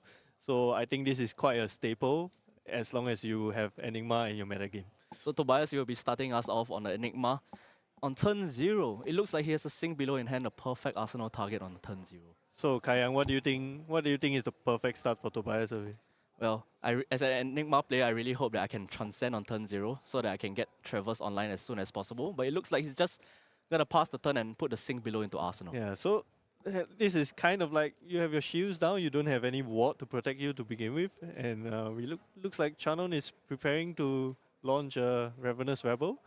So this really puts the ball into Chanon's court to be able to throw as much damage as he can before Tobias gets the ward ball rolling. Yeah, but unfortunately he flipped the Persuasive Prognosis. While it's a very good stealth card, I mean it has an on-hit effect, but off the top of the Ravenous Rebel is not where you want to see it. So the Rebel's only coming in for 2 and chipping 2 damage off Tobias is not insignificant though. Although revealing the Prognosis in a deck with so little blues is a bit unlucky on Chanon's end. And looks like Chanon is preparing for Uzuri's very, I think, kind of a signature card. It's not really the specialization, but it's Isolate. So Isolate coming for 2 dominate, but don't let that fool you. With the Uzuri's ability, you can push in a 2-cost attack, so most likely things like Command and Conquer, Erase Face, maybe Amnesia or Shakedown. But this dominate really only allows Tobias to block with 1 card from hand. Yeah, so all of the cards that Kayan has mentioned, they all have some form of on-hit effects, which is very good. But with the Sing below in Arsenal, I think Tobias will feel very safe blocking this Isolate. Okay, so we see that Tobias is blocking with the Spectral Prowler, a good card for transcending. So on the activation of the Uzuri, it looks like Tobias will be reacting with the Sing below. So this blocks for a total of 7, and you feel very safe behind all these attacks. And it's a red pick to pieces. So one of the key cards that Chanon is looking for to try to sneak through all the ward. But at this point, I think Tobias doesn't have a lot of ward going for him. So red pick to pieces was an interesting choice, being able to maybe push your way through certain breakpoints because pick to pieces does get a +1. Yep. Alright, so Chanon with the last remaining card is just gonna Arsenal and it's back to Tobias' turn. So Tobias with a 3-card hand, I do see a Manifestations of Mirror Guy in hand, which is one of the more important cards this matchup because you do want to just keep snowballing the threat of the ward, being able to push as much damage as possible. Although having not transcended and having the Mirror Guy in hand is kind of awkward on Tobias' side as to whether he wants to pitch this Mirror Guy or Arsenal for a future turn if he does transcend. Yep, so while Tobias here is thinking about whether he wants to possibly play out the Mirror Guy, I think he has more than 1 blue card in hand. He does have the knowledge that Chanon has the Persuasive Prognosis in hand, so regardless, he's going to have a stealth attack for his Uzuri activation. Yeah, so stealth, Uzuri's ability, more importantly, only allows you to trigger it off stealth card, so if Chanon doesn't present a stealth card, it's pretty much just face up. So if Tobias were to play this Manifestations of Mirror Guy this turn, he would have to pitch the 3rd card in hand to even swing it. So it might not be a very efficient use of the resources. But it looks like he's just playing the Truce. Yeah, he plays out the Truce, which... Okay, so Truce is a new card from Rosetta. It's a generic card, so anyone could play it. If Chanon attacks here, Tobias gets to draw an extra card. If Chanon just passes, then they both gain 3 life. It looks like Chanon's just going on aggressive and playing the Ravenous Rebel, revealing a Shred off the top. I believe that's a red Shred, a very important card in this matchup because, well, -4 is no joke. Yeah, so I think Chanon, the red Shred is there just to deal with cards like Sing Below, Fate Foreseen, which are very, very common. What do you think Chanon's trying to do here, just pushing all the attacks into Enigma's face at this point? I think Chanon is trying to put as much damage through as possible so that he can possibly in future force the Enigma player to be blocking more proactively rather than holding back and building up a board eventually. So Chanon coming in with this Spider's Bite, actually managing to go through and deal 1 damage to Tobias. So this Spider's Bite will make all blocking attack action cards having 1 less defense this turn. Also, the Prognosis is coming in. Remember that the Spider's Bite is still active. And Chanon has 1 sneaky card in hand that Tobias is unaware of. So this persuasive prognosis on the Uzuri side does present a lot of, I would say, dilemma on Tobias' side. He cannot not block this attack because it might take a card from hand. But if he does block with cards from hand, he's actually giving life gain to Chanon. Yeah, and don't forget that while Spider's Bite is active, every card that Tobias blocks with there's an attack action, is actually blocking for 1 less. So if he's looking to block for 6 with attack actions, like Spectral Prowler for example, then he needs 3 cards, which is, while he has 5 cards in hand right now thanks to the truce, it's quite a tall order. We know the manifestations of Miragai is just simmering in Tobias's arsenal, but it looks like Chanon's going for the switch right here, and he's just playing the Fateful Scene in response before anything sneaky like the Command and Conquer would prevent the defense reactions from being played. Yeah, exactly. So Command and Conquer prevents defense reactions from being played on its own chain link. So we see the Death Touch coming out here from the Uzuri, being able to give a very important on-hit actually against Enigma. So what would you choose if this Death Touch were to hit? I mean, it's very likely that Chanon would choose a Blood Rod because the Blood Rod forces Tobias to keep a whole bag of blues to protect any ward that he places on the arena. But at the same time, I think Frailty is not too bad because it does slow down any of the ward attacks. They are all weapons. So Frailty does give Chanon some life buffer, but Blood Rod it's more like a ticking time bomb just sitting there.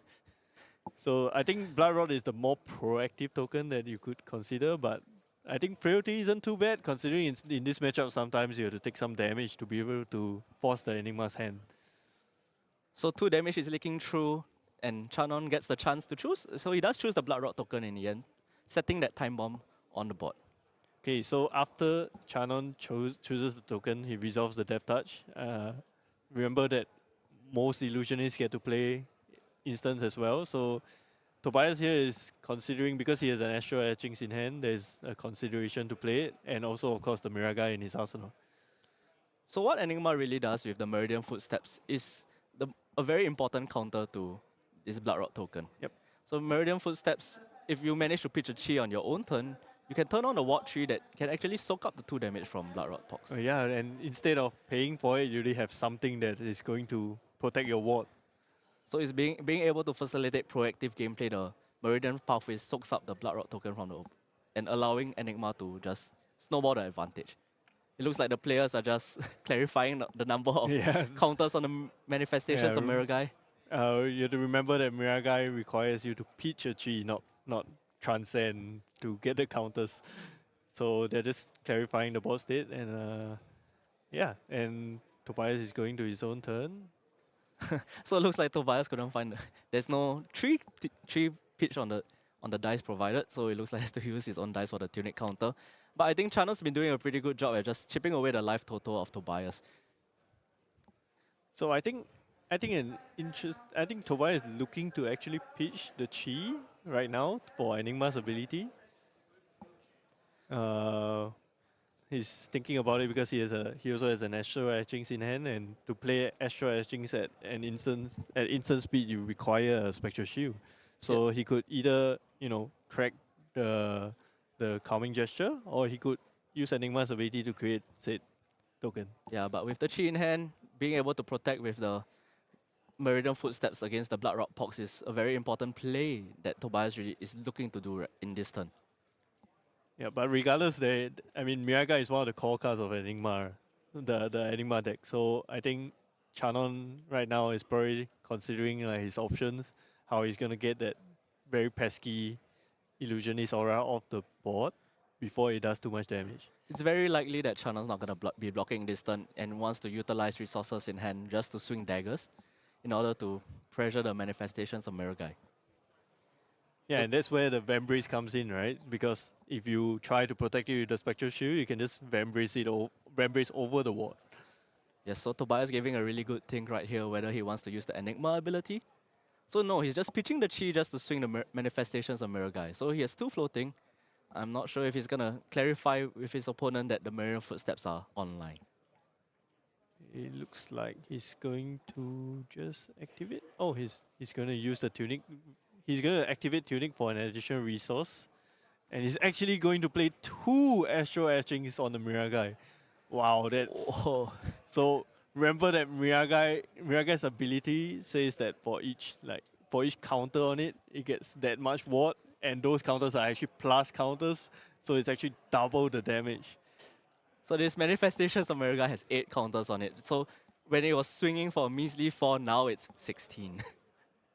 Yeah, so he's clarifying with Chanon that he's just letting him know that it's already active. So Chanon, just blocking by 1 card, he thought he was very healthy, but now from 40 life, he's down to 27. Oh, it looks like he activate? So we'll clarify the game state. Yes, the blood. Because I think Tobias did not declare. He missed the window. So when you pitch the chi, you really need to activate the Meridian pathway.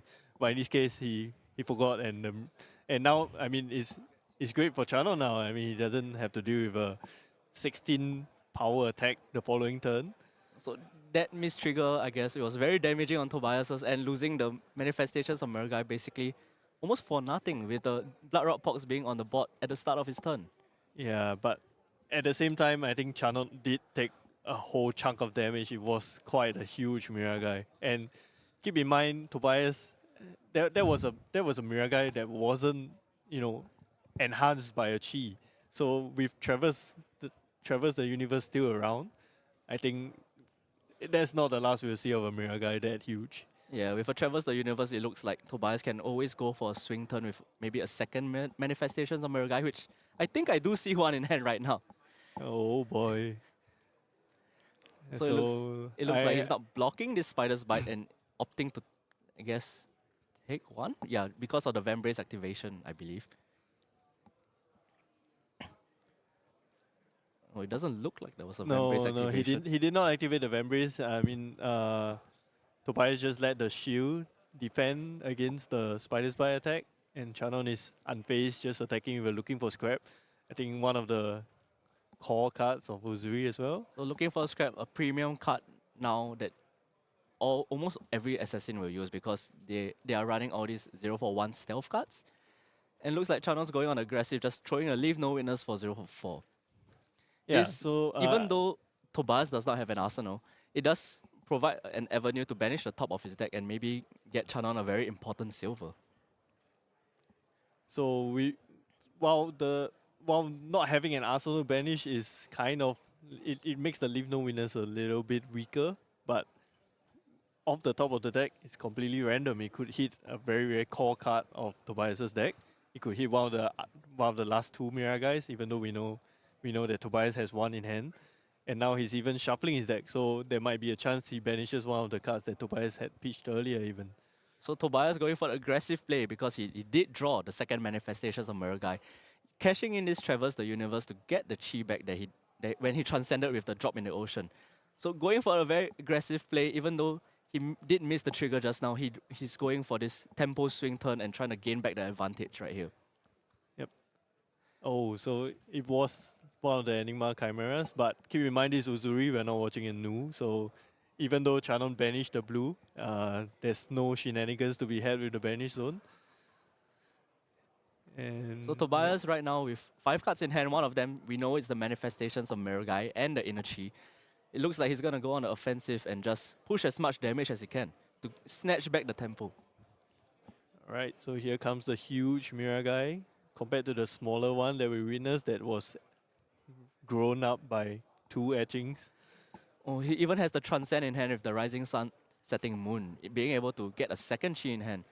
Do you think he'll have the 3rd Manifestations of Miragai in his hand? I mean, well, I do think it's quite unlikely, but it would be a huge turn for Tobias if you could get 2 Miragais out. So Tobias is pitching this Ripple away to swing the Manifestations for 8. So 8 is not a small number. No, it's Guardian numbers even, but at the same time, what Chanon has in mind is, I think the Tobias himself still has that inner chi to create that spectral shield, so there might be more etchings coming in as well. Yeah, Astral Etchings and Calming Gesture, what a combo that's come out from Rosetta, and what an innovation that it's been developed and it's almost integrated in every Enigma deck right now. Yes, exactly. It's a huge power boost, especially when you combine it with cards like Restless Coalescence even. I think there are so many multipliers for Astral Etchings, it's become really mainstay. We see how powerful manifestations of Miragai is because all that Tobias have done is swinging maybe the manifestations of Miragai with 8 counters just now, as well as this one with 4 counters, and Chanon's already on 18 life. Yeah, and Chanon was at 40 just 2 turns ago. It's a huge life swing. So Tobias playing a Waxing Scepter and Spectre and swinging for 4. This is not a small number, being able to generate a ward bot while dealing damage as well.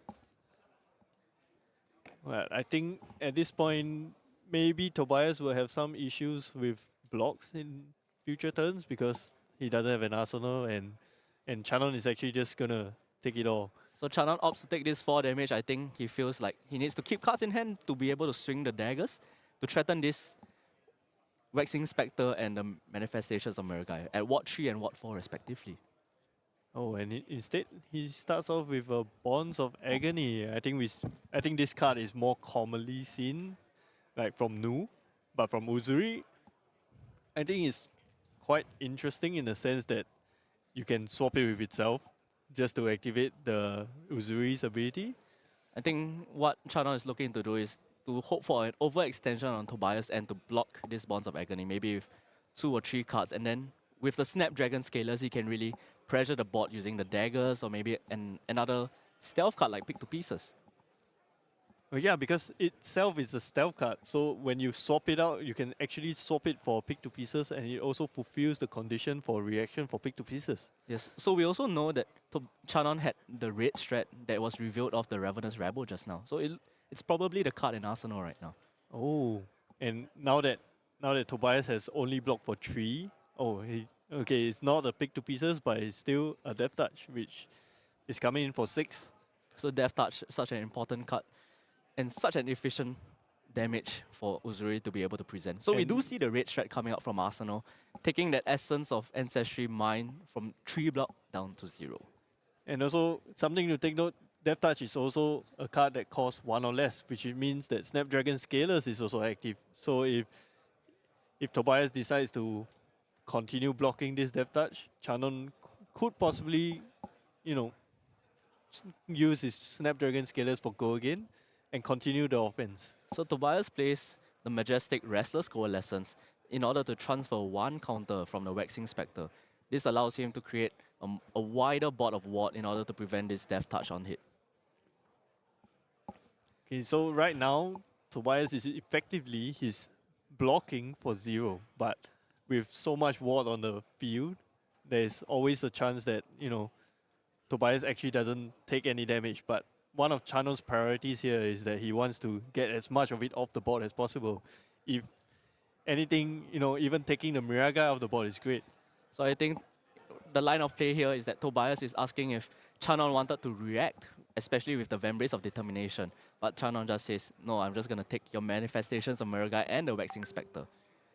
So now it's on Tobias's court. Yes, so he does remove the counter to create a Spectral Shield. So now it's Chanon's turn on the reaction chain, whether he wants to activate this Vambrace. Yeah, so because there are so many things that Uzuri can do to screw, kind of cause problems with all your math, because you think it's just for 6, but then suddenly there's a Vambrace trigger, suddenly there's go again, there's all sorts of reactions. So it's very hard for Tobias to even, get the exact numbers. So we see the Tunic resource being used for the Vambrace of Determination, and this will chew through basically Ward 4 on Tobias' side. So it takes the manifestations of Miragai, and the Restless Coalescence. I believe that's only 6. I'm not sure if they clear this up. Okay, but it looks like perhaps the players have miscalculated the damage a little bit. But yeah. Yeah, but a miss trigger on both sides. It's something that happens to everyone, especially when the events are long. Yeah. So now, I think quite something of note is that this Waxing Spectre is actually just attacking for 3, and because it lost its counter, it doesn't have go again anymore. So unless Tobias has the last Astral Etchings. But Tobias is sitting pretty healthy at a 24, having a 10 life lead over the Uzuri. And with Ward 4 on board, he's got to feel really safe right now. Yeah.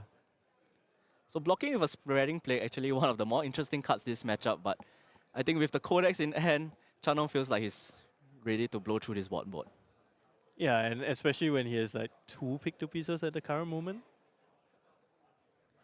So starting with pitching a pick 2 pieces to start with the Spider's Bite, presents such an annoying threat to Tobias because he cannot just use the Spectral Shield to eat through this 1 damage. The Vambrace of Determination will probably come for the Waxing Spectre.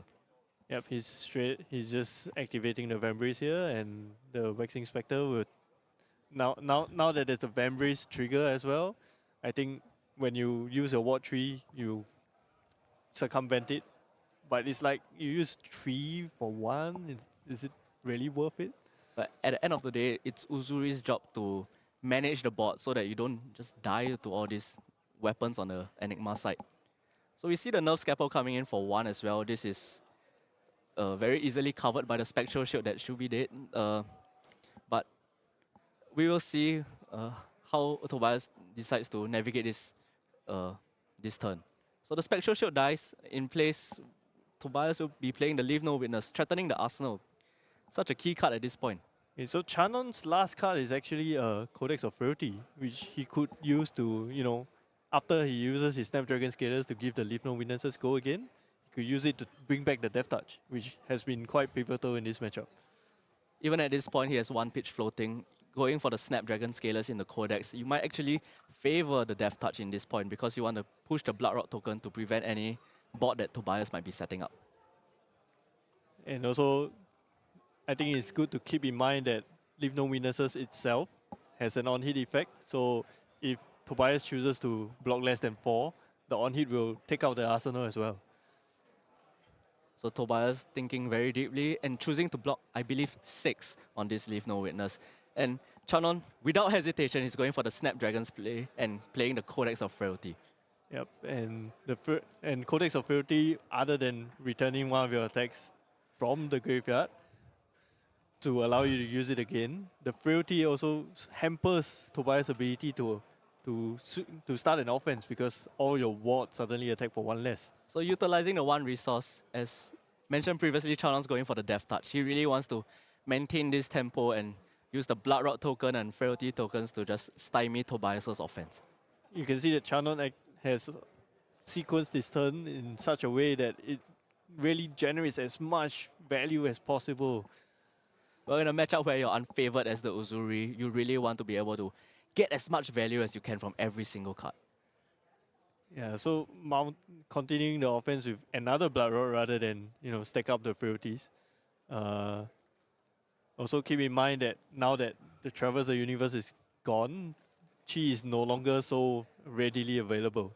So what's interesting here is that the Rage Scepter that Tobias has just played is swinging for 5 only because you get the -1 from the Frailty. But the Rage Scepter on your own turn, it's a Ward 6, so it actually fully covers this Blood Rot box. Yeah, so in this case, it kind of functions like a CNC, but without any on hits. It's just a vanilla brutal assault. Yeah, but more importantly is being able to prevent that 2 damage to yourself so that you can always, I guess, some extra life buffer now that the life totals are, I would say, much lower position. You're no longer as healthy. You don't have enough life to buffer your certain plays. Yeah, and I think Chanon shows why he's currently 3-1 in the calling. He's so familiar with the Uzuri deck. He knows his in and out. Like this game, you can think about what he has faced so far. He has faced an 8 counter Miragai, a 4 counter Miragai, and the life totals are still quite even. And now I would even say he's a little ahead, even in the driver's seat, I would say. Well, even though he's behind by 5 life, he has a 3-card hand and an Arsenal to push his advantage right now. And more importantly is that Tobias does not have a board at all. And he's just going to play the CNC. So we do see there is 1 floating, and I believe it was a Spreading Plague in Chanon's hand. So Spreading Plague is a very powerful card that allows him to create Blood Rot Pox based on the number of cards blocked. But if the opponent doesn't block, Spreading Plague suddenly is not very powerful. Yeah, it's not as effective because, there's no blocking card, so you create 0 Blood Rot. So what Tobias is doing is that on the on-hit, after he's taken 6 damage, on the on-hit effect of the Command and Conquer, he's using the Tunic resource to play out this Waning Vengeance. Yeah, so it kind of circumvents the Command and Conquer's on hit because instead of getting destroyed, he gets to play it out. And now that he no longer has an arsenal, the Command and Conquer's on hit effect does not do anything. So this really helps Tobias snowball the tempo and try to get it back in his favor, because this pretty much the Command and Conquer at the end of the day just became a vanilla card. Kind of like a brutal assault of sorts. Yeah. So Tobias really thinking through this turn. The Waning Vengeance on his turn is very... He feels very safe because Ward 3 is such an important breakpoint for a lot of Enigma's cards. And he's starting with an Enlightened Strike, so I believe this will be 5 go again.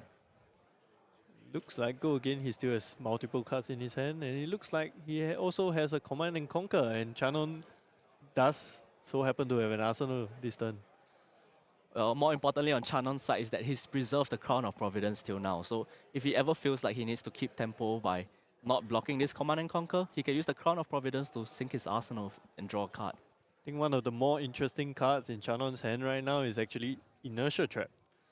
So Inertia Trap is so powerful because it does create an Inertia token, and it may not seem very good on paper, but the tempo plays it does get when you sink an arsenal is massive sometimes when Flesh and Blood is a game of margins. Exactly, and sometimes, you know, Tobias is actually looking to arsenal a defense reaction, and with the Inertia token, it denies any form of, you know, putting a card in your arsenal place. So without an arsenal, you are open to cards like Codex of Frailty, which Chanon has already played one. And also, you know, your dominate effects are so much stronger because you don't have to worry about a defense reaction from arsenal. So now facing down this Command and Conquer, that's a pretty annoying thing, especially since Chanon decided to keep the Inertia Trap in hand. But we do see one of the more powerful cards that Uzuri has access to over maybe Nu, that Shakedown. Shakedown is such a powerful card that when it hits a hero and you've activated an attack reaction, this chain link, you do get to choose a color and banish a color from the opponent's hand. Unfortunately, it looks like Chanon does not have a stealth card in his hand, so there's no way he can sneak in Shakedown. You know, sometimes Tobias, you know, can't really keep up the guessing game. He just accepts that he has to take the damage, and then surprise, it's a Shakedown. So this is a pretty rough spot for Chanon, that he has to block with 2 cards and keep the Inertia Trap in hand. With a red pitch in hand, he does not really have very good plays or very wide plays to destroy that Waning Vengeance on Tobias' side. But remember that Waning Vengeance also has another line to it. You must have a blue pitch for its effect to be active. So we see how weak of a turn because of the Inertia Trap being stuck in his hand from the Command and Conquer. He has to use a Tunic resource to even just swing the Spider's Bite for 1. But even considering protecting the arsenal, it must be a very, very important card. So what could it be? I would think it's either a defense reaction or maybe a Codex of Frailty, which would make this turn a lot better than it currently is. Yeah. Ooh, Oh, I call wow. it. It's a Marvel Codex of Frailty. What a beautiful card it is, and I would say one of the better cards in Uzuri right now. I would say it's just a staple in both Rangers and Assassins. Every time you pair one of them, you know that they definitely have this card. And it's so hard to play around it as well sometimes. When you don't know whether to throw out the defense reaction when you see a leave no weaknesses, and then the next thing you know, they gave it go again, and here's a Codex. So Tobias is still thinking on what card he wants to put into the arsenal. But Chanon's, well, he's ready. He knows that he wants to use this leave no witness. Alright, so Tobias here just considering which attack he wants to return into his arsenal, just looking through his graveyard. He might not have a lot of choices. He hasn't really attacked a lot, but the previous turn he used an E-Strike and a Command and Conquer. I believe those are the only attacks in the graveyard right now. Because the only other attacks are maybe the Spectral Prowler that he blocked on turn 1 and the Enigma Chimera that has been banished from the top of his deck. Yeah, it looks like he's going to choose the Enlightened Strike, possibly because it's, you know, it's not so hard to use. And remember that Codex of Frailty, while you use it, if you have no cards in hand, you don't have to discard a card. But for Tobias, he has 4 cards right now. When he takes back an attack, he needs to discard for the Codex of Frailty's effect. More interestingly, if Tobias opts to not block at all, he might want to choose the Spectral Prowler so that Chanon does not get the silver. Oh yeah, because we have already seen Chanon draw multiple blues at the start of the game, including a Ravenous Rebel that revealed a blue, which drastically reduced his power. But in this case, if you deny the silver when Chanon draws many blue cards, there's no way he can filter out his hand by pitching his blue cards for the silver. So Tobias really going into the tank. Okay, so he chooses the Enlightened Strike, partially maybe because it's a 0 cost and a very flexible option if he wants to draw a card or if he wants to choose go again, especially since his offense has been stymied by the frailty token given. Yeah, but let's not forget that this Leave No Witnesses threatens that same Enlightened Strike that Tobias just brought back. So now Tobias facing this Leave No Witness for 4. It looks like he's going to be blocking with 2 cards, I believe, and especially since the Spider's Bite has hit, every attack action blocks for 2 only. Oh, in fact, the Waning Vengeance took the damage for the Spider's Bite, but because Tobias did not have a blue pitch in his pitch zone, there was no Spectral Shield, which could have been really good in this spot because he could just use the Spectral Shield as a ward 1 and block for 3 because Chanon is completely out of resources. Yes, so we see how awkward it is when Uzuri draws hands that are all red or there's no blue or yellow to really fill through your daggers. You really have to use the Tunic resource to even just swing the dagger. Although this Codex of Frailty does maintain some tempo with the Ponder token, you really have to draw a useful card that actually can go into Arsenal. Yeah, but we can see that it's very awkward for Tobias at the current moment. He's considering whether he wants to use, in fact, he does use the Tunic for the block, for the additional block value. Giving up the Tunic just because he thinks the game might not last maybe another 2 or 3 turns. Both players at 10 and 11 respectively, I think he thinks the end is in sight. Yeah, and remember that for Meridian Pathways to even have an effect, Tobias needs to draw a Chi because he has already expanded his Traverse the Universe. So Chi is really quite a rarity at this point. And let's not forget that this Enlightened Strike from Arsenal is actually reduced by the Frailty. Yes, Frailty token showing as to why it can be so impactful. 1 extra damage can really change games. Chanon opting to block with 2 cards, a Persuasive Prognosis and a Surgical Extraction. So preserving his life and trying to pull ahead with just 2 cards. So we see a second Persuasive Prognosis, and what an annoying card to be facing if you're Tobias. I think an interesting thing to note here is that while Tobias is kind of like he managed to get an Arsenal, he threatened enough damage for Chanon to consider blocking. He's not really generated any form of incremental advantage. He's been playing like a very normal aggro deck, just throwing attacks from turn to turn. We've seen Enlightened Strike into Command and Conquer, and then now he's just kind of stuck trying to, get over the Uzuri's ability to be able to sneak damage in. So we do see a Passover and a preserved tradition in Tobias' hand, and I think when he flashed the Arsenal, it was a path well traveled. So it's 3 Transcend cards that Tobias has access to, and you don't really want to be giving this Persuasive Prognosis go again. Yeah, but at the same time, this is where maybe you can consider just sacrificing the Meridian Pathways because you finally, you can transcend on your own volition. And all these cards transcend into Chi, and Chi activates the Pathways. Yeah, so with the Pathways Ward 3 and the Fate Foreseen in hand, you can actually block up to 7, which will go around the Vambrace of Determination. Even one interesting thing is that if Chanon were to switch right now, using the Uzuri ability, you can actually path well traveled the Persuasive Prognosis and he will not have to go again from, from the switch. Because after you switch it, it's actually a new object. But it looks like it's just a nick. So just the nick on the Persuasive Prognosis, bringing it up to 6. And I believe Tobias will go for the maybe double or triple transcend and use the Meridian Pathways Ward 3 to just cover up this big attack. Do you think Tobias is considering whether he can just take the damage? Because while, it's kind of impactful that he's going to potentially lose a card, but considering that he has a chance to finally get a board out, and losing one of the 2 Chis is not really a huge deal. Do you think he'll do that? I think it's the best use of the Meridian Pathways that you ever get to use at this point. So you're going to be pitching the Chi just for the Enigma's hero ability to create a Spectral Shield. The Meridian Pathways covers this very well because Chanon can't even use the Vambrace of Determination this turn. With no pitch left in hand and a Tunic resource on 1, this Persuasive Prognosis is only coming for 6.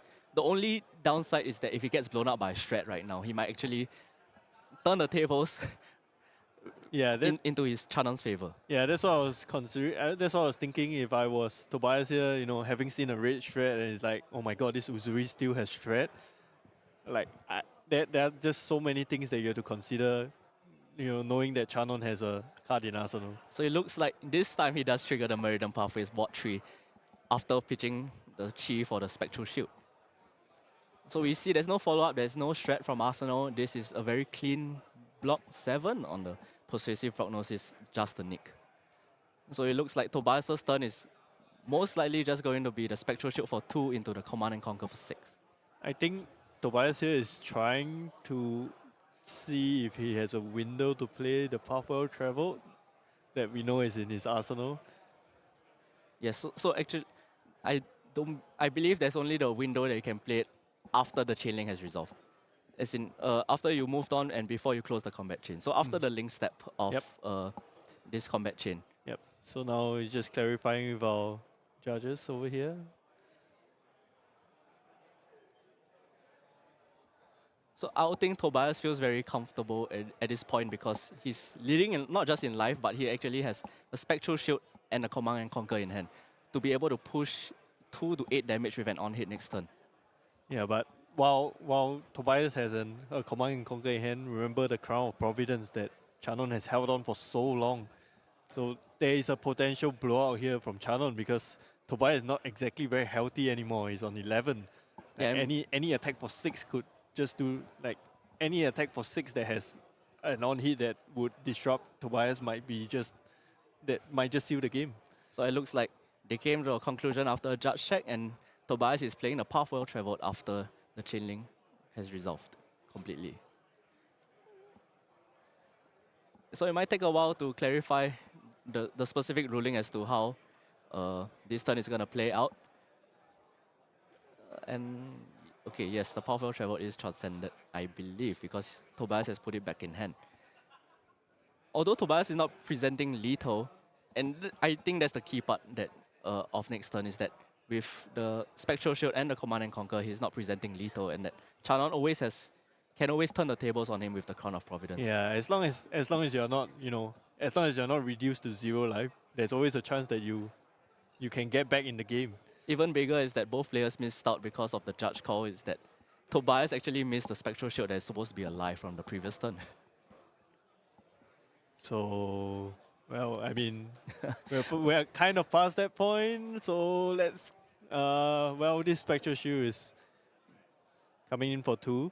And also don't forget that you choose the order of your ward, so while it's not beneficial that you let the Spectral Shield die before your pathways, it is a legal play. So I wouldn't say it's a missed trigger, but maybe because of the fatigue of playing 4 or 5 rounds and maybe the thought of there's another 2 or 3 rounds to go. This is shows the strength of how much players really need to be mentality monsters in order to keep up this level of play in a calling. Exactly, and Enigma being a very mentally taxing deck as well, it doesn't really help in a sense, like, because you have to go through so many permutations of whether you want to create a Spectral Shield, whether you want to play a Manifestations of Miragai, whether you want to crack your Calming Gesture, like all these add up throughout the whole tournament, and now we're at round 5. There are only 2 more rounds after this, so technically we're in the second half of the day. So Chanon facing this Command and Conquer, I'm pretty sure it's either a 2-card block or he's angling to use the Crown of Providence. But it looks like he's wanting to block with just 1 card and maybe return the favor with 3 cards. Yeah, and keep in mind that Chanon, while he has expanded some Codex of Fealty, there's always a chance he has another Codex of Fealty. And Tobias is once more in a situation where he no longer has an arsenal. Oh, it looks like now Tobias is remembering that he had a second Spectral Shield in play from after activating the hero ability and the Meridian Pathways. Yeah, well, we have judges on the table, so we'll let them sort this out. In the meantime, Because on Chanon's point of view, he can argue, as you said, that he lets the Spectral Shield die before the Meridian Pathways. So I guess the players have a discussion and probably a judge will have to step in and maybe mediate this. Yep. Right, but I think on Chanon's end, he's not out of this game. I know Illusionist into Assassin has always been Illusionist favorite, but I think Chanon shows why, if you're proficient in the deck that you play, it's, you know, not as one-sided as what many others might think.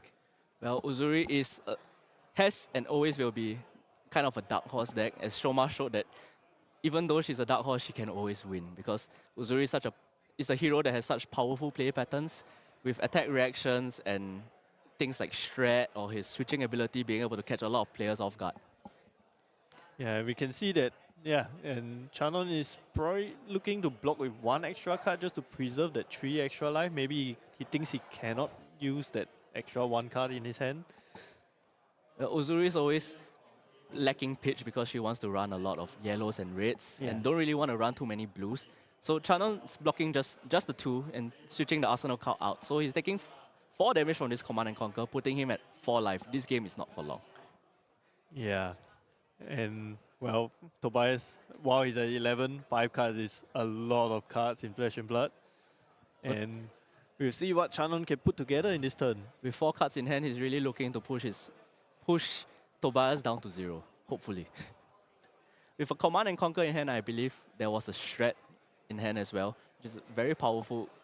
Ooh, so we see a looking for a scrap. That's like one of the best ways to be able to push damage when you are such low life totals. Yeah, and 5 go again is a huge number. Like, there are very few cards that are 5 go again, and also coupled with the Vambrace here, if Tobias opts to block or not block, Chanon always has the chance to activate the Vambrace to push in 1 extra damage. Yeah, pushing 4 damage now through the Spectral Shield. The looking for a scrap deals 4 damage, bringing Tobias down to 7. This Spider's Bite is presenting such an annoying on-hit because now with cards in hand, if attack actions only block 1 less, which is so significant when you are at low life totals. Oh, and we see Isolate coming in once again. And, it's habitual in a sense for all players playing against Uzuri. Whenever they activate Uzuri's ability, you want to react first. But in this case, because he doesn't have an arsenal, and the dominate effect still stays while it's there. So we see a Shred coming out, making this Essence of Ancestry block for 0. And the switch, and I believe it's the switch to the Command and Conquer, will prevent Tobias from using the Sink Below right now. So this can actually be presenting lethal. Okay, but Tobias might not be out of the game yet. Remember, this is still Enigma. She still has access to instant ward cards. Chanon is reminding Tobias that, hey, I have an Isolate, it has Dominate. So the Dominate preventing the Sink Below from being played, and the Command and Conquer also preventing the Sink Below from being played. Well, we'll see if Tobias has a ward card that he can use to prevent the damage, and he does. He does. So we do see the Winning Vengeance come out, preventing 3 damage and actually gaining him pretty much 1 life in the Spectral Shield. And more importantly, remember Enigma's ability reduces the cost of the first Spectral Shield attack. So next turn, while it's not a lot, 1 damage is a quarter of Chanon's life at this point. Yes, presenting 3 damage and just trying to chip away at the Uzuri and hopefully get yourself to a win. Especially now that you can put the Sink Below in Arsenal, you're going to feel very safe. Yeah, you feel safe against the card that you couldn't play around this turn. Well, while Chanon knows that it's a Sink Below, there's honestly, without Command and Conquer or even cards that prevent defense reactions from being played from Arsenal, it's very hard to play around. For a matchup that we always feel that is Enigma super favored into Uzuri, this game has really gone down to the wire. Both players at 3 right now, and Chanon has like a 4-card hand to be able to push as much damage as he can. Yeah, and remember that all of these attacks, while they're coming in for 1, with Vambrace still on the board, like that 1 Spectral Shield on the board might as well not be there, other than to tax Chanon for that 1 extra resource. But even better is that with things like Spider Bite and Nerve Scalpel hitting Enigma, you're actually reducing the blocking power that they can have from hand. Yeah, exactly. Because Spider's Bite and Nerve Scalpel aren't just normal daggers. They are daggers with on-hit effects that reduces the block values of cards that are commonly played in Enigma. We do see the big blue sky in Tobias' hand, a very interesting card that a lot of Enigmas may or may not be running anymore because they prefer things like Hold the Line or Blue Sink Below. Ooh, we do see the Transcend card, so a homage to Ancestors in Tobias' hand, which pairs perfectly with that big blue sky. And remember, Big Blue Sky gains more defense the more blue cards that you pitch, and one of those blue cards is a homage, which also gains 1 life for Tobias. Yeah, the 1 life right now can be very significant in winning this game when both heroes are at 3. But with 3-card hand on Chanon's side, it's you never know what's going to be coming out from the Uzuri. Yeah, and you know, we can see that his hand has a bunch of has another stealth attack. I think there's another isolate. So the Vambrace of Determination gonna make sure that the Spider's Bite goes through for 1 damage. Oh, and he's actually just pitching. He's using his Tunic for 1 additional resource because remember he used 1 resource for the Vambrace, and he's pitching a red for a 2nd attack. He's really trying to push his advantage. Every single damage that he can milk out of these daggers, he's trying to push Tobias to 0. And this Nerf Scalpel is not insignificant because you know there's the Sink Below in Arsenal and the Big Blue Sky in hand. Both of them are defense reactions. Yeah, so I think one of the plays that Tobias could look to do here is actually block with the Weakest Link, because when the Spider's Bite hit, it reduced the block value. So blocking 2 on the Nerf Scalpel is actually blocking quite a lot. Yeah, so just managing to get a card out from a weapon swing is so important. And this Isolate is coming in, dominated. But the Sink Below from Arsenal is going to cover this up. So the Isolate is going to go to the bottom of the deck, and we'll see, I believe it's the, yes, Shakedown from hand. But this is fully blocked out. And Tobias is going to gain a 1 life back with the Homage to Ancestors. Yeah, so this whole, well, he's probably not going to create a Spectral Shield because we know the last card is a Waxing Spectre. But what Chanon doesn't know is like, what he thinks is just, oh, he's just going to pitch to create a shield. I'm at 3 life, I can just take the 2. But Waxing Spectre is presenting 4 damage, and Chanon can't just block with the Tunic for that 1 additional life. Yes, with 4 damage, he has to drop at least 1 card from hand, stymieing his turn quite a bit because 1 card is usually about 1 dagger swing for Uzuri.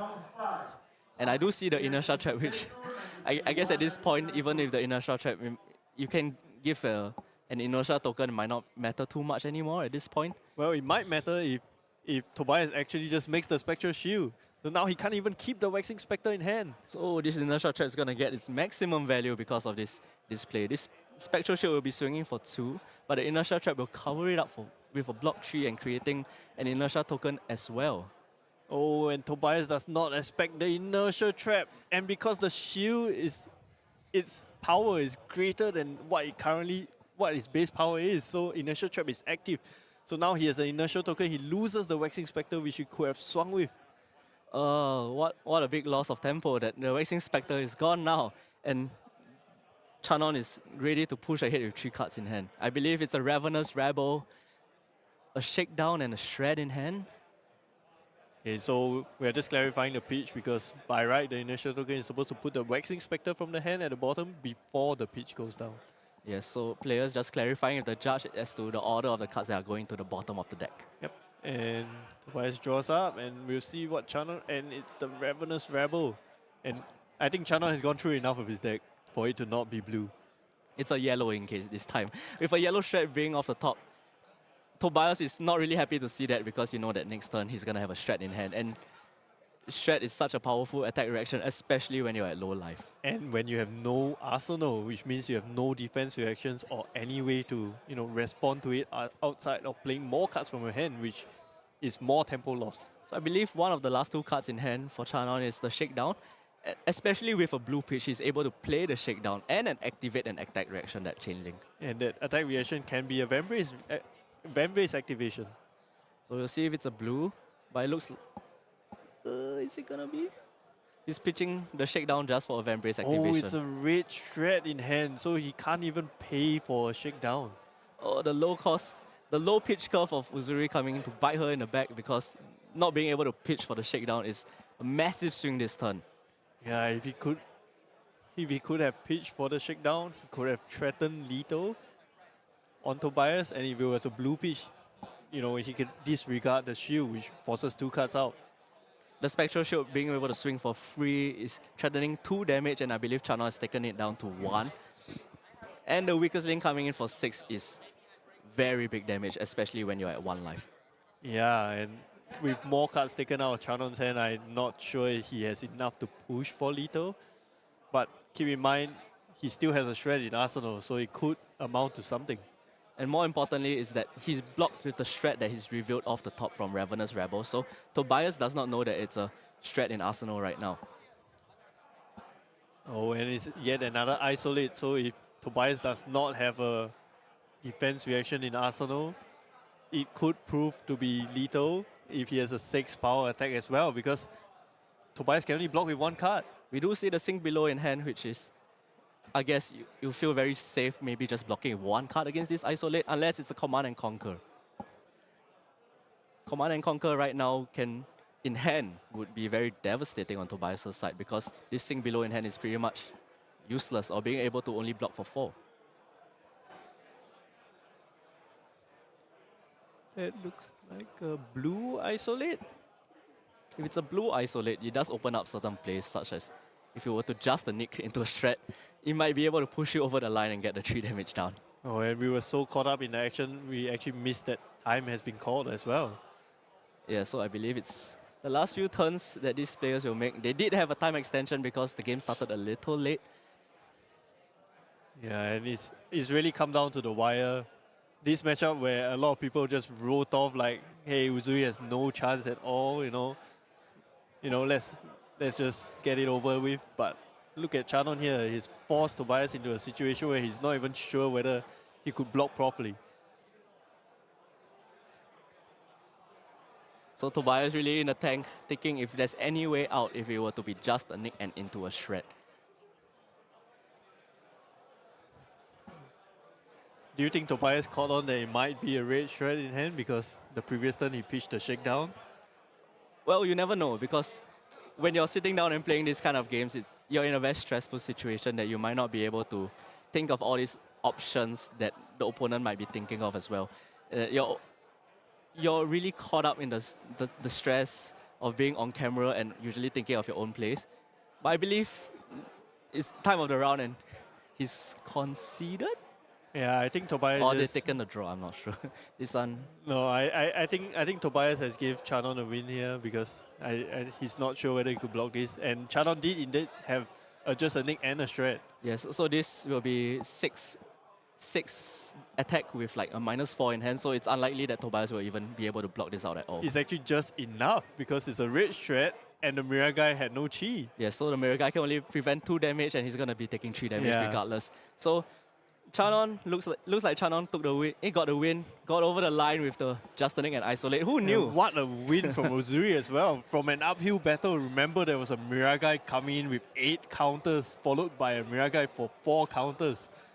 What a way to win the game. But who knew? Of all attacks that you were going to win with, you're going to win with Blue Isolate. Yeah, Blue Isolate and Red Shred with just a nick. Who would have expected all this? Isolate is the card that Uzuri's really been built around since her creation. Because the Dominate effect is such a powerful effect. Well, what a game, really. I'm still speechless. Like, Uzuri really getting over the line against Enigma. What a uphill battle facing manifestations of Murga with 8 counters and yet still getting the win after taking that 13 damage. Yeah, I know. It's kind of crazy, honestly. Yeah, so Uzuri, still X1, still very, very alive for top 8. Doing very well in the calling right now. Yeah, and hopefully we can feature some of our other matches as well. Like, just because Enigma is the most represented doesn't mean that, just by playing Enigma, you get a bunch of free wins. I believe the Kasai has been doing well. The Oscilios have been doing well. These kind of heroes that not everyone is expecting because you're always preparing for the part the Misfield heroes and Viserai and Aurora that you kind of miss out the sideboarding or the tech cards that you use for these kind of matchups. Okay, we'll go for a very short break because the next round is, I think, getting paired soon. So we'll be back very soon.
we are back.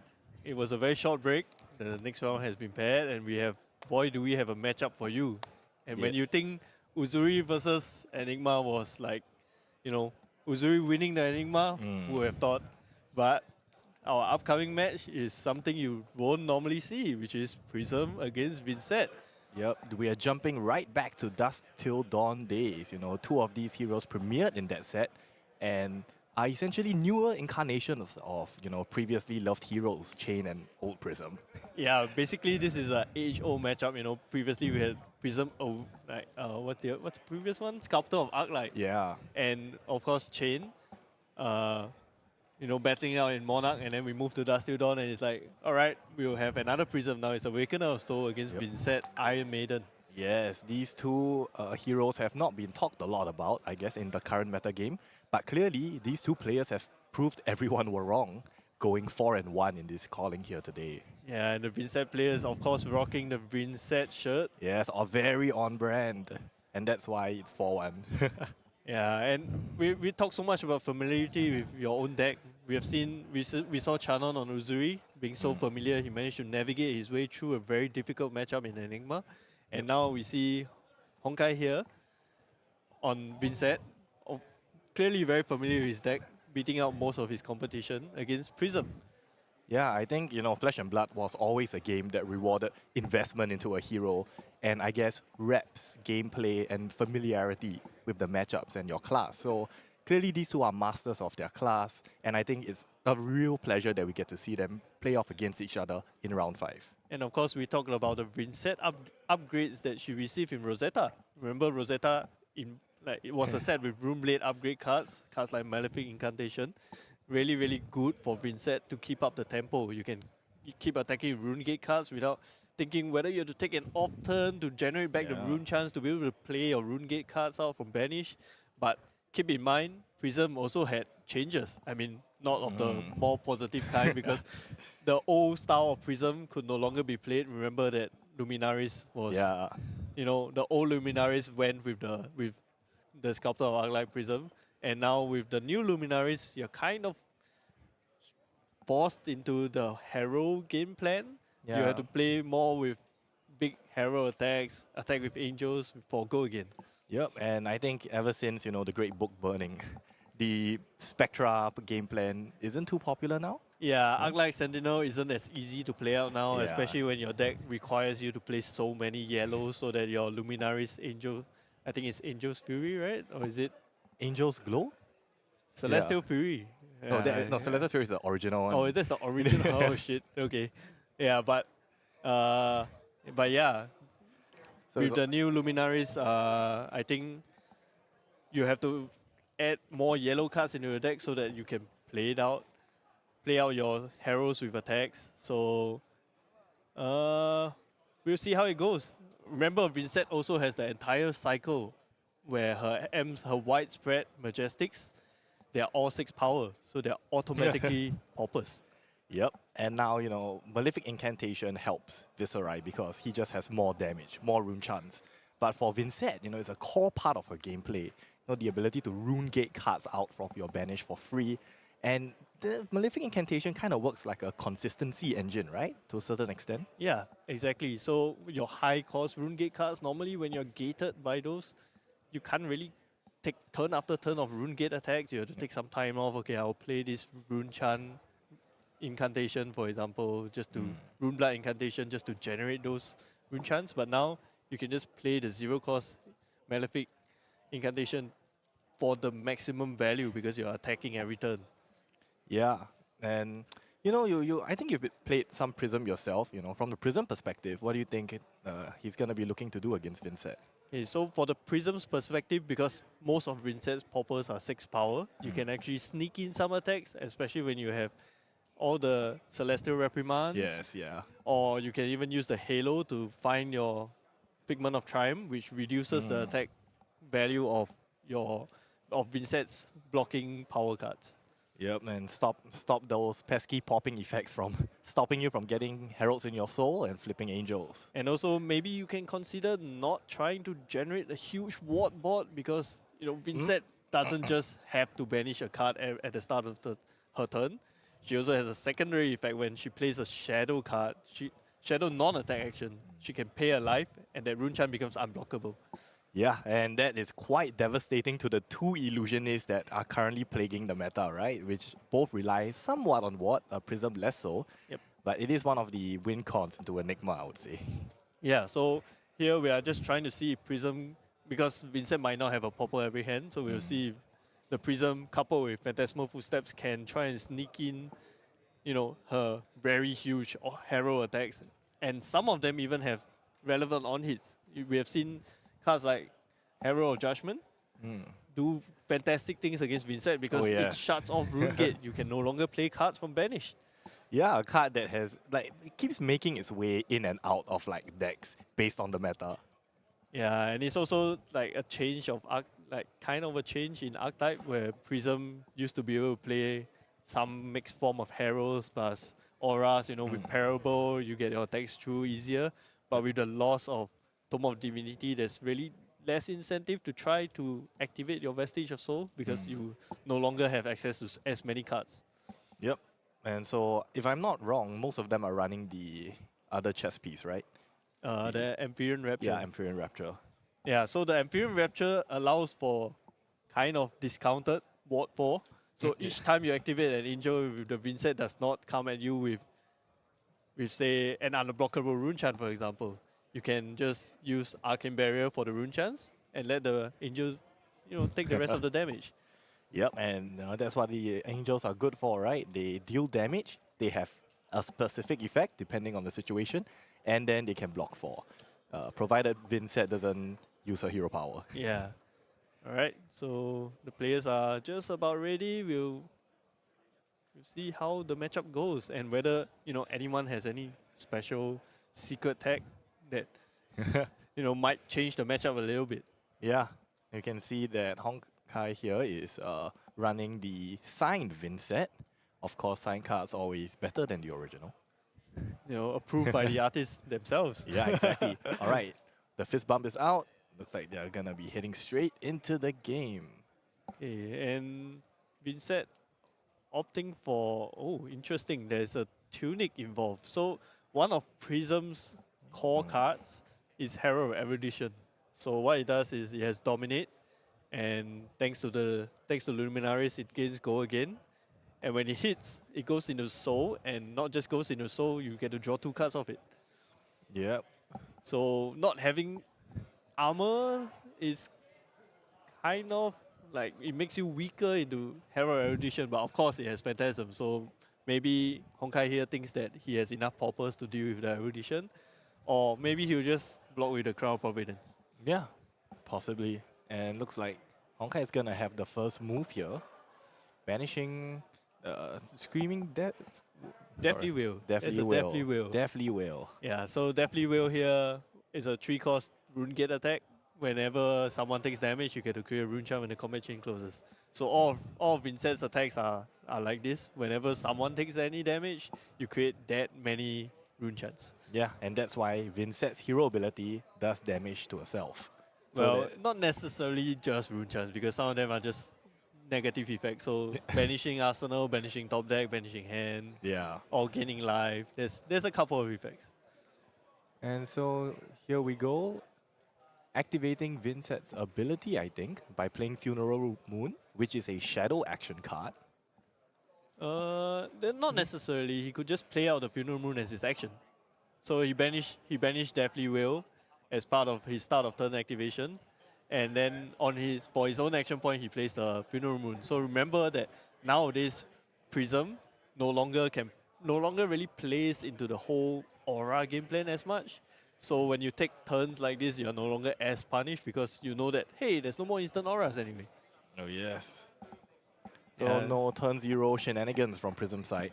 Yeah, well, much less. It's very unlikely that they play Arclight Sentinel into this matchup, considering that, hey, I can just pay a life and then the field just, knocks it off. Yeah, I think another equipment of note is Spellbound Creepers. Oh yes. When coupled with Tunic, you get to play certain non-attack actions at instance.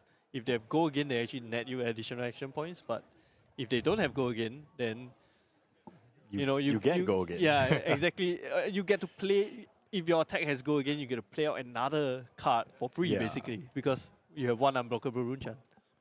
And here we go with the Herald of Triumph, yellow, pitching a yellow, giving this Herald of Triumph go again. And notably, these cards blocking this have -1 attack power. So that means that he can't pop it with traditional 6 attack cards. Yeah, now he requires 7 power cards to pop it. And while Vynnset has access to some of them, they don't have a lot of it. They have maybe like 1 of them. One such rune gate card that can pop.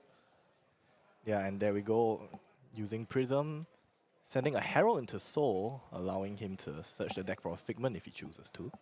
Yeah, so you might notice that Prism has 32 life. That's her starting life total. Don't be mistaken, Hongkai has not actually dealt any damage. It's just Prism starts at a much lower life total because of her ability to gain Ward 4 whenever she hits with a Herald. So whenever a Herald enters the Prism Soul, she gets to find a Figment out, which becomes a Ward 4. Yep, and that's just another 4 life. Okay, so we'll see how it goes. Remember that while searching for Figment is free, it doesn't take an action point. It's just it's a free on hit, so to speak. And here we go, Barry hitting him with the Cut Through the Facade. Oh wow, and an addition from Rosetta. Yeah. Coming into, first of all, you can't block it with auras, and Malefic Incantation is one such aura. And also, it's a 7 attack card that cannot be popped. It doesn't have Phantasm. Yep, and when it hits a hero, he can choose to destroy an aura the opponent controls. And, Vynnset does rely on auras, right? Yeah, I realized quite a lot on auras actually, because for each rune chant that you lose, there's always a chance that you can't play out your rune gate cards anymore because you don't have the sufficient amount of rune chants. Yep, and if you have those rune gate cards stuck in Banish, they all do have Blood Debt. Yeah, and Blood, yes, that's actually one of the other core mechanics of Vynnset. With great power also comes great cost. So if you keep too many rune gate cards in your Banish, being unable to play them while trying to store for it, you actually lose life every turn just to keep it there. And at some point, that life loss will, it will all add up. It will creep up on you. And you know what? I think it's really just on brand for Shadow Heroes. You take damage to deal damage. And it looks like he wants to protect his rune chant and blocking one of the white spreads, which is a 6 power attack, and even sacrificing his Crown of Providence for it. Yep, and I don't think he used the Crown's effect, right? No, it looks like he has opted not to. It's a May effect. And remember that... Oh, okay, so for Funeral Moon, it can be played from Banish, but if a player lost life this turn, which is the Vynnset player himself, he can play it as an instant without, it's an instant, it doesn't use an action point, so he's free to just do anything. And because it creates a rune chant, there is some kind of tempo gain. Yep. Because you no longer have to wait a turn to create, the rune chant to achieve the sufficient amount for your rune gate cards.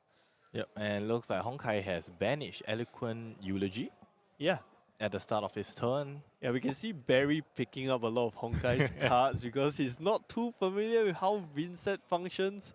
I don't really fault him for it. Vynnset is not a very common hero you see at armories. Yeah. But there are quite a lot of dedicated Vynnset fans, and we even saw them at Portland. Yeah, Vynnset, quite an underrated hero right now. Yeah, exactly. I think Vynnset is actually one of the strong contenders in this meta. It's just very, very underrepresented. Yeah, and she's pretty hard to crack, from the Blood Debt to managing your rune chants. It's a lot to consider. And so it looks like Barry is trying to respond to a trigger. But if I'm not wrong, Vynnset is a start of turn trigger, so he doesn't actually have priorities to do anything. Oh, and it looks like Hongkai chooses, he's opting to crack his Vexing Quillhand. Yep, that creates 2 more rune chants. So now he's at...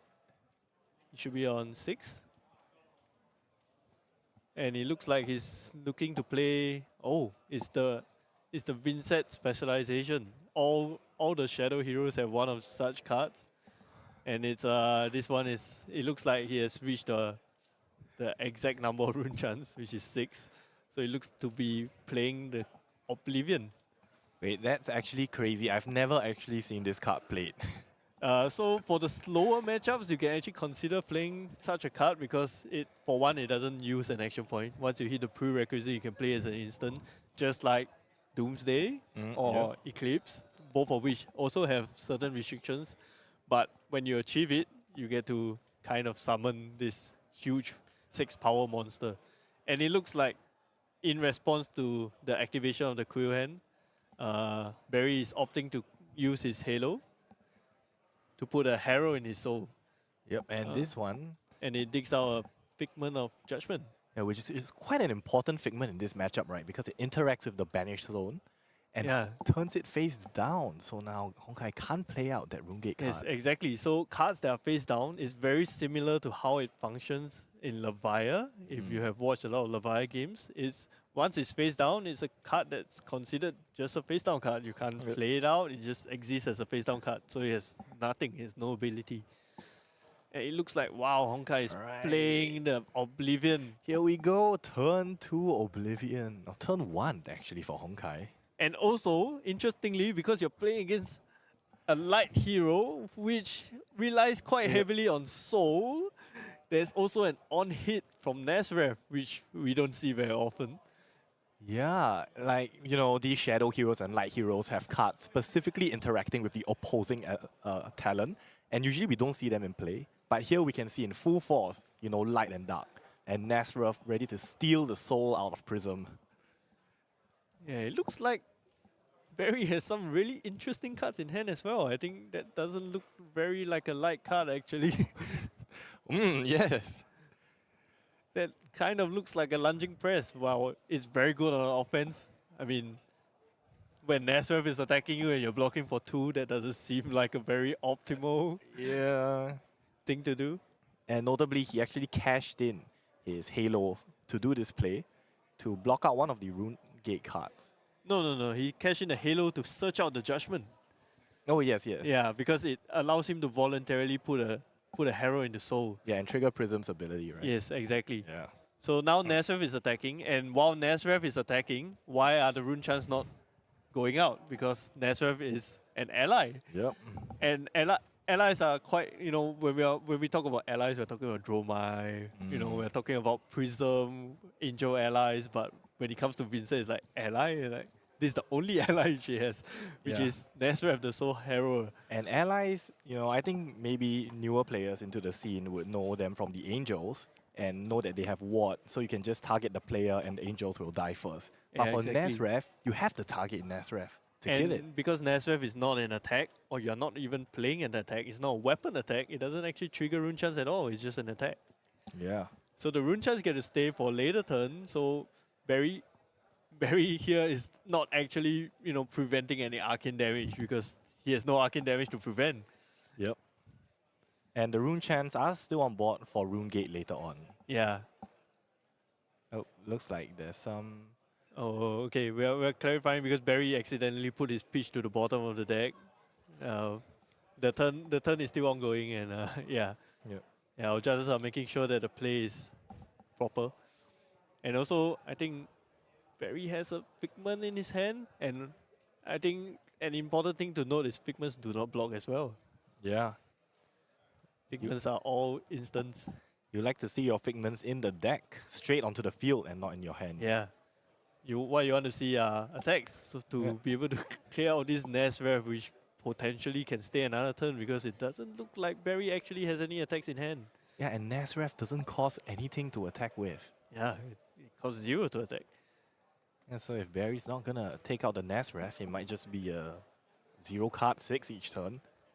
Yeah, and keep in mind the Spellbound Creepers is still there, so if he draws a card like Malefic Incantation and he chooses to play it at instant speed, he can technically go again as well, which means he can get another Nasref swing in.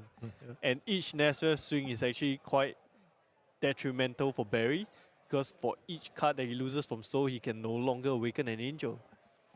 Yeah, Prism is quite soul hungry. You have to banish one to flip, and then to use the Angel's ability, you have to banish another one. Yeah, so if you cannot connect, so to speak, with like any of your heroes in this game, because maybe Hongkai just draws poppers whenever you have heroes, that might actually be quite bad. Yep. And we see here that actually, even though the Figments don't block, they are just nice yellow, and so they can flip over, awaken Figments on board to ward 4. Yeah. So it's a nice little way to convert your non-blocking cards if you've set up enough Figments on board. Yeah, I think there was a little bit of a clarification issue. They might have forgotten some stuff, but yeah. So there's an interaction from previous times, I would say, when Eclipse was still legal, is that when you can attack with when you can attack an ally, yep, it counts as a hit. So as long as your attack does not say that you have to hit a hero, it still hits. So in this case, he decided to send a War-Tuned Herald red, which attacks for 7 into the Nesrev, which kills it because Nesrev only has 6 health. He gets to find a Figment from his deck. Yep. I think all the players during the Dromai era would remember this interaction, especially Ninja players with their Mask of Momentum. Yeah, and yeah, I think there was also a slight misunderstanding with the resource floating because Barry accidentally put his card at the bottom of the deck in confusion, but it seems like he's going to search out one of the Figments because he did hit Nesrev this turn with a Herald. But I think more importantly, Hongkai didn't have to expend cards from hand, so this could potentially be a big turn considering Tunic might go up to 3. Yep. And we can see the level of intricacy that it actually takes to play 2 of these heroes because of all the different interactions that's going on. Yeah, with so many interactions going on, it's very easy to get lost in the whole flow of the game, sort of thing. Oh, alright, looks like the turn has passed to Hongkai. He's gonna be banishing Widespread. Oh no, he is pitching Widespread Annihilation to AB the Figment of Ravagers. Yeah, so when Figment of Ravagers enters the arena, it deals 1 Arcane, and guess how Vynnset has 1 Arcane Barrier? It's the Grimoire. The Grimoire, when you can activate it for an on-demand Eloquence for a go again on a non-attack, but in other cases, you can just use it to Arcane Barrier. Alright, looks like it's another Deathly Whale hitting the Banish zone, creating another Rune Chant because it is a Shadow. And so we'll be seeing him. Oh, looks like he's considering. Well, he has 2 Deathly Whales, so he's definitely playing one of them.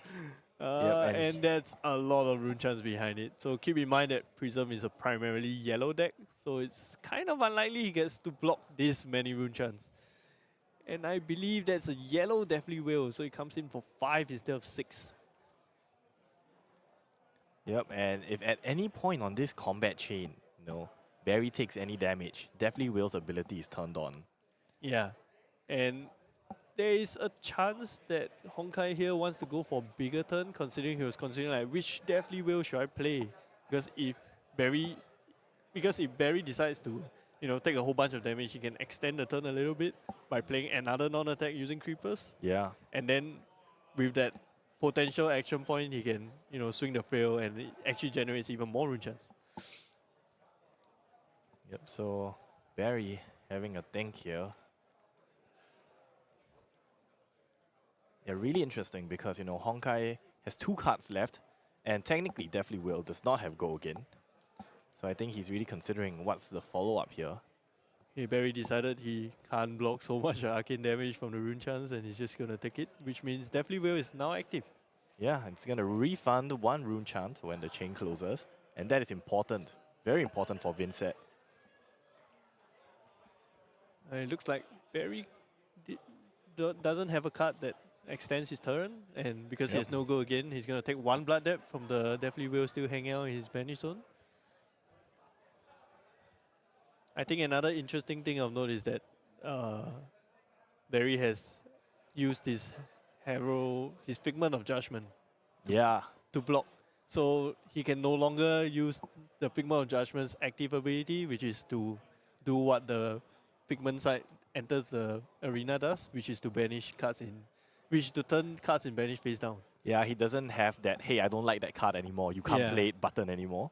Yeah, and it seems like he doesn't really have a lot of issues generating soul. Like all these attacks are very big. Oh, but that's Alright. is that a widespread destruction? Yeah, so that's going to be our first pop of the game. Looks like Barry's going to be cashing in the Phantasmal Footsteps, paying 1 to get an action point back. And let's see what else he has in his hand. Oh, I think he accidentally showed it. Yeah, but it looks like, it does look like a cut through the facade, but remember that the card costs 3, so there's always a chance that because, again, Prism plays so many yellows, he might not be able to play it. Yeah, but cut through the facade, such an interesting pick for this meta game and for this deck. I think cut through the facade is quite good now, especially when there's so many rune blades. Even Aurora gets affected because remember Channel Lightning Valley is an aura. Channel Lightning Valley, embodiment of lightning, all these things just pop to the cut through the facade. And I think that's probably a blue. So he's just going to be swinging his second cut through the facade here.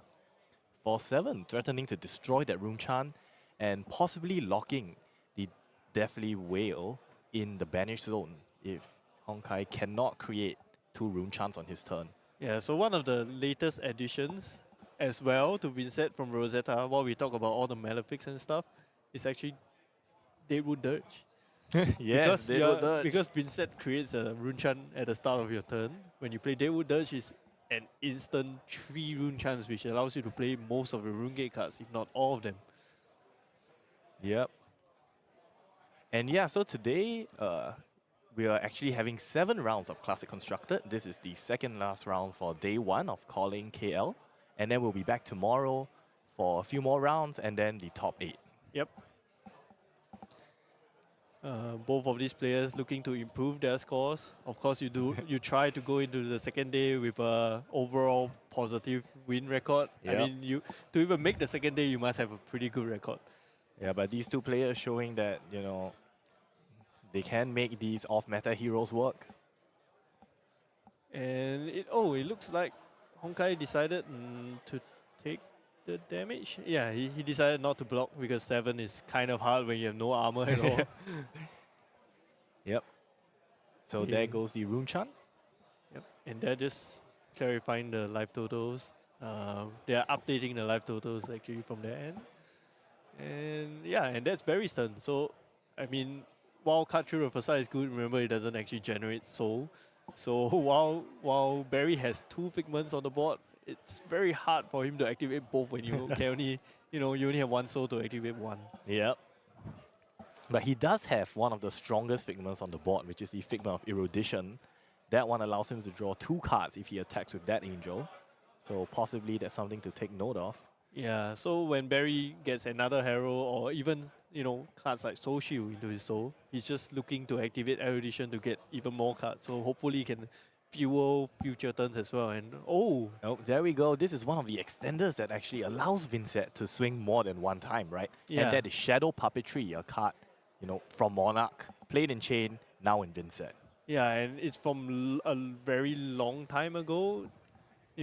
These kind of cards tend to just drift in and out of the meta game, but in this case, it's also a shadow card. Like it's the premier shadow card to have last time back in Chain because you wanted to be able to go beyond your first Soul Shackle. But in this case, for Vynnset, this allows you to play more than 1 Rune Gate card. Yep, so just like how Barry read the card, we're going to read the card now. And this actually gives the next attack action card you play Go Again, +1. And if it hits, you look at the top card of your deck, you may banish it.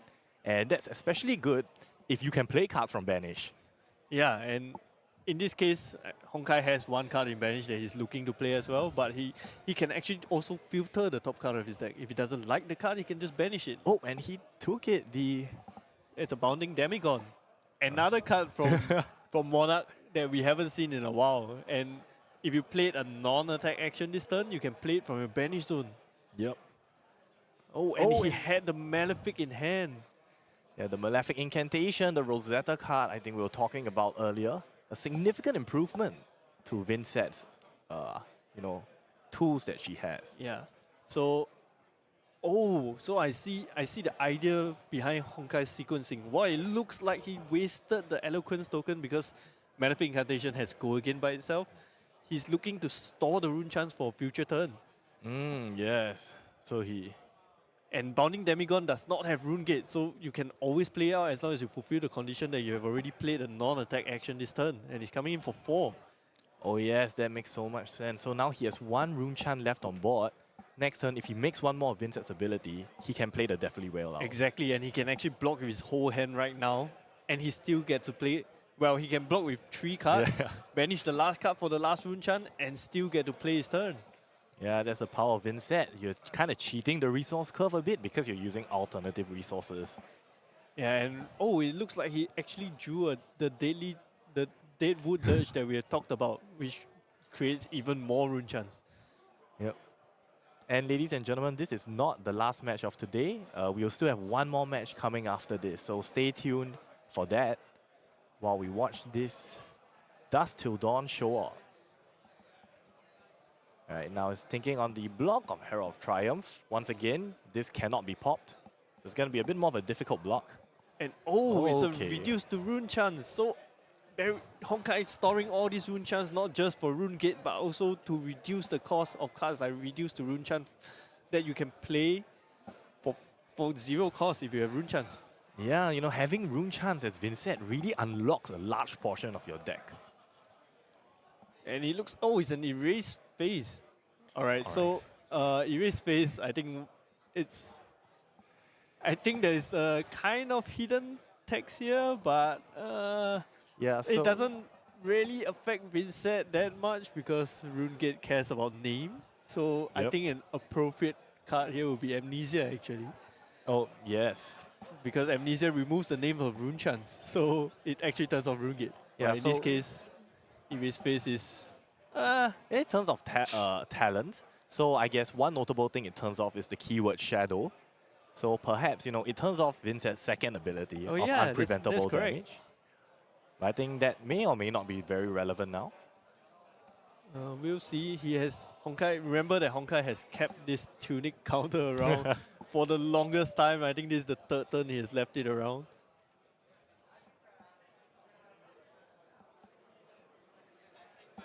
Yep, and so tomorrow we'll be having 5 rounds of Classic Constructed before moving on to the top 8. And we'll be streaming all of them right here. Looks like Honkai just clarifying how erase phase works with some cards in his deck. Yep, and here we go. Choosing to play a Deadwood Dirge right off the bat. Yeah, having the ability to generate a large amount of rune chants with Go Again is a crazy new ability for Vynnset to have. It looks, and because this is a yellow Malefic, he only has 2 counters. This is a second attack. He has kind of cashed in on it for the 2 rune chants. Yep. And this is coming in for a bunch of rune chants and also the full 6. And remember that Honkai has kept this Deathly Wail for like multiple turns since the start of the game. Yeah, actually, I think this Deathly Wail did at least like 3 damage to Honkai or more. Yeah. And remember that the Tunic has actually, even reached 3 counters and stayed there for a while. It's like 6 turns worth, so that's 6 damage. Oh, it's gonna do a full block here. Okay, so it looks like he's pitched for the rune chance, so none of the rune chance. He's activating Spellbound Creepers and playing Revel in Rune Blood. Oh, wow, such a staple in Viserai. But here, because of Spellbound Creepers, he gets the Go Again at instant speed, so he regains his action points, and he's now attacking for lethal. Barry has no cards in hand. Yeah, it's gonna be 5 rune chants, 5 physical. No, it's actually more than that, because remember Deathly Wail? Oh, Deathly Wail did not hit, so... Yeah. Yeah, Barry was trying so hard to deny the trigger effect of Deathly Wail and pitch everything. And it looks like it's just enough damage. That's kind of crazy. But yeah, we can see Honkai was storing that Tunic counter for the whole game for such a turn. Remember, we were talking about how he's storing the Deathly Wail, keeping it there, waiting just for the right opportunity to be able to play cards like Revel in Runeblood, Malefic Incantation at instant speed for the go again and bonus action points. And it all paid off in that turn. Yeah, what a fantastic game, you know. It does give everyone out there a reminder that, you know, these heroes do exist and no one should be like too complacent when you eventually match into them. Yeah, and I would say Vynnset is one of those heroes that are really underlooked. I think, you know, people really need to look back and like, hey, there's this other Runeblade that has been around. You know, it's not just all the new stuff. There's Florian, there's Aurora, there's, you know, the resurgence of Viserai, but hey, there's still Vynnset, and Vynnset is very good, as we are shown here by Hongkai with this masterful piloting. Yeah, I'm sure Hongkai is going to be inspiring a whole new generation of Vynnset players after this game here today. And yeah, so that was a great game. And, you know, but before we move on to the next game, yeah, I think we're going to be, you know, taking a look at some of the things that are coming up in the near future. Yeah, so, you know, with Rosetta coming out, we revisit the past, but, you know, retrace the past, if you will. But now we look slightly into the future. You know, we have the Hunted coming out next month.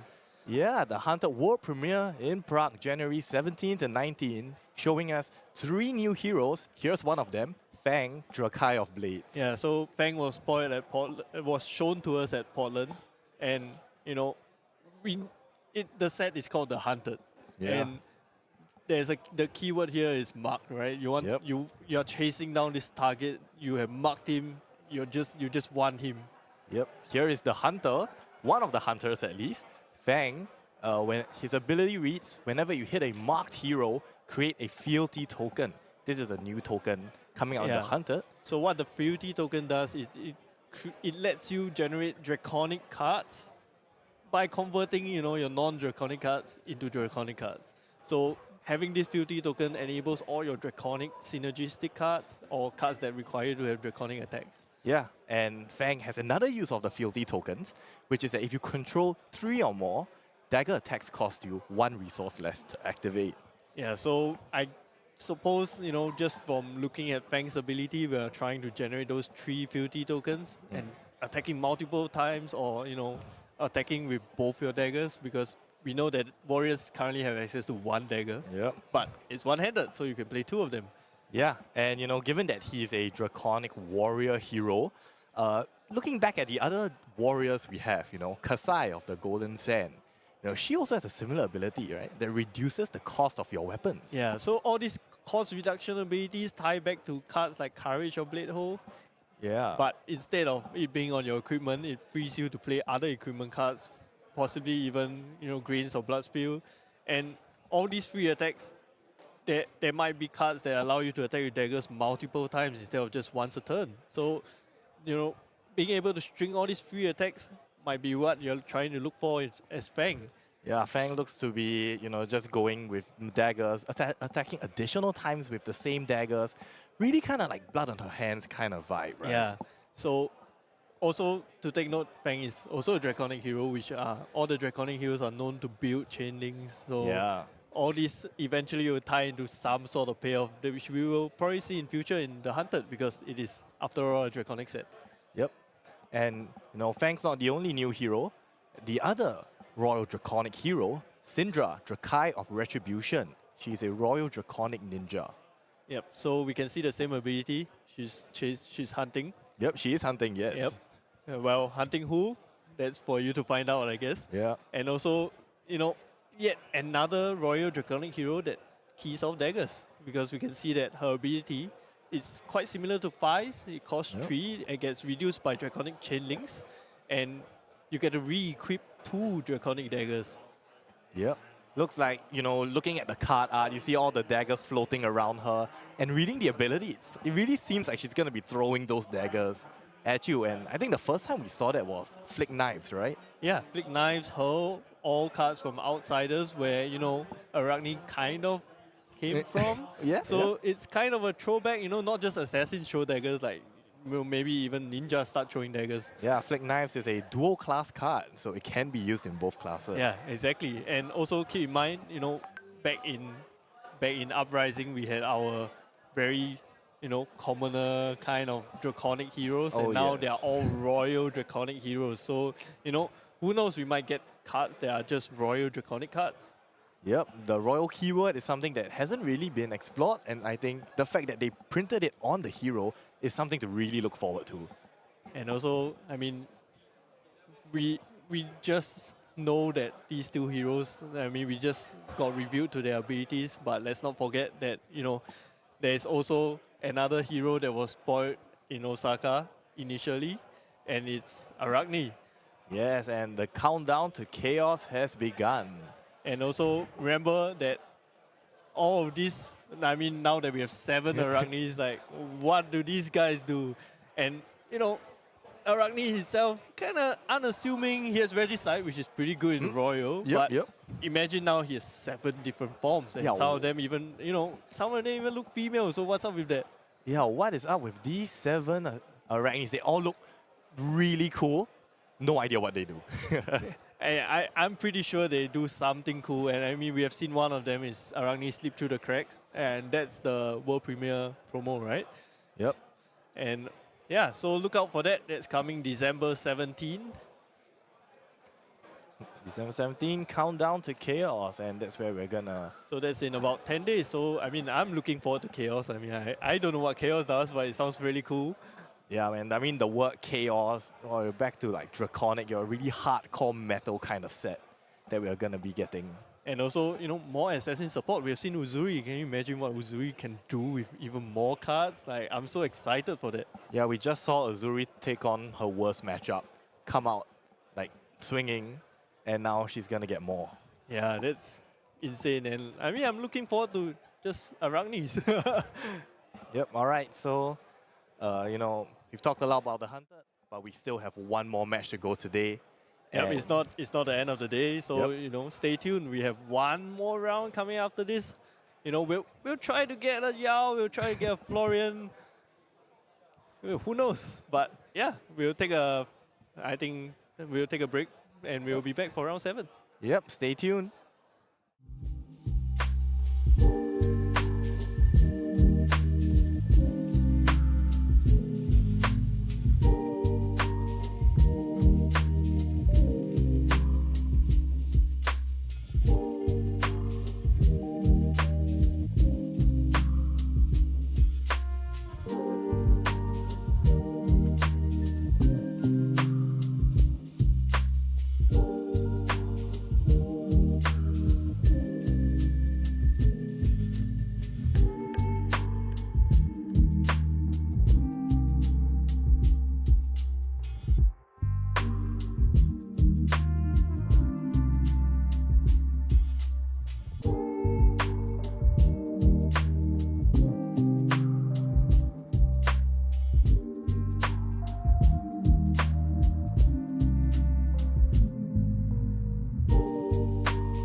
to us to preserve that which we hold dear, to defend the innocent, and a future in which all can live free. Bravery is born of the light.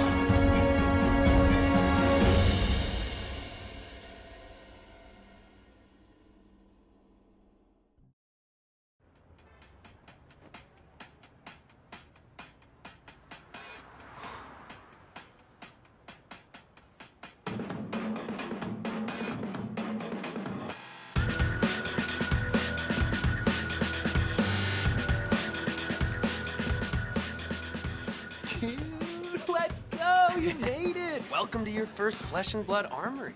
Thanks, man. I'm really excited. I just need a couple more cards, though, so. I can help with that. Dorinthia, a masterful warrior with flourishes of glistening steel that can run through any defense. She sounds pretty sick. Yeah, okay, and she's your hero. Cool. Where do I start? Looks like you are 2 seats over, which means... Oh my god, dude, you're playing.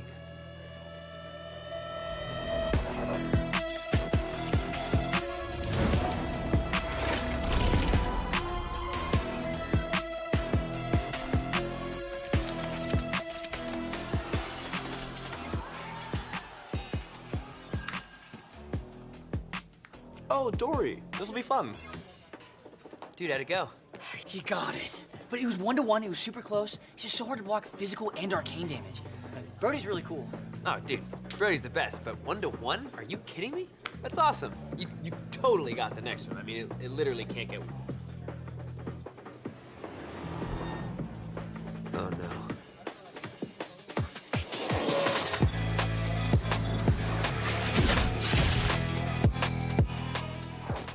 Block with my arm piece. Yeah. Right goes through my arm into my chest. That blocks for 2. Through my collarbone into my head. Block for another 2. And for 3. Take 5? So that still hurts me a lot then. I mean, I'm getting destroyed, but this is really pretty art, right? Dude, how'd it go? I got her down low, but she got there. She made me break my equipment, and then the floodgates just opened. But she gave me a lot of really good tips for my next match. That's great, bro. You've been pairing into straight up, like, killers. I'm gonna knock them down next week, though. Ronda. They're not prepared for... ¿Cómo? Imposible.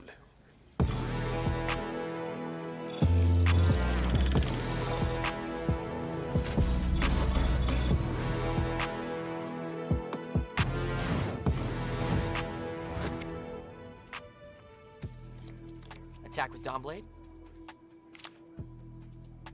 Oh. Glint the Quicksilver. Gain to go again. Draw. Twinning Blade. Nice. Seismic pops, and I will attack you with a Macho Grande. 8, and it has Dominate. You can only block with 1 card from your hand. What about from Arsenal? Nice. But I have a Pamo. Oh! Good game.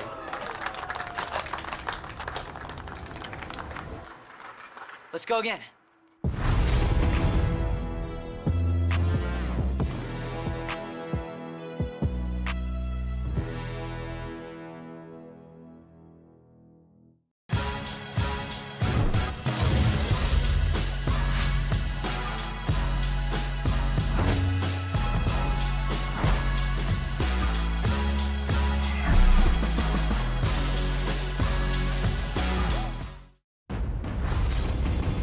They tore our Emperor from the heart of Volcor. This grievous regicide shall be punished. We burn with shame. Now the land burns for vengeance. The guilty cannot hide from us. The children of the dragon will scorch the corruption from this great dynasty. Volcor trembles as our thousands march forth. Strongholds crushed. Cities reduced to ash. No one is beyond our reach. We shall strike with our sharpest blades.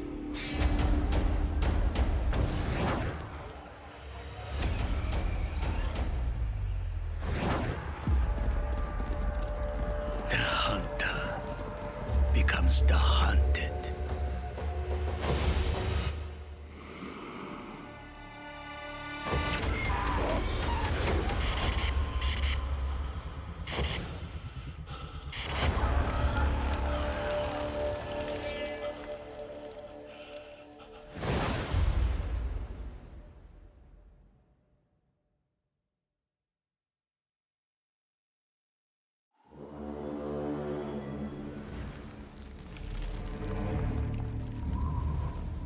Carnage consumed the Third Age, as the Old Ones fed upon Wraith. The Olin defended our destiny, our very existence. Yet one of their own they feared as deeply as their foe. To kill is human, to slaughter is desire. And Jarl Vatredi was filled with the lust for war.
To preserve that which we hold dear, to defend the innocent, and a future in which all can live free. Bravery is born of the light.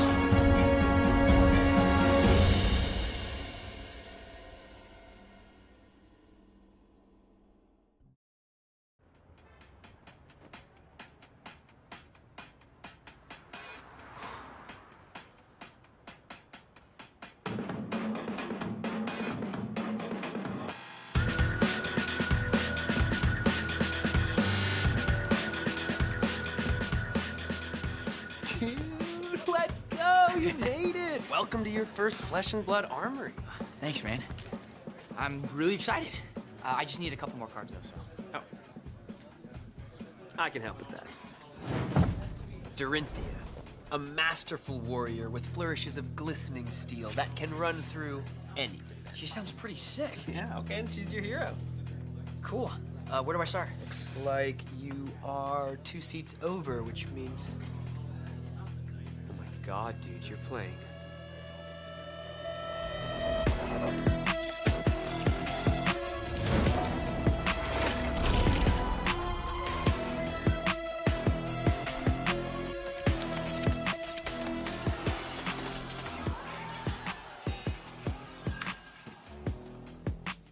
Oh, Dory, this'll be fun.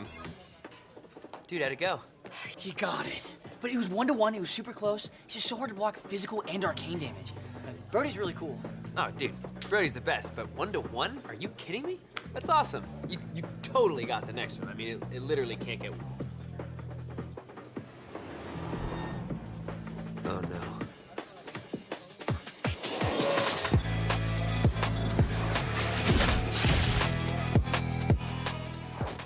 Block with my arm piece. Yeah. Right goes through my arm into my chest. That blocks for 2. Through my collarbone into my head. Block for another 2. And for 3. Say 5? So that still hurts me a lot then. I mean, I'm getting destroyed, but this is really pretty art, right? Dude, how'd it go? I got her down low, but she got there. She made me break my equipment and then the floodgates just opened. But she gave me a lot of really good tips for my next match. That's great, bro. You've been pairing into straight up, like, killers. I'm gonna knock them down next week, though. Ronda. They're not prepared for. ¿Cómo? Imposible.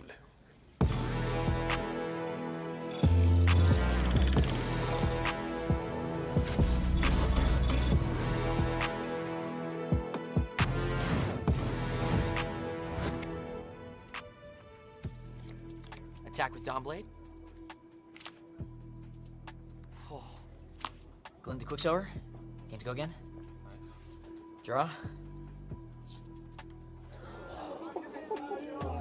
Twinning Blade. Nice. Seismic pops, and I will attack you with a Macho Grande. 8, and it has Dominate. You can only block with 1 card from your hand. What about from Arsenal? Nice. But they have a Pamo. Oh! Good game.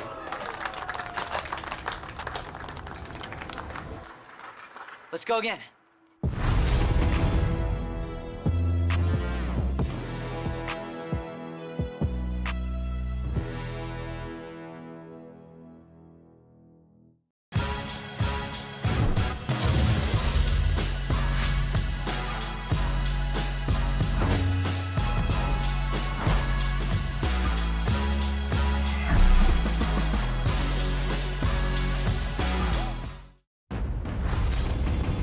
They tore our Emperor from the heart of Volcor. This grievous regicide shall be punished. We burn with shame. Now the land burns for vengeance. The guilty cannot hide from us. The children of the dragon will scorch the corruption from this great dynasty. Volcor trembles as our thousands march forth. Strongholds crushed. Cities reduced to ash. No one is beyond our reach. We shall strike with our sharpest blades.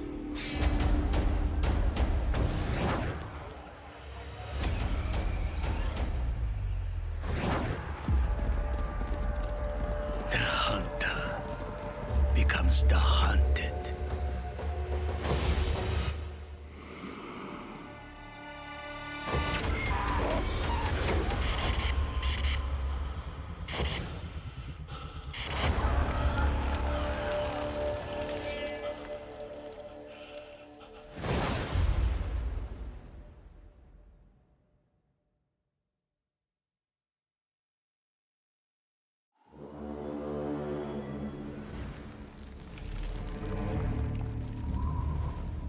Carnage consumed the Third Age as the Old Ones fed upon Wraith. The Olin defended our destiny, our very existence. Yet one of their own they feared as deeply as their foe. To kill is human, to slaughter is desire. And Jarl Vatredi was filled with the lust for war.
to us to preserve that which we hold dear, to defend the innocent, and a future in which all can live free.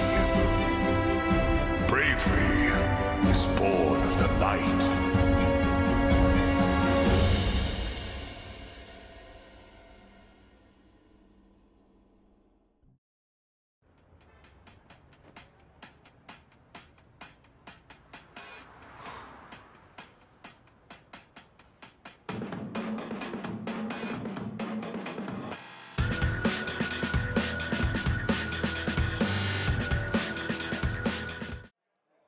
Hi, and welcome back everyone to the World Tour Kuala Lumpur. I'm Mervin. I'm Kayang. Yep, and we are here to bring you the last match of today. An exciting one, but before we get to it, we actually got the meta breakdown from the organizers here.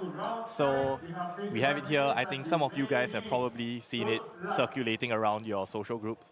But Kayang, what do you think about this?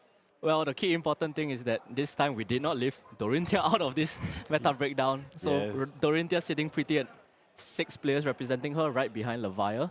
I Yep. think, I'll say from my point of view, this meta breakdown is somewhat expected, where Enigma, Zheng, Nu, the 3 Mistfield heroes, along with Aurora and Viserai, those 5 heroes create the backbone of the meta.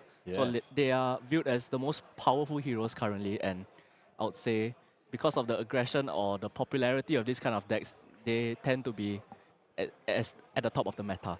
But we cannot discount common heroes like, consistent heroes like Ira and KO as well. Yeah. So we see Brutes popping out here and there, 13 KOs and 7 Leviers. And it's not like they're doing badly. A lot of people say Brutes do very badly into Rune Blades naturally, but we have a lot of KOs in the top tables. We have a few Leviers up there as well. Yeah, Levier, a hero that I think not many people were giving credit for when Art of War left the format. But clearly there are 7 people that have brought it to the calling here today, and some of them doing really quite well. So Enigma is still the boogeyman of the format. A lot of players representing her at 37. Yep. She's the hero that won the World Championship. She won Calling Portland just 2 weeks ago at the hands of Michael Feng. Yep. She has such powerful game plans both into the aggressive decks and the slow decks as well, being able to set up a bot of ward such that no one can touch her as well. Yeah, but you know, she's not infallible. As we've seen in the games here today, Enigma can lose, Enigma can break. It's just the ebb and flow of the game. Yeah, aggressive decks like Aurora, Viserai, and Zheng, they're all developed to be very go-wide decks and presenting mixed damage as well as annoying breakpoints that sometimes Enigma cannot deal with. Such that these aggressive decks nowadays, they are so fine-tuned and they are so sleek in how they go about presenting their game plan.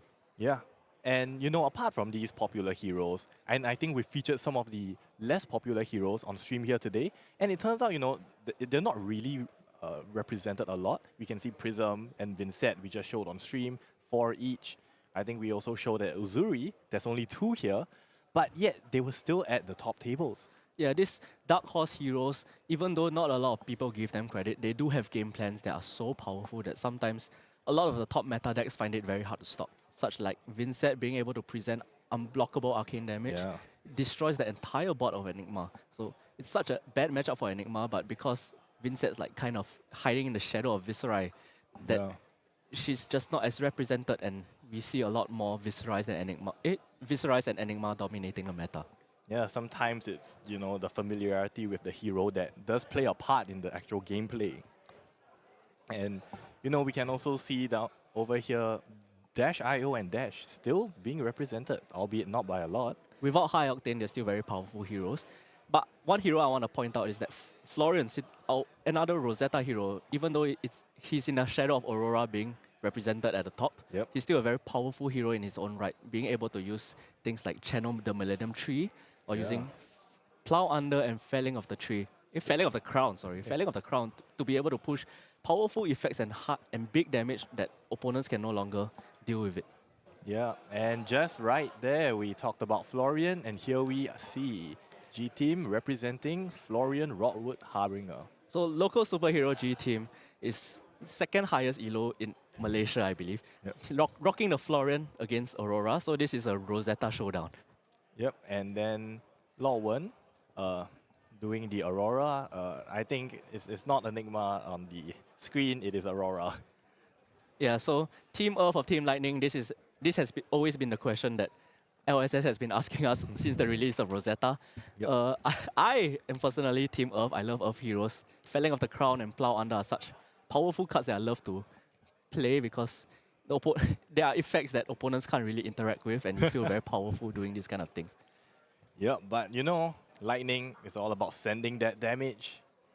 So Lowen starts off the game just by proceeding to Arsenal and pass.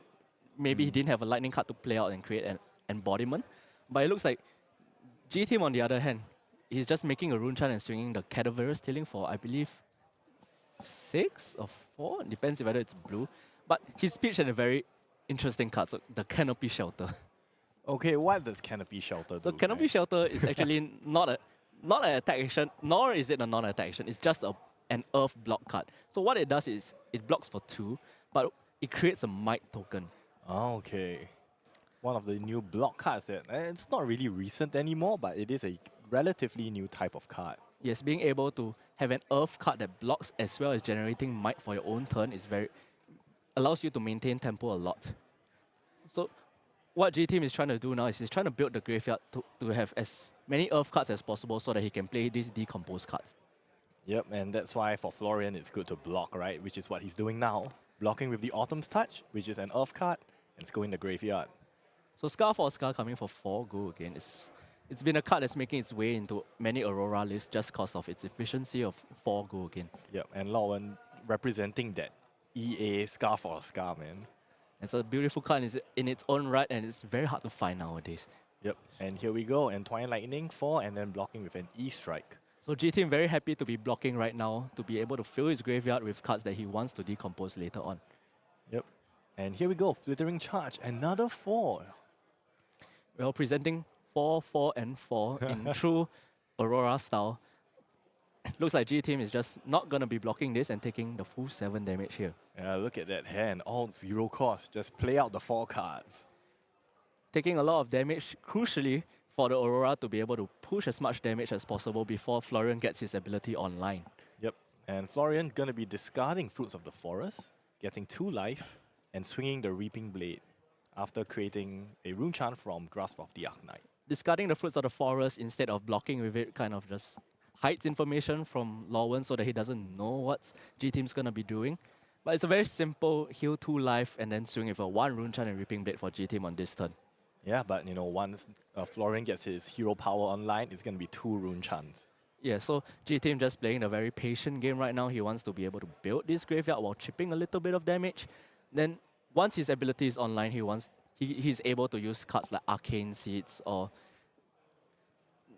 anything that generates Rune Chants basically to overwhelm Lowen. Yep. And it's just going to be a block with the Sigil. And then moving on to Lowen's turn. So the Sigil of Suffering is a very powerful card that's been making its way into Aurora list just because dealing 1 arcane damage is very impactful. It lets you, in some sense, roll the Channel Lightning Valley into very high value turns. Yeah, because it works on your opponent's turn. So Electrostatic Discharge giving Starfall go again here. Very crucial lightning cards that Aurora really wants to play. G-Team blocking with the Grasp of the Arknight here. I believe this is one of the more efficient blocks because it's always telegraphed in some sense that the Starfall is always coming for 2. Yeah, and I guess he was afraid of the potential Channel Lightning Valley. Oh, 2 Electrostatic Discharge coming for Lowen. So this Enlightened Strike is getting a +6 just from these 2 discharge as well. So it looks like he chose Enlightened Strike, draw a card. Yep, just a casual 11. With the Starfall, that's a 13 damage turn with the help of the Tunic, and he still gets to arsenal a card. Enlightened Strikes, people choosing draw a card is such that you are able to maintain card tempo and such that the Enlightened Strike itself is kind of like a 1 card 5 damage with no drawbacks. Yep, but speaking of drawing a card for tempo, looks like it's gone because of Phase Purgatory. Phase Purgatory, a very powerful equipment introduced in Rosetta, such that Room Blades want to utilize this very efficient blocking equipment to be able to maintain card advantage. Yeah, G-Team not afraid to use his armor to try and protect his life total early game for him to eventually, snowball a bit into Florian's hero power or until he finds, I think, the decomposed cards, right? Yeah, so G-Team's playing really quickly because to him the turns are very straightforward. He wants to be able to just throw damage at the Aurora and ask questions of her, whether she's willing to block out. Yep. And so we're just going to go back to Lauren, and he knows that, G-Team is trying to hold out, preserve life, so he's just saying, I'm going to keep 4 cards and send them all at you. And here we go, Rebel, blocked with a Channel Mount Heroic. So Channel Mount Heroic is a very interesting choice from the Florian's point of view, because not all the time, you're not Briar and you are not able to leverage on so many zero-cost attacks. Yep. But this leaking 1 damage allows this second strike to come in for 4 go again, such an efficient attack. Yep, just playing all those 0 for 4s. Both Channel Mount Heroics being committed to block here.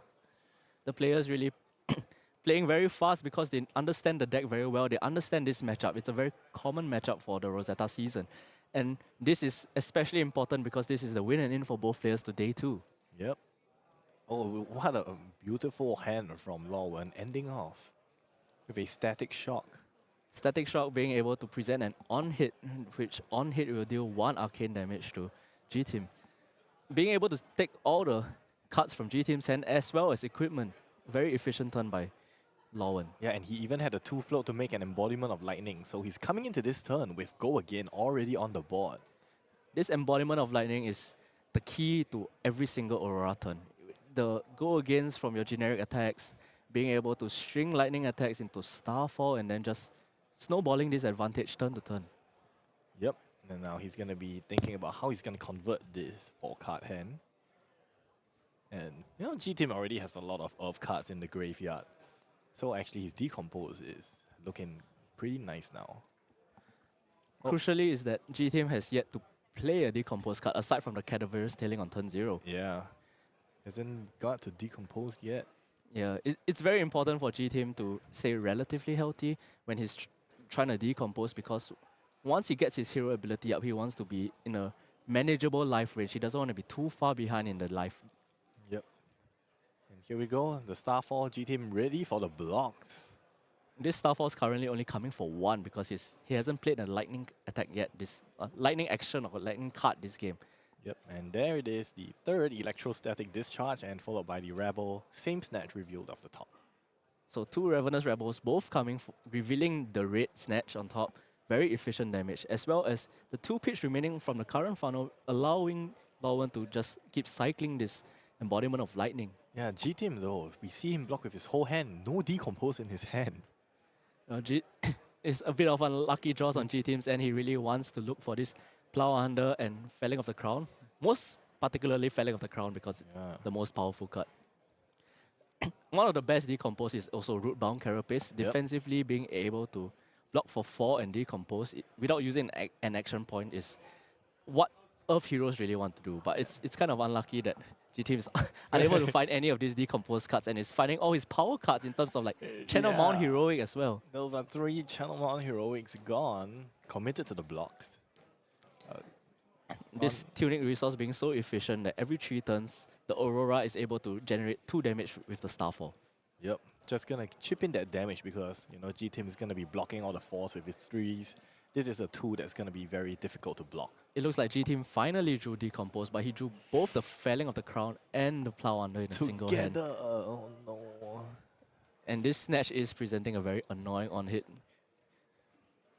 Alright, so he's gonna be committing the Snapdragons to the Snatch. And followed up with another Chain Ender, Static Shock once again, but Lightning Flow not turned on this time. Lauren really seeing that G-Team maybe finally drew the Decompose and is not willing to drop cards. He really wants to use the Snapdragon Scalers to push as much damage as he possibly can. He wants to extend this life gap before Florian can even reach 8 Earth cards in his banish zone. Alright, here we go. Finally, the Felling of the Crown. The first Felling of the Crown played and the first Decompose of this game. Aurora will have to sink a card from his hand to the bottom of his deck. But more importantly, this Felling of the Crown is only coming in for 4 attack. Yeah, because, its first part of its ability says that if there are 4 or more Earth cards in your banish zone, this gets +4. And unfortunately, because G-Team only decomposed 1 time this game, he has probably a maximum of 3. But this card Felling of the Crown, because of its uninteractive ability where you have to sink a card regardless, is kind of the cards that will help G Team get back right into this game. Yep. So you see no blocks, Lauren taking this for very casual for and wanting to swing back at G Team right now. So in order for Florian's hero power to become active, he has to have 8 of cards in the banished zone. Oh, we do see the Arc Lightning with the Channel Lightning Valley, forcing G Team to pitch with the Narun Boots to prevent this 1 arcane damage.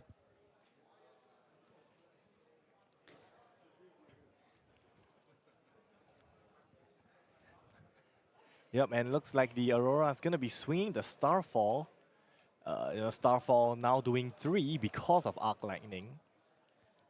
Well, the Grasp of the Arc Knight activation as well as the Starfall all having go against are just chipping so much arcane damage that G Team really needs to be able to pitch so many cards. So with just the Arc Lightning and the Channel Lightning Valley, he's already forcing G Team to lose so many cards. And this Snatch is going to have go again because of the Arc Lightning. Yeah, but G Team really trying his best not to let him draw off the Channel Lightning Valley and actually manage to block. So with the remainder of his equipment and all the cards from hand, G Team actually stops this Channel Lightning Valley. But from the look of his face, it looks like he's really not being able to draw any of the decomposed cards that he really requires. Yeah. Alright, here's an Entwined Lightning, gonna be fused with a Flittering Charge. Just manages to draw the Sync, so can block the breakpoint here. Oh, does a somersault. Oh, the somersault on the Entwined Lightning is such an efficient use of damage, basically saying that the somersault is like a 4-go again. Oh, another Sync below, I kind of cover up that breakpoint again. Yeah, conversely on the other side, G Team's having very efficient blocks to stop this Entwined Lightning. Yeah. And here we go, Starfall again. This one's going to be a 2. With the Channel Lightning Valley on board, it's very annoying on the defensive side that a weapon swing demands a card block. Yep. And he knows about this Flittering Charge. He's going to take the 1.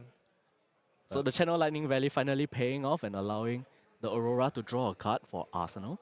Yeah, but luckily for G Team, it's at the end of the chain. So Lauren couldn't continue because Flittering Charge did not have go again. But G Team's in a very precarious position because he's 5 life behind, he's at 18, but he's only decomposed once this game.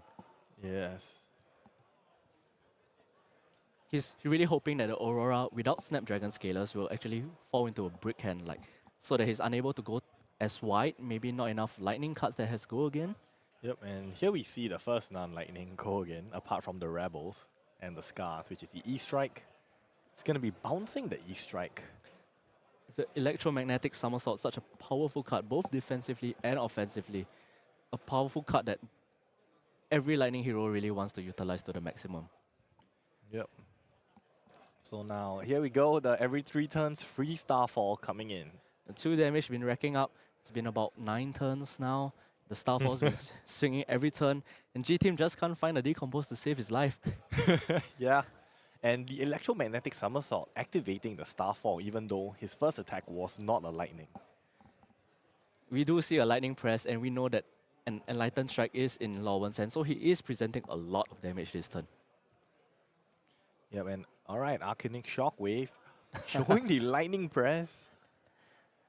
So Aurora showing the lightning press on the Arcanic Shockwave, basically declaring, I'm gonna +3 here. Oh, and he saves the Rootbound Carapace. So Rootbound Carapace, as we said, a defensive decompose. Finally, that G Team is able to find a decompose to kind of facilitate his game plan.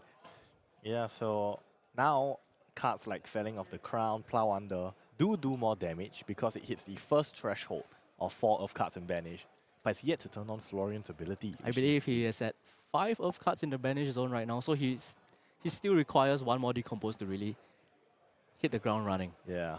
I feel it may be a little bit too late because he's at 13 life right now, and Lauren is trying to close the game as fast as possible with 4 cards and an arsenal. Yeah, but no, as you said, Lauren does not have a Snapdragon Scaler, so there's always a chance Aurora draws no go again. Well, when he's not blocking, I think his hand is going to be pretty good. Yep, I hate seeing that when the Aurora says no blocks with no hesitation. It looks like he arsenaled the Enlightened Strike from the previous turn.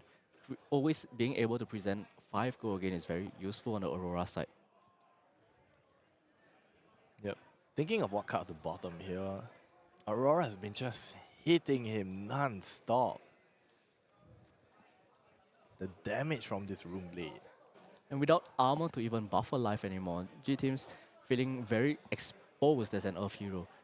Because there are Earth cards that are blocked for 2 in his deck, so he's not, say, very efficient in blocking all these breakpoints, especially without the bug skin to give you embodiment of Earths. Well, and here's another Lightning Press, gonna sneak in more damage. All these damage and attack reactions like Lightning Press are just chipping away at G-Team's life total. Ooh, and a Snatch coming. It doesn't look like there's a go again, so that the on-hit might not matter. But still being able to just chip through damage, that's the name of the game for Lorwyn. Yep. So Lorwyn deciding what card he wants to arsenal here. So it looks like he didn't draw a blue, because if he did draw a blue, he could actually use Aurora's ability at instant speed. Yep. And now, G-Tim finally turns over the Florian into Marvel Florian, indicating his ability is online, So but is it too late? G-Team trying to turn the tempo here with a Felling of the Crown. It's finally coming for 8, and Florian's ability is finally online. Yeah, I mean, this looks like a beautiful setup for Florian. You know, felling into turning on his ability, but G-Tim is at 6, so we'll see how he can get his way out of this. I do see I believe, Arc Lightning, Channel Lightning Valley, and a Burn-Up Shock in Lorwyn's hand. All are very powerful cards in their own right, and do allow him to string together a very big turn. Yeah, so now he's deciding which card does he want to toss for the felling. It looks like Aurora's not going to be blocking and taking this 8 damage. So G-Team, even though he was so behind, cards like Felling of the Crown, even though he's swung it just twice, he's managed to close the life gap by so much. Yeah. And here we go, and Twine Lightning fusing the Arc Lightning. Looks like he wants to keep the Channel Lightning Valley in hand as a surprise to allow him to draw a card. Yeah, so chipping 1 damage and allowing Lorwyn to draw a card and just keep on the pressure. Yep, drawing that card could mean another 4 damage for Lorwyn. He doesn't even have to play the Arc Lightning, he can pitch the Arc Lightning to keep this Channel Lightning Valley around. Oh, this is tough. I mean, even on Lorwyn's side, you know, if you know you're ahead in this game, you also realize that now Florian's turned on and he's personally felt the devastating effects of the Fellings. Well, the best part is that you know that 2 Felling of the Crowns are gone, so at a very maximum, you're only facing 1 more. Yeah, that's true. And you know that 1 Plow Under's been blocked with, so at the very best, you're facing 2 Plow Unders and a Felling of the Crown. But if you empty your arsenal offensively, there's not much that G-Team can do. Yep. And here we go, Starfall into Static Shock. Ooh, Static Shock's a very annoying card to deal with right now because the on-hit is signifying extra damage that's being chipped through. And as you said, the Plow Under, it's a bit too late because all the decompose cards have. Alright, so he draws 2 Plow Unders together here. And he's gonna be playing Arcane Seeds and Life. That's gonna create 4 Rune Chants, 2 Rune Chants, and then 2 more from Florian's ability. Well, the life gain is very important here because 1 extra life can really just extend the game just a little bit more. And the Summer's Fall being able to put the Channel Lightning Valley below is super impactful because you don't have to deal with it next turn. Yep, and Summer's Fall coming in for 6, actually a significant amount here. The Rune Chants have been taken up because it's not willing to block the arcane damage because there's no arcane barrier on the Aurora side. But it looks like he's willing to use his armor this time in order to cycle into a much better hand to present lethal next turn. Yep. G-Tim back against the wall, looks at his hand. Yes, let's not forget to put the Grasp of the Arknight back to its original position. Yeah, don't be like me, I always put it in the graveyard. Importantly, Tunic is at 3 now, so Starfall is always going to be somewhat free. And being able to present so much damage with 4-card hand and an arsenal. Yeah, let's see if he can convert his whole hand into a lethal kill. Oh, and that's a good start to that. that is one of the best starts right now. Arc Lightning giving your next attack action go, your next action go again. Yeah, coming with the Static Shockwave, getting go again from the Arc Lightning. So the Arcanic Shockwave dealing 1 arcane as well as getting the go again to deal a second arcane damage. This Arc Lightning really chipping down at G-Team, showing exactly why Aurora is such a powerhouse in this meta, being able to have a big mix of arcane and physical damage. Yep, and he's going to be blocking that Starfall because if not, he's dead. Down to 1, the embodiment of lightning, not even the rune chant creation, and the exude confidence to just close off the game. Oh, and looks like his game because he caught the Rootbound Carapace in his hand. Oh man, what a masterful show of how devastating Aurora can be. Yeah, but also G-Team showing that, even if you're behind, look at him. He brought the life totals all the way, Lauren's lives all the way to 11. And that was even with a late selling of crowns. Yeah, Aurora showing exactly why she's so powerful, being able to use the tunic and the consistency of the damage that she brings to the table. And Florian, even though you're on the back foot all the time, cards like Felling of the Crown really bring you back into the game, even if you're so far behind. Yeah, there are always outs in this game. And I think if you're one of players like these, of this caliber, when you're looking for them, you don't give up until the very last point when you hit 0. So congratulations to Lauren for making it to day 2 at X2, showcasing the power of Aurora. May he have a good run later. Yep, and possibly we'll be seeing him tomorrow. Well, Aurora is a powerful deck. We may be seeing more of him afterwards. Yeah, of course. So, well, that actually concludes our games here today at the Calling Kuala Lumpur. 7 games. It's been a long time. It's a very long 7 rounds, but a very entertaining 7 rounds. Tomorrow we'll be gearing up for 5 rounds, I believe. So we'll be having 5 extra Swiss rounds before we cut the top 8. Yep, and so, just to recap what the players here are also playing for, Kayang, is the Player of the Year. Everyone is vying for the Player of the Year. Yeah. So Flesh and Blood has introduced this World Tour Player of the Year system where everyone is trying to do as well as they can in every single World Tour event, be it Callings, Battle Hardens, Pro Tours.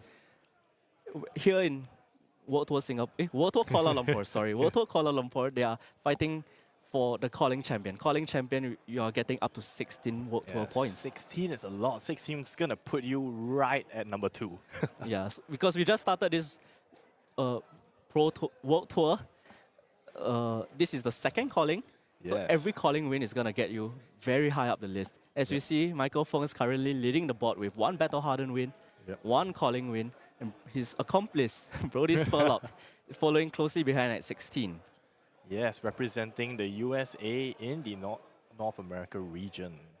So this is the first event in which APAC players wish to put their stamp on the leaderboard because Calling Kuala Lumpur is the first major event in which the World Tour is coming to APAC. Yep. Not to forget, we actually have a Battle Hardened tomorrow as well, which players can rack up more points as they go. Yeah, I mean, it's 3 points, not as much as the Calling, but to even appear on that leaderboard is showing something already. $100,000 prize pool is not small. Absolutely not. And that just shows the amount of commitment, LSS has put in to the competitive scene of Flesh and Blood. Yes, it's really introducing, taking the conversion to being a pro player for Flesh and Blood. Yeah. And so here, upcoming event schedules. The last Calling of the year is going to be at World Tour Chicago. And this is going to be a Living Legend Calling, with the Battle Hardened also being Living Legend. Going to see old faces returning in the Living Legend format. And, a breath of fresh air with regards to how certain old heroes have adapted to new cards. World Tour Chicago is going to be one to watch for sure, being the last Calling of the year. But Living Legend has developed to be such an interesting format. Sometimes it's even more more diverse than Classic Constructed. A lot of people would think it's not balanced because a lot of cards and heroes are unbanned and unrestricted there. But it's developed to be a very back and forth format where now Count Your Blessings is introduced and Duskblade is still there. So there are a lot of counter plays and the meta develops as we go. And finally having a Living Legend Calling is something that we've been looking forward to. Throughout the entire year, LSS has introduced this Living Legend format, but it's only appeared in Battle Hardens. Yeah. But having it come to calling is such an amazing feat as to like how LSS is developing our competitive scene. Yeah, and especially, you know, there are a lot of talented heroes that have rotated out. Lexi, Oldhim, all these Earth and Lightning heroes now getting fresh support from Rosetta and really changing the decks from what they were when they LL. It's been an amazing day of Flesh and Blood. 7 rounds of Swiss. And tomorrow we'll be coming back to you with 5 extra rounds of Swiss and then cut the top 8. And then we will crown our World Tour Kuala Lumpur calling champion. Yes, be sure to tune in for that tomorrow because we're going to have great games for you the whole day. So the stream will start at tomorrow 9 AM plus 8 GMT. So make sure you tune in and catch more good games of Flesh and Blood. Yep, so see you tomorrow. Thank you.